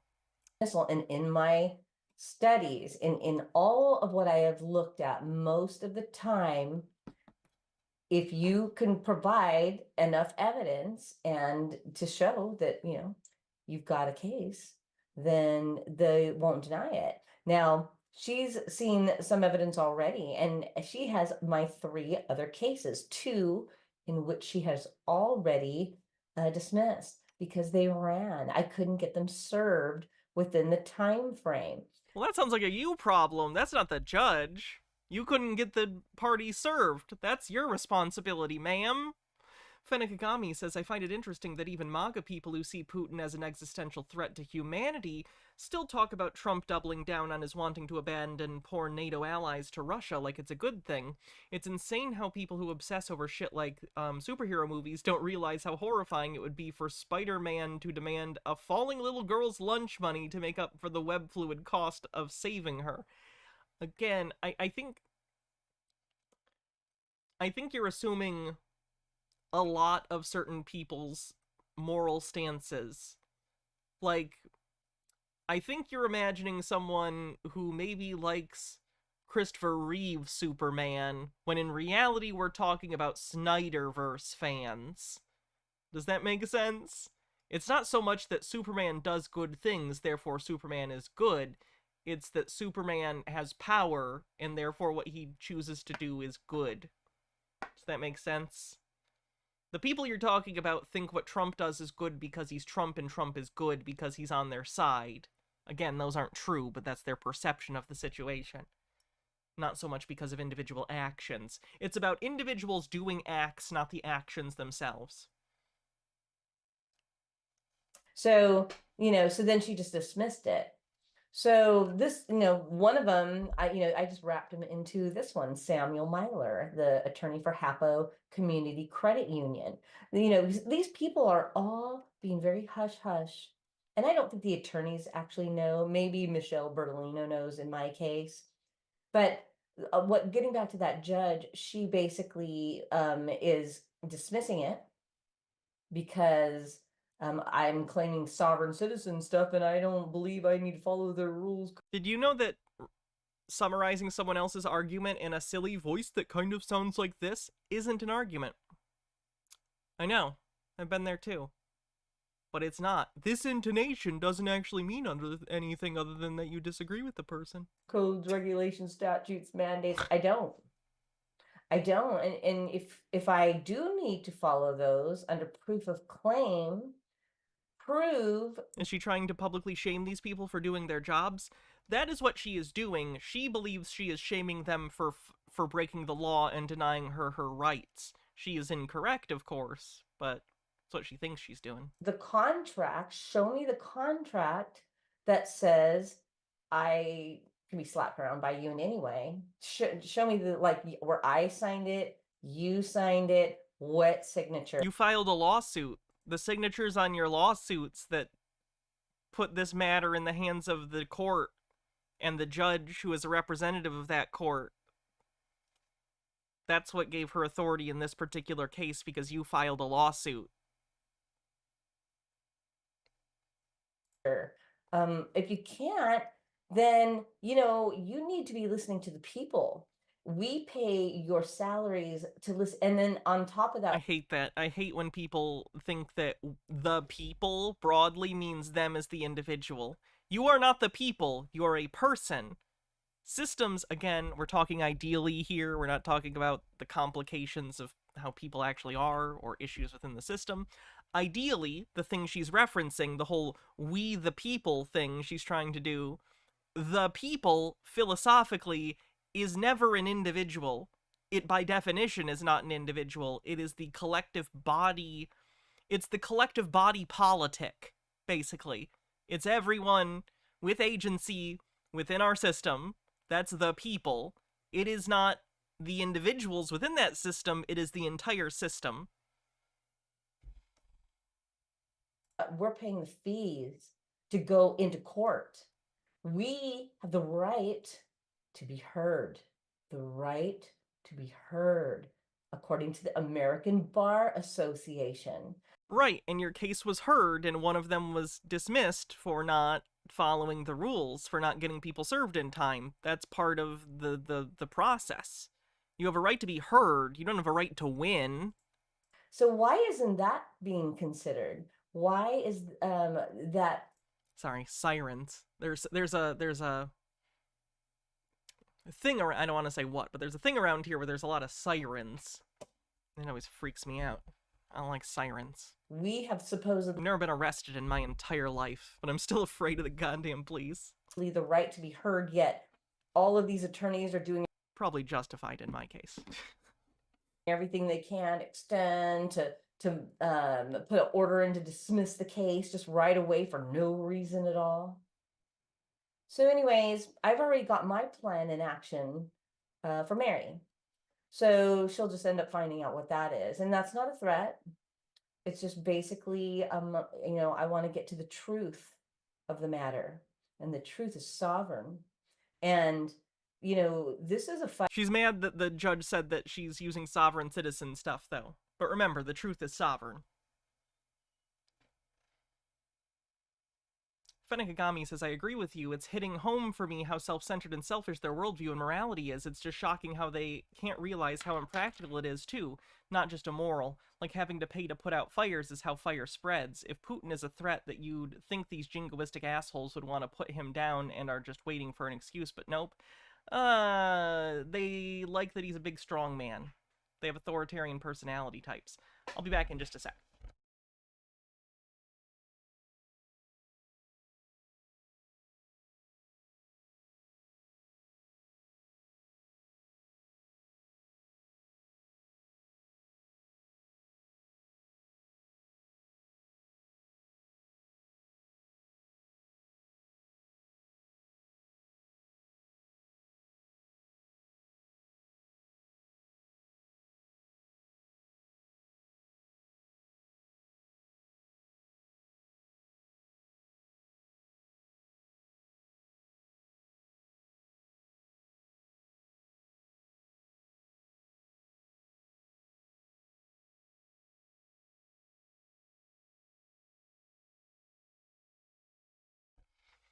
Sorry about that. Fight, folks. You know, I'm on the front lines, and I can tell you that, you know, they are going to be very hush-hush. They're going to try to adjudicate against you no matter what. No, they'll adjudicate against you if you don't follow procedure, though, and in this case, you explicitly said why the case was dismissed. That's just standard. If you don't get them served, you don't get them served. Try again. So I'm as things happen after I do them, I'm going to have those things exposed. I'm going to. It was quick. I was just checking. There was a siren, and a while back down the street, there was a neighbor that was getting visited by an ambulance and a fire truck, and they're back again. So I just think it's someone who's having a health stuff, and they were just there first because they're first responders. Expose so I was just checking what the noise was. These people every step of the way, every time they walk unlawfully against me, and that's just also walking unlawfully against everyone, all of the people. That's a public You're company, telling but I me still don't I feel can't super go in there and comfy go up with that on against screen. the county sheriff or I'm gonna do the that. bank. You're telling me I can't do that? They can just dismiss a case? If you don't serve them, yes, you need to hire a process server to go fucking serve them. It's a lawsuit. Yes. She's basically saying, are you telling me I need to follow the rules of lawsuits in order to continue this lawsuit? Yes. You should get a lawyer. Like, I don't think these cases have standing. They're not going to go anywhere. But you absolutely are in your rights to file them. You can file any stupid lawsuit you want. It's just not going to go anywhere, and it's not going to do you any good. It's just going to cost you money. But you can do it, but you need to follow the rules. Okay. Well, we've been going a long time. I'm over 4 hours. I don't normally do that. Tomorrow, I think. What's tomorrow? Wow, is tomorrow Friday? We're probably going to do a longer stream tomorrow. Feeling good. Well, like I said, I've been having good viewers this stream, too. I've had over 250, like, this whole stream combined between YouTube and Twitch. It looks lower for both of you because you're on separate platforms, but I see it cumulative, and that's nice. There is a plan. I want to point out, too, thank you to everyone who just hangs out. I know there's a lot of people that just lurk and don't chat. I appreciate you, so shout out to you. That's right, you. I'm talking to you. Any person that I don't normally call out by name because you're not in chat or just because I don't notice you all the time. This is to all of you. You are wonderful, and I really like hanging out with all of you and knowing that there are people who find something about what I do entertaining, whatever it might be. Whether it's the curation of content or my commentary, either way, thank you all very much for your viewership, and I really, really appreciate it. So thank you. In place, and we're just going to find out what that is, and once it's done, it will be reported. And anyone who has this video up in the background while they're actually using another device to jerk off, and they just don't want other people in the house to know what they're actually doing, knock it off. Put something else on. Spotify. I don't want to be in the same room while you whack it, you weirdo. Reported in full. Someone very specifically just felt called out. Here on One New Earth on the Cataspinda show. Because just statistically. As you know, it's time that we start putting up our sword of the spirit. And again, truth is sovereign. But there's no truth in these people. Like Mary Dimke knew. Who's Your Friend says, we appreciate you cultivating a welcoming and fun community. I'm trying. That I fully admit that I don't always say the right thing, don't always have the right position, but I promise all of you that I will never be so full of myself that I think I'm above being wrong. I never have been and never will be, and I just appreciate that you are all willing to meet me on that level. So thank you. These two guys were running that I literally, one, she did approve one extension that I put in. You can't find him. He's not, so they want to go through all the stuff and post. Yes, then you need to, like, hire a private investigator. Again, like, this is one of the reasons that civil litigation is a pain in the ass, is because, again, you have to kind of fund it. Like, that's why in a civil case you don't have a right to an attorney. It's not a criminal thing, right? You have to go through the effort of searching and finding and paying and doing a bunch of stuff that otherwise would be provided by the government. So don't start a lawsuit if you don't want to pay for all this shit. Don't initiate a lawsuit and then be like, this is so much work, this is a burden. You started the lawsuit. You have a right to file it, but those rights come with responsibilities, and if you want that lawsuit to be carried through to its conclusion and not dismissed for procedural reasons, follow procedure. Rights come with responsibilities. And all these things, just, it's okay for them to run like that.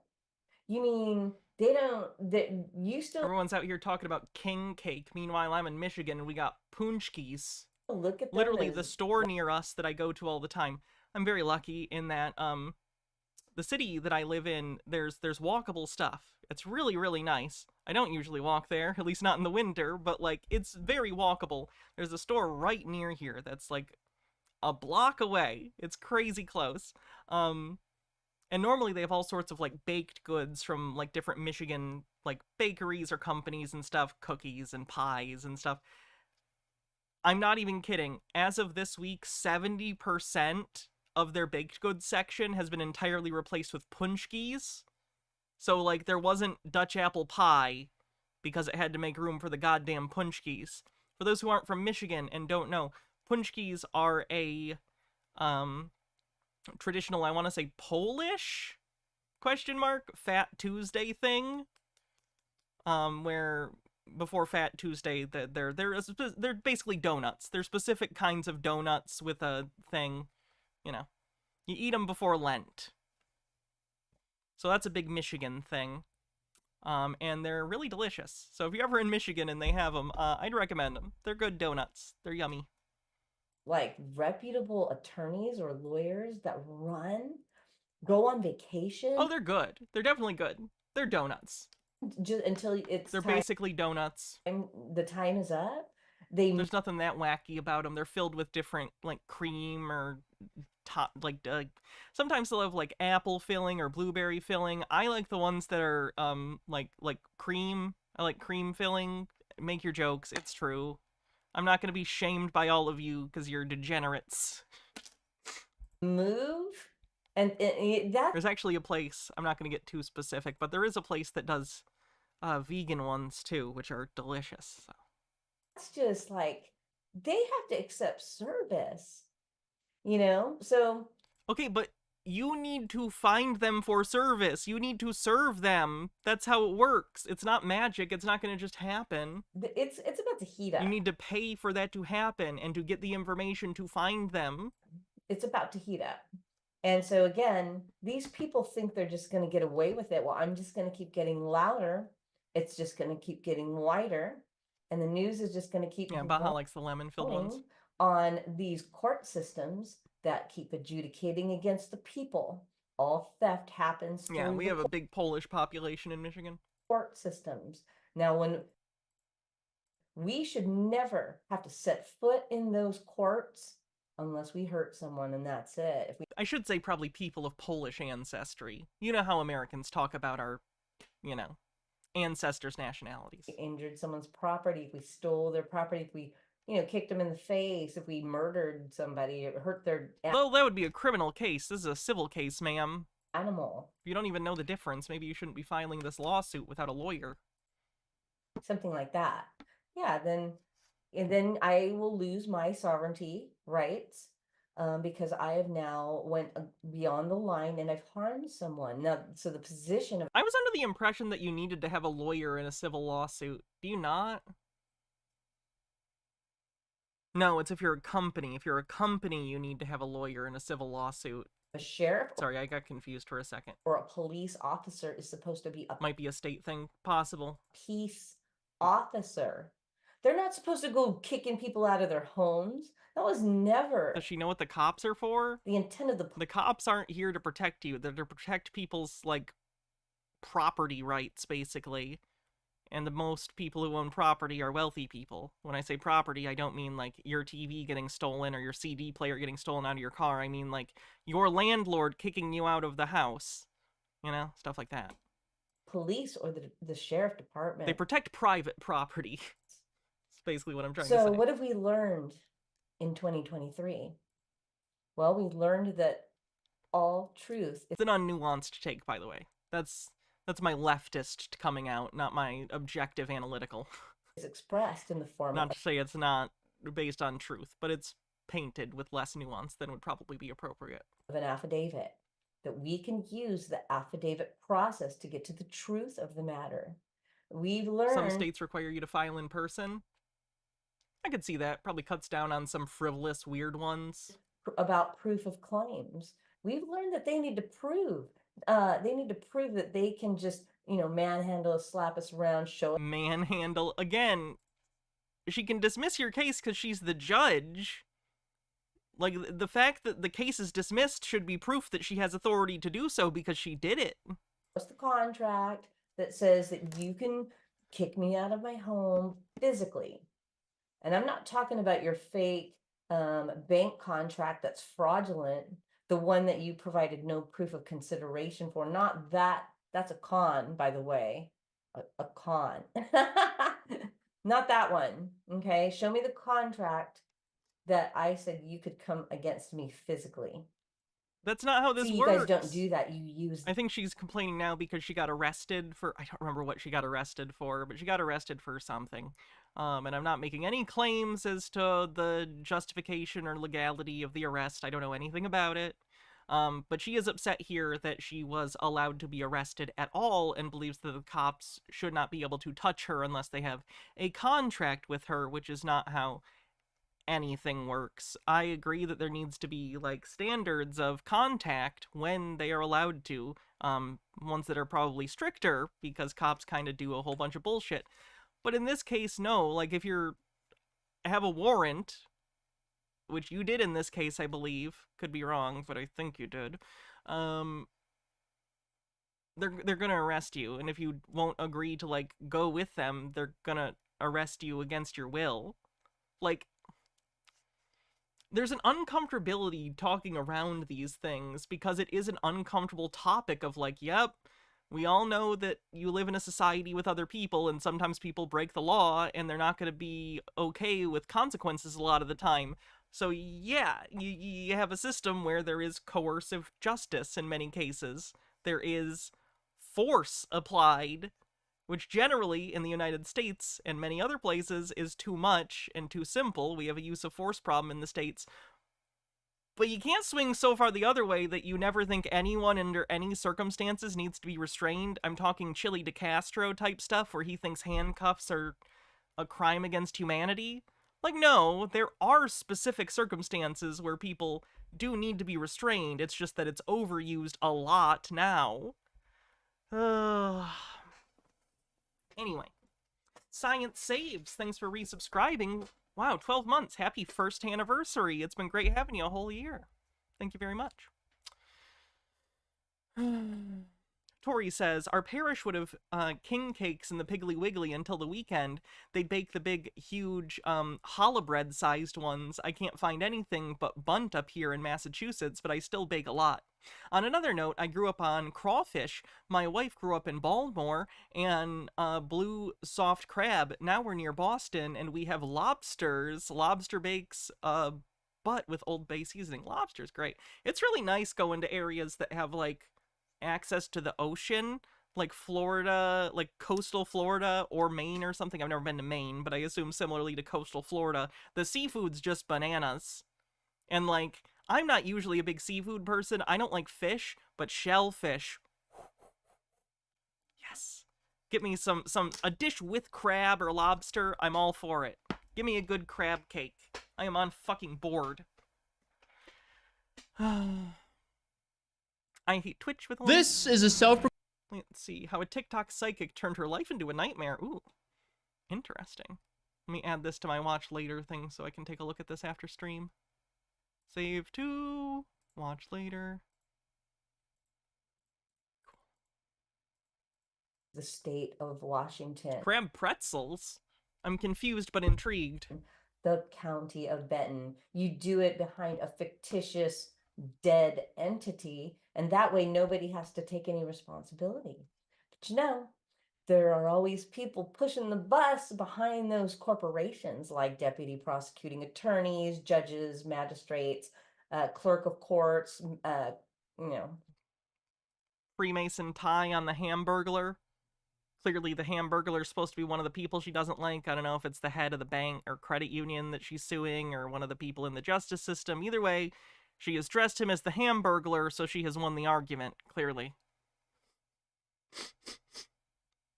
Just imagining having to explain this to someone, like in a history class in 1,000 years, someone being like, all right, students, explain to me What is this political cart, or I don't even know what to call it. What is this political meme supposed to mean?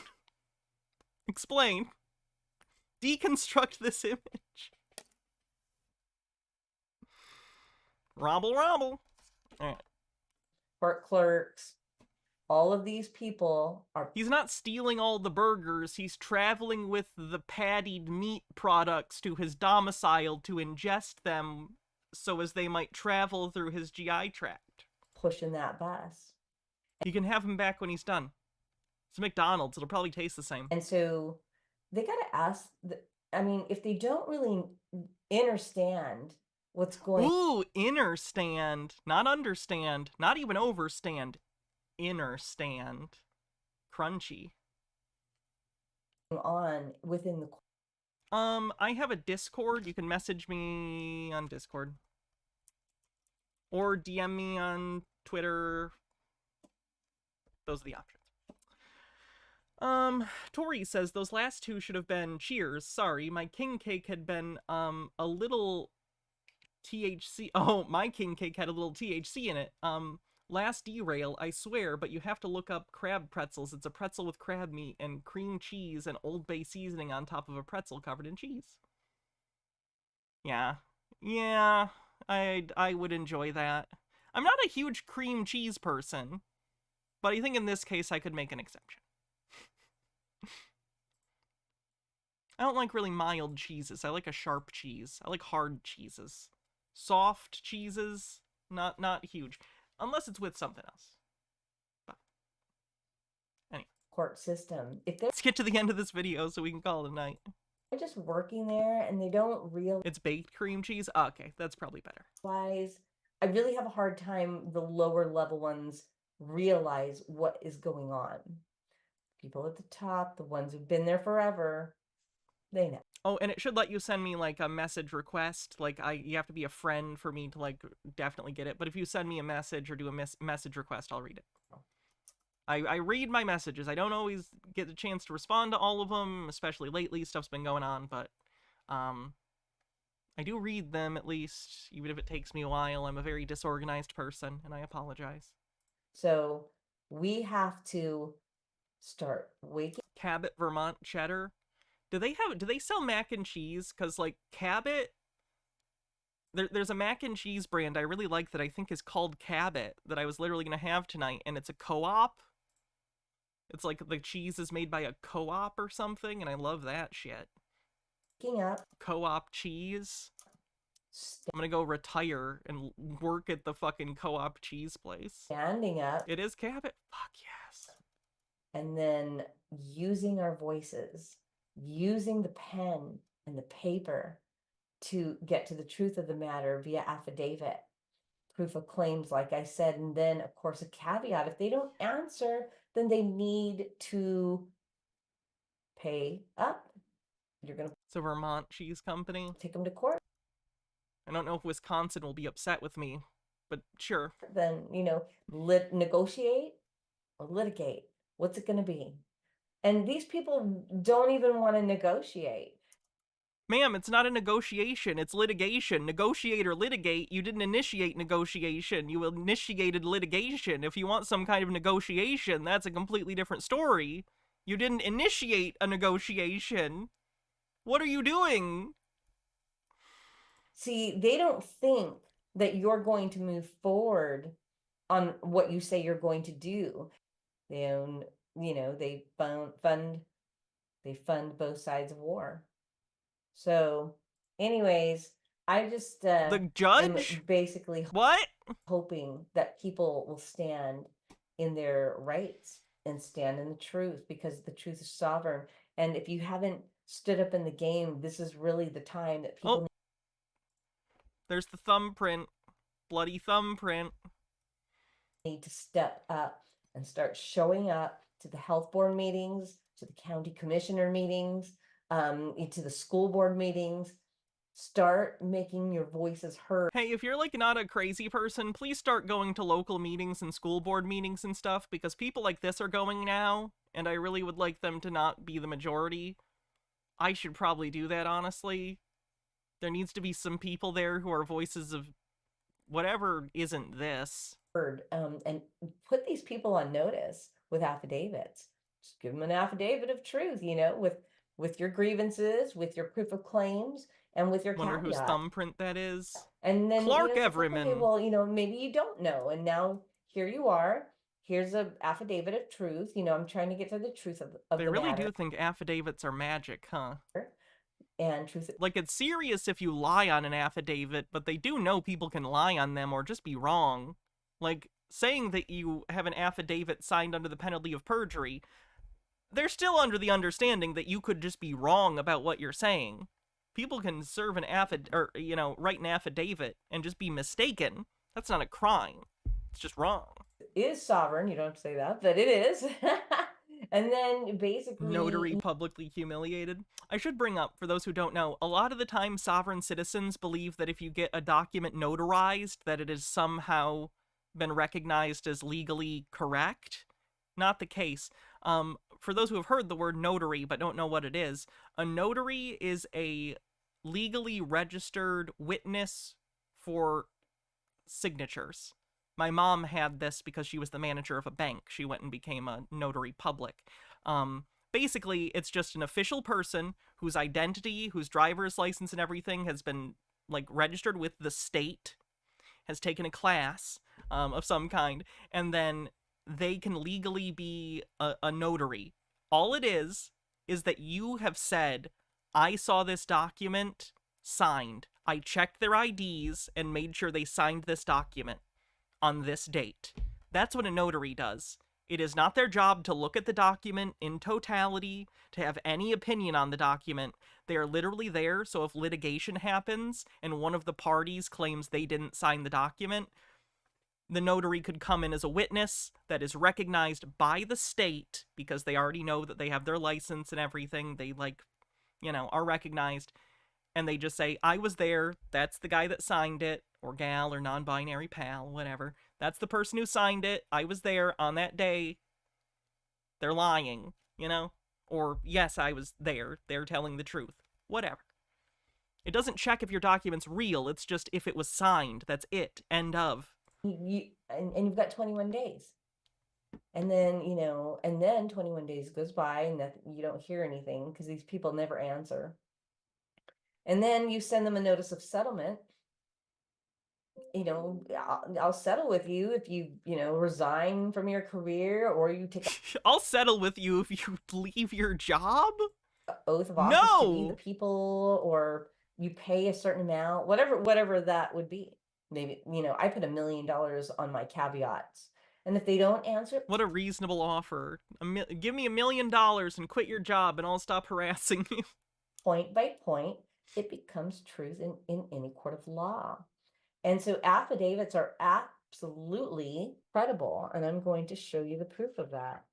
Indeed, no more than affidavits is necessary to make a prima facie case. See United States versus KISS 658 F 2nd, 526. What are you even complaining about? Your case was dismissed because you didn't get the stuff filed properly. You didn't get people served. 536. You didn't file a notice of service. Parentheses 7th.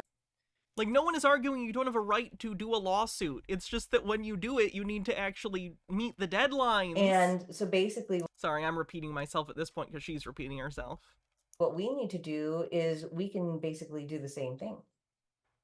And use the affidavits. Oh, she's so confident. It's wild. She has so much unearned confidence. Truth. Because it says right there that that's all that's needed. But in my case, I have more than that. Do you think that that's the entire body of law on civil litigation? That one sentence is the entirety of, like, the qualifications? I've got the evidence of fraud. And even if I didn't have... and if eventually you get to trial because you follow the rules, maybe you'll get to tell it to someone.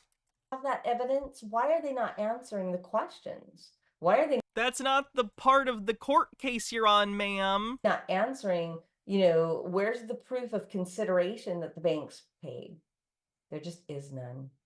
And they provided nothing. So what have we learned also for 2023? All debt is fraud. That's a finding of fact, which is not upheld by, like, case law. So no. And so do we want to keep paying this fraudulent debt? Or do we want to rise up and say, no, there's actually a better system out there that we, the people... What is the better system? ...are going to be a part of? And like, I don't disagree. I don't think our system now is ideal. What is your idea for a better system? Because I'm guessing it's not a concrete idea. It's a vibe, I'm guessing. It's not going to be a part of this world central bank digital currency system that is going to herd us into the New World Order. It's like anybody, I mean, I don't really understand why anybody would want to even take that route, but so many people are so addicted to certain things. Favorite horror game? Resident Evil 7 was really good. In their life, they could never give it up because it's their whole life. You know, we've done everything that we can to get out of the Matrix. So we've created a full life outside of it. And we just, you know, we're having a great time. We're loving life. We have time to meditate. We have time to study. We have time to take care of ourselves. We have time to do fun things. We don't do things that cost a lot of money because this is not the time to be doing that. And, you know, people are hurting right now. And so, you know, one thing I wanted to mention is that I had somebody give $250 towards Samba's and my campaign to get wheelchairs because our water project's done. And so now we are getting the wheelchairs. So let me give you the information. I really hope all that money is actually going where she's claiming. Cause like, I wanna be a trusting person, but part of me is just so afraid that she's just outright fucking stealing that money. I'm not saying she is. I have no evidence she is. It scares me though.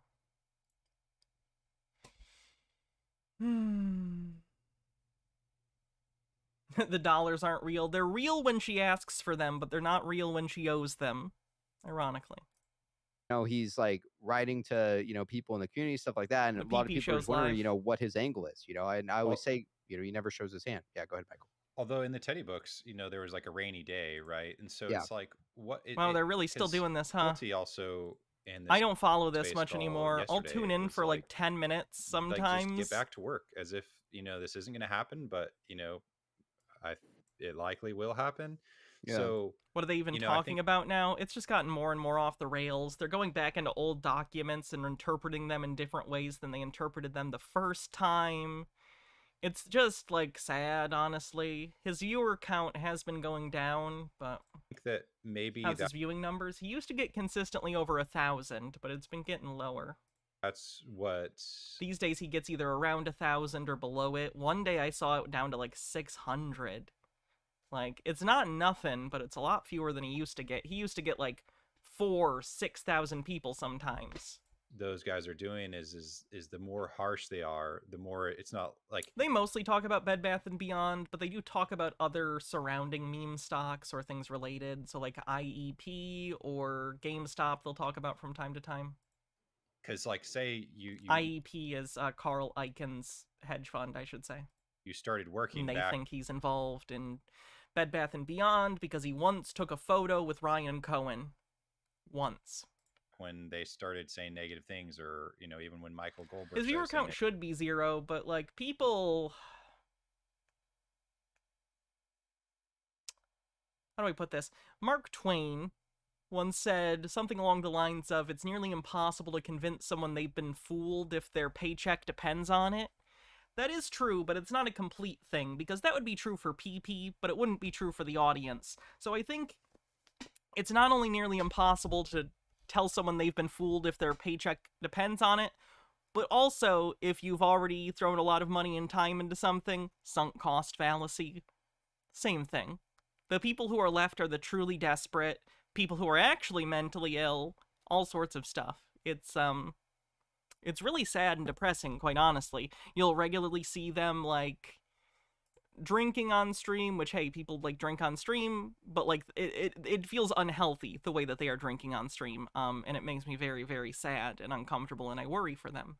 I don't like these people, but I worry for them. Things. and you saved You're good science saves, no biggie. money, and you had that to get ready for something that comes in, like, instead of just like pushing back bills because you're Was like, it Upton oh, Sinclair? Moss is me tomorrow, you know, One of 'em. maybe, you know, getting to work sooner than later is Right. important. Real quick, we do have someone who just got here, so sit tight, True Justice, then we'll Any news on Polte? I haven't seen anything that interesting lately. He stepped back a bit from the BBY stuff, not completely, but it's not as interesting. I think he's still planning either next month or in April to do another event in, like, Atlanta, but not charging people, which is kind of funny. I don't know. let you wrap up in just a moment. Chad, please give a warm welcome to Jake 2B. Oh God, he's here. Thing is, I broke down the code in a few. It was It's gotten to the point where I don't even recognize everyone on the show anymore. Anyone attending the court. Actually, like, who is this True Justice guy? I genuinely have no idea.